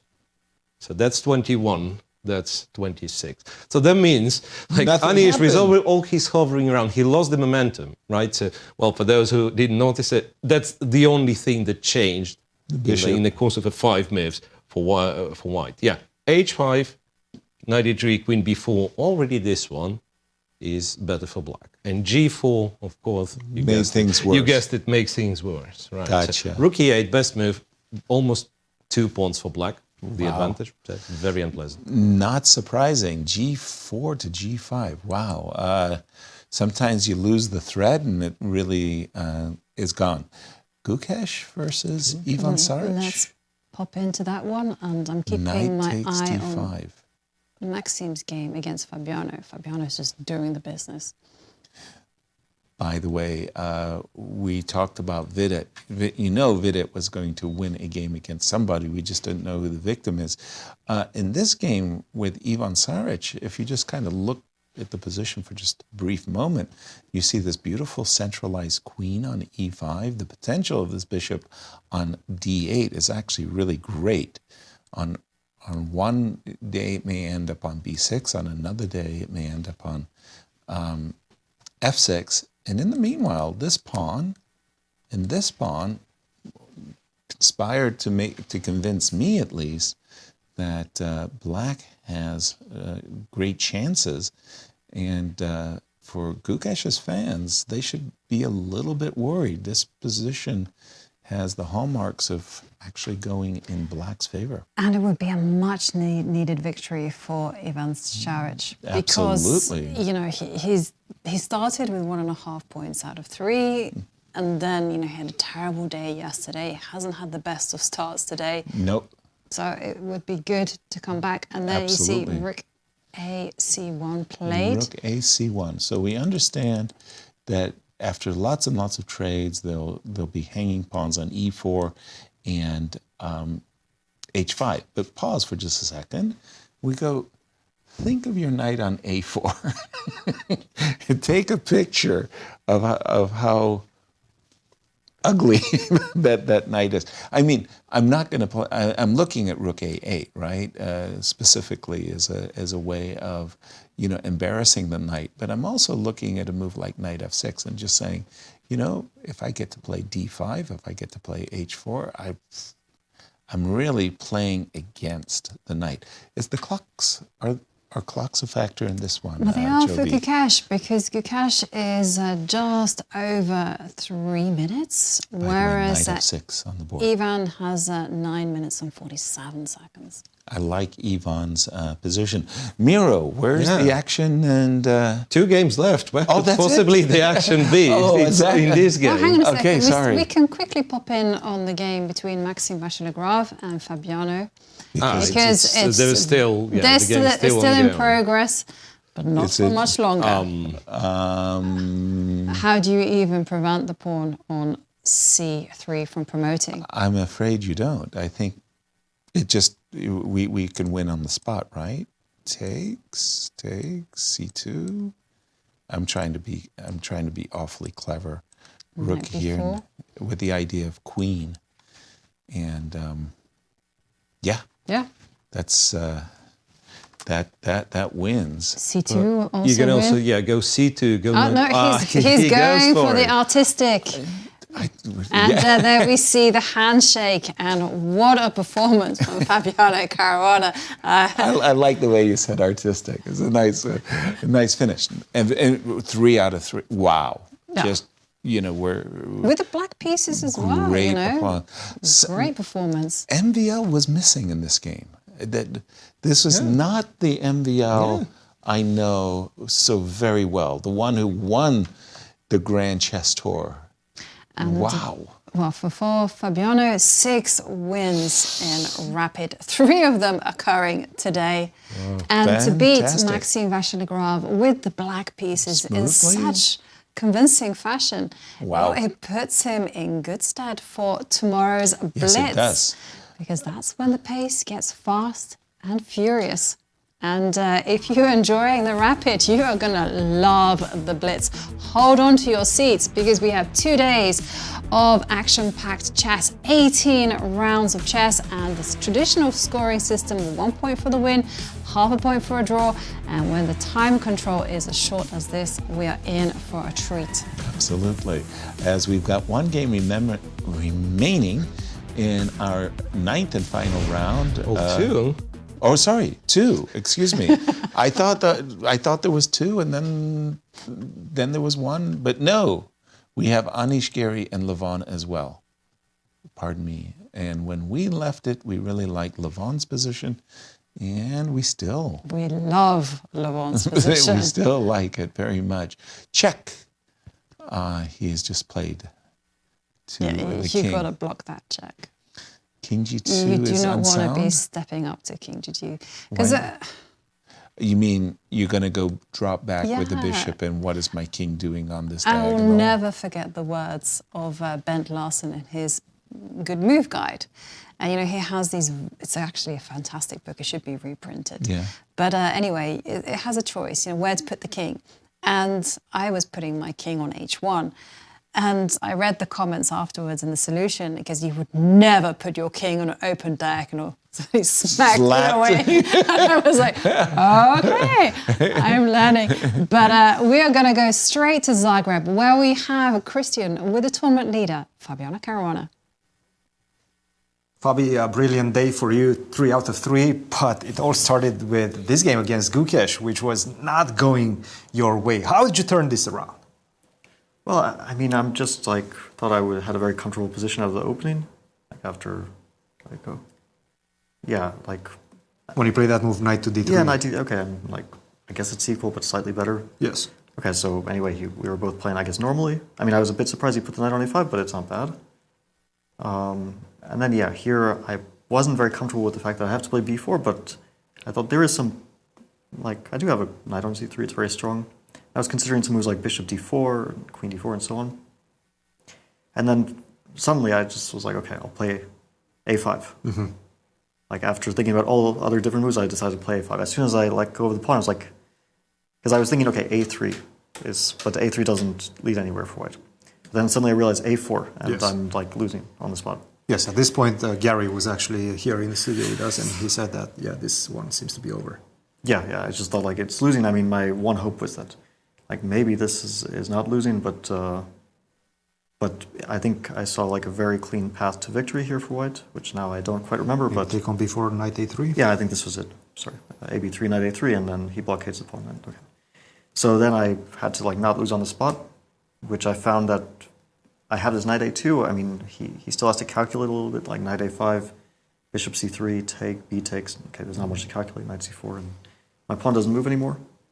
But at least I'm like still continuing to make moves. That was the only thing. And then f3, and suddenly, okay, he missed knight d5, and now it's okay. Yeah. And then surprisingly, this position is dangerous for white. Oh, for sure. Yeah, which I didn't even, like, we got into it so fast, I didn't even realize it's dangerous for white. But then I started to realize I have a passed b pawn. And then c4 came. And here I thought I was like, okay, practically at least winning. Yeah. And then the rest of the game was pretty, like, my play it just goes by itself. So. Let's talk about the game against Anish as well. He defeated you in Classical just a week ago. Now it was time for revenge. Was that in the back of your mind at all? No, I was just thinking he didn't win any games in Bucharest until he played me. He didn't win any games here until he played me. So I should just make sure I don't repeat the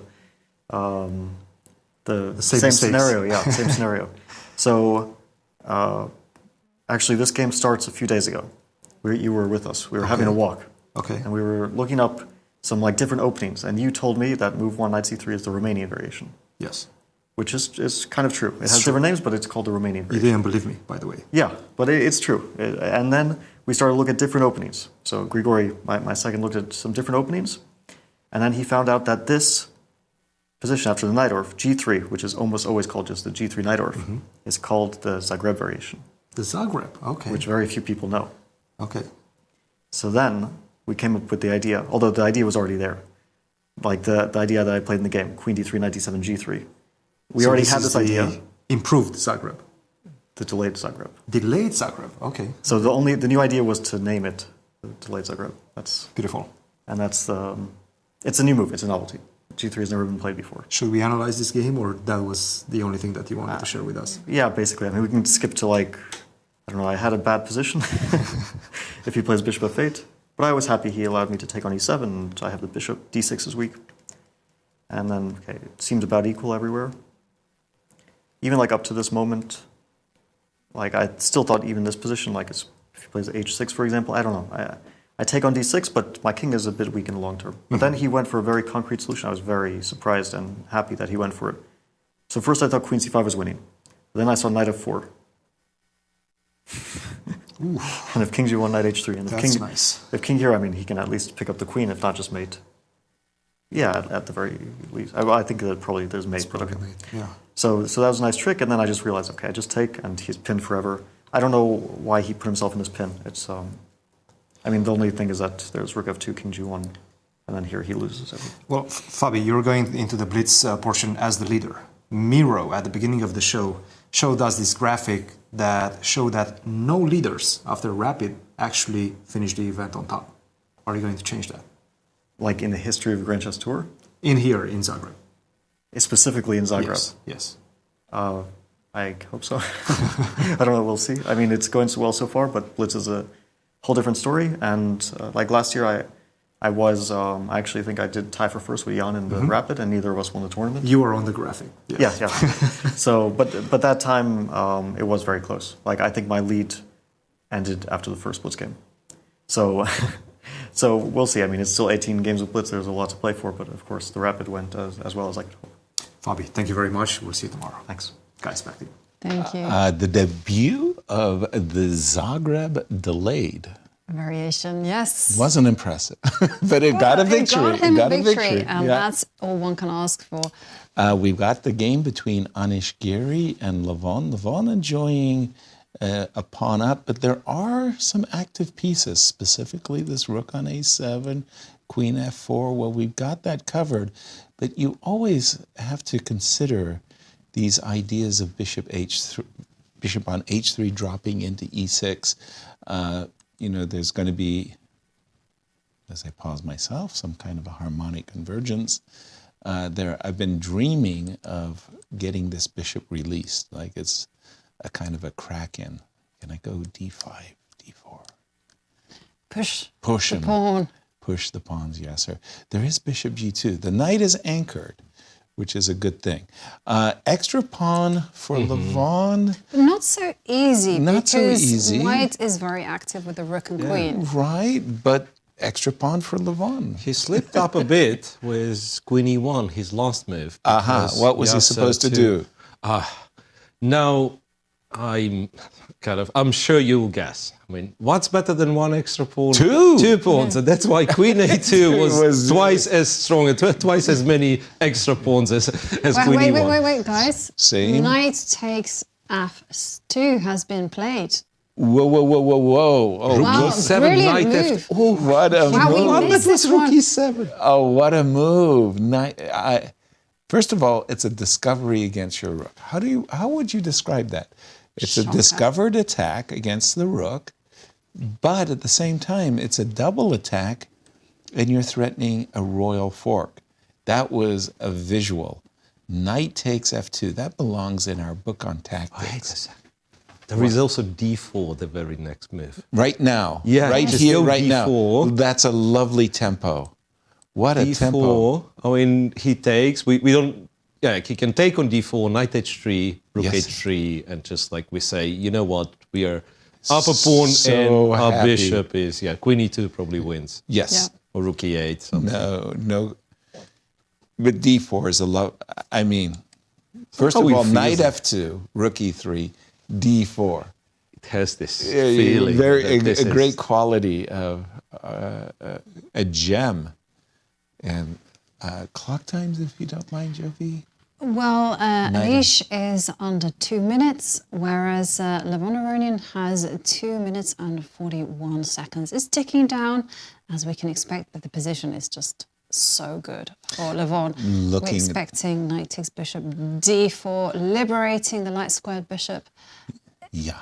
It's a dream to play. Looking at their scores, 9 and points. D4 indeed chosen. Levon is in his element now. You have to take that pawn. Yeah.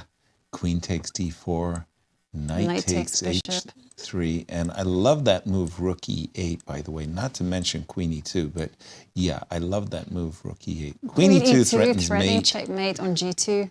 By the way, there is a... Oh, now you can grab it. There's a sighting. You have to pedal backwards with the queen, put her on f2. Yeah. It seems so. Queen f2, again, unlike rook e8, there might be queen e4. Remember, those batteries with the queen and bishop are so strong. Then you you can't go queen f2. Rook to g3. Rook to g3, protecting against the checkmate. Okay, the good thing for Anish is that queen a2, he still can keep a one-pawn deficit. Well, I'm looking at rook c8. Just bring the rook. Yes, of course. And there it comes. Bring the rook. That is an easy one, I must confess. Rook c8. I mean, when I get to play rook here, I kind of feel like queen g2 is something to fear. Mm-hmm. I was also wanting to put the rook on c1. So you can do both. Yep. Agreed. Yeah. You know what I would do? For Anish. And I do it quickly. Queen takes b6. h4 is what he did. Go down with, I don't want to die on an empty stomach. Yeah, well, h4 chose. h4. h4? Yeah. Really? h4. Oh my goodness. Okay. So what's the story after rook c2, or you like rook c1 too? Those pins are just painful. Rook c1 is a great move. I like rook c2 because I like these queen g2 and pendulum discover checks. What will he choose?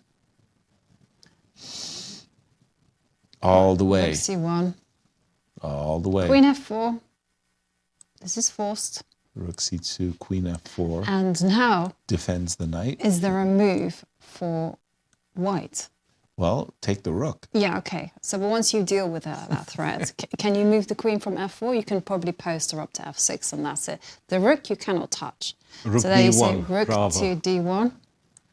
And basically saying, your turn? Wait a second. Not only this, like if queen does not control e4, then black has queen e4 move. Right. Yeah. Intending queen h1, so it's even worse. Queen So f6, you can't queen move a piece. Yeah. Rook e3, we know these from our tactical books. Checkmate. Mate. Sorry. Queen g2, there was a... Yeah. Jeez, even better. Yasser, the goal of chess. Let me show you what you might have missed. Well, that would be our first checkmate. Yes, and forever. We do not checkmate. And 56 seconds and ticking for Anish Giri. It's but not he been- cannot move a piece. It's not been his event. I can only put it like that. Anish is a great player, but this position is... You can't save it. No. It's wrong on every level. Your material down and your pieces are all... But you know... A4. A4 played. The final act Now, would of you just go defiance. A5 and say, I would you would play? be very tempted to play A5 just to fix the pawns on light squares. Remember those endings. You know, if you ever get into an ending, you want to have a bishop that is fully functional. Bishop to E4. Oh no, pardon me. Bishop to D5 played. I saw that he reached for his bishop. Queen F2. Yep. So we are inviting Queen E4. Well, the rook did move in the end. Rook But H3. He had to defend against the mate on H1. What next? Rook D3. Something to be said for Queen G4 check. It's not. No. Yeah, that's why we were struggling to find a better move. Oh, well, the good move, because black pieces are so perfect. You just wait for white to run out of moves, right? So A5, but Bishop C6, your turn. Yeah. And Anish is watching his clock tick down, saying, why do I have to move? Rook has to defend the mates on H1. There's no move. Queen H2. Queen H2. Yikes. Queen H2. Wow. It's very, very, very rare to see a top player tied up so And very there we badly. have the handshake, a victory for Wow. Levon. This is very important for the standings. Oh, indeed. But what a dominating final move, too. Queen F5. It's just everything looks That means there's one awful. game remaining between Gukesh and Evgenij Saric. Now, one thing to note is that Gukesh has managed to wriggle out of problems. No, I've been really? following the evaluation, but it was very much on Saric's side. But now there's been a turnaround. Gukesh showing that he can live life with seconds left on the clock. And it's 12. What is the Um, second? it's Knight to 19 D5. He's What a just blunder. walked into Knight F6 check. Queen Oh. F7 check. Knight F6 check. Oh my goodness. This looks like Knight F6 check. Trade queens and go Knight to D7. So we can go check. Queen takes F7 He played. takes Queen F7. That's even. Is that more powerful? We've got to move our king. King H6, only move, Queen F4 check, and then he's going to play Rook F1. Yeah. Oh my gosh. The Queen What a F4. turnaround. Oh my gosh, Given what a as an chance. inaccuracy. Pardon me? Queen f4 was not great. Was not great. He had to trade the queens. I mean, no, it's... Wow, but Whoa. G5 should be... Disastrous. Should be disastrous, yeah. Maybe now time to go knight to C3. Knight C3 with the tempo. By the way, stopping queen e4 No checks, stopping queen takes d1, and introducing my little friend on d1, rook to d1, to d7 check on white's agenda. Yeah. How do you defend against all of those threats? And I don't. remember, white is also 2 pawns up, so there's no salvation if you trade never of forget. queens. I'm sorry. I forgot. Okay, just a second. We've got a check on f7. Oh. Yeah, you have to step up with the king. King h6. If you go king h8, the h pawn will fall. Also check. with the check. But I don't know whether he needed that. No It's time. seconds. He steps up with the king to h6. Okay, Gukesh just gained some time on his clock. Now, why? Whoa. Rook to d7 check, bishop e7. It's not. Well, the white king isn't in any danger because queen takes g3 is not a threat because of rook b7. Right. So that gives you a free move. A free hand. b6. Push him. Can you do like queen f5, queen d3 maybe, just to consolidate? I like that. I like that a lot. But I'm much... Hold on. Wait He's a not doing a second. 3-time repetition, is he? Can he play queen he f6? can play queen f6, but he cannot play queen f7. Okay, rook f1 chosen. Rook f6 is the idea. He lost almost all the advantage according to the machine. Wow. Maybe it's a wrong call. Maybe it's a wrong call. Bishop Maybe d4 covers a lot of critical squares. It certainly does. And now queen takes g3 is definitely on the agenda. Yes. Whoa. Knight to d5. Gukesh is playing... Hold on. Queen takes g3. Why not? You can't take the rook. That's mate in 1. And he's done it. Ivan said, oh, yeah. Wait a minute. Why are you doing this? Well, you got 8 seconds to decide. And wow, queen takes g3. A mistake. He's going for the perpetual. He's going for the draw now as Gukesh. No. It's not quite a draw. Oh, sorry. I mean, the king is running away. Oh, excuse me. I thought I was... And now you can see he's won in peace. To the good, yes. Wow. The king is just running away. Remember that game of Maxime where he could have played g4 and run away with the queen after trapping the bishop? Well, we're going to see an echo of that. It's winning. It's simply winning. Well, how easy is it? Queen g4 picks up the c4 pawn. I'm afraid that there will be a sequence where I'll be able to check. We will be able to force the queen trade. Pardon me. Queen to c4, I'll go queen c6 check. Oh, yeah. So it's as here easy we as go. that. So we're looking at king f2, and in case of queen takes c4, we've got queen c6. Don't forget about your king. Queen c6 check. Oh, that's a clever move. That's a clever move. You can't cross the e file. Yeah, the desired king e3 is going to have me crying. Wow. So, If Gukesh wins it, this would be very important because not only would he have turned around a much worse position, but it would actually be his first point of the day, having lost both of his earlier games today. Ouch. Yeah, that's right. His first win of the day. But then I might be able to say the same thing about Ivan too, right? Mm-hmm. Yeah. I mean, Anish didn't win a single game. Anish has not played successfully. He's played at times quite well, not for the results though. Here, okay, with a little fancy footwork, Gukesh is getting his king, and yeah, now it's easy. B6, B7 is going to queen, and the king is easily going to find a path to security. Let's say no more checks. To safety. Yes, All safety. you need to do is find your king a good home. Now the knight has gotten into the defense. It's amazing how And good a now knight can. it just covers all the checking squares. It does. And queen c6 check. And that's it. Gukesh wins against Evgenij Saric.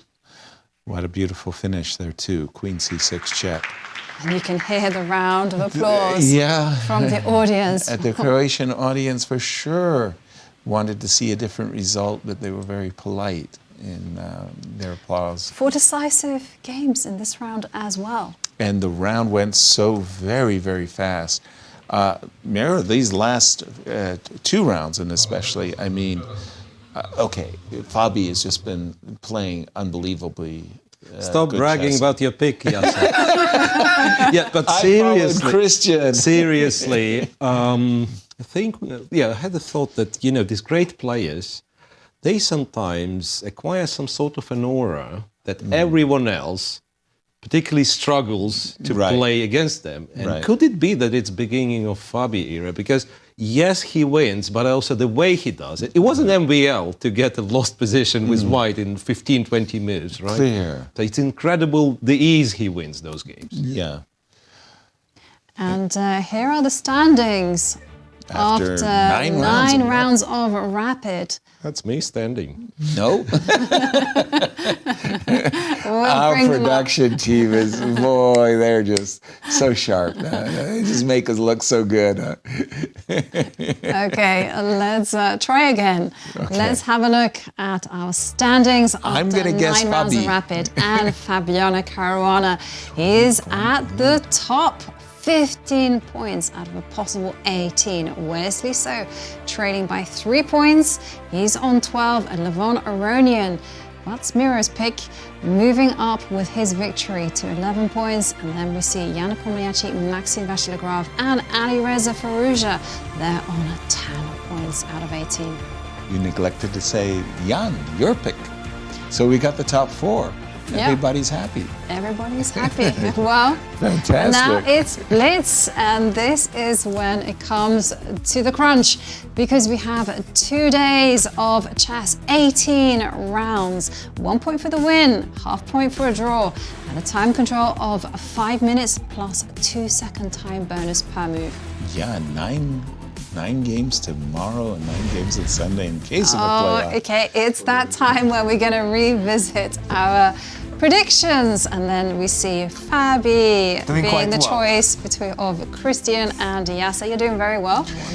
Christian's a I brilliant have to man. congratulate Yasser once again, as usual, Well done, for Christian. maintaining his lead in our prediction situation. I'm not so sure I'm happy with my choice. Well, just a second. I'm telling you, Nepo, Levon, any one of our picks, seriously, can go on an incredible win streak. Yeah. Yeah. And Anastasia, you're doing quite well with your picks as well. Yes, we are Levon. doing quite well. Levon did 2.5, but Fabi 3 out of 3. Who can beat it? Who can beat 100% result? It's really difficult to do, but still, Levon is trying, and today was the day to try. Absolutely, if you're still fighting for something in this tournament. So he made 2.5 in rapid portion, and I think he's still looking forward to try his best in Blitz. So we'll have a lot of fun during next 2 days. Absolutely. Christian? Will we get a new history made here in Zagreb? Perhaps the leader going into the Blitz will finally be able to win. Fabiano will definitely be looking to try to achieve that, and he has great chances. I mean, 3 points in the lead right now. I mean, that's quite good. And there's no Magnus Carlsen in the tournament. There That's is no. the thing. I wanted to say this. Yes. So now everybody has this chance. We've seen this story before with Magnus, even recently in Poland. He Mhm. was trailing by, I think, 4 points, and he managed, by the way, who was piling up victory after victory, and he still managed to win that event, but there's no Magnus in this one. So definitely, I think Fabiano has a great chance at potentially extending his lead in the Grand Chess Tour. But it's not over, not over. Of course. I'm rooting for Levon, so I think it's going to be a big fight between these St. Louis guys. It's about who's going to be able to get in that blitz shape. You know, Yes. the one that you can string 5-6 victories in a row. Maybe 9. Well, like last year. 2 days, the next 2 days are going to be explosive, guys. What are you expecting? We like what you just said, the St. Louis clash. Who will win? So same people and people from the same block competing for the title. Thank you so much for joining us. Tell your friends where you're going to hang out on the weekend, and we'll look forward to Blitz. Yeah, baby. it's gonna get fast. It's gonna get furious. You don't want to miss it. Thank you everyone for tuning in and watching, and we'll see you all tomorrow.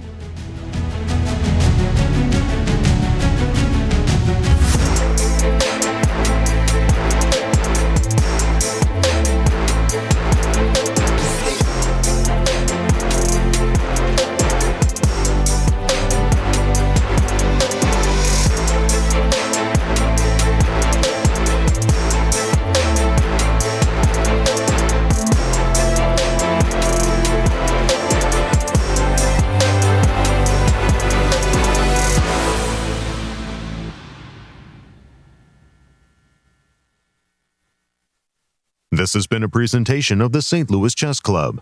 Any reproduction or distribution of this content without the express written consent of the St. Louis Chess Club is prohibited.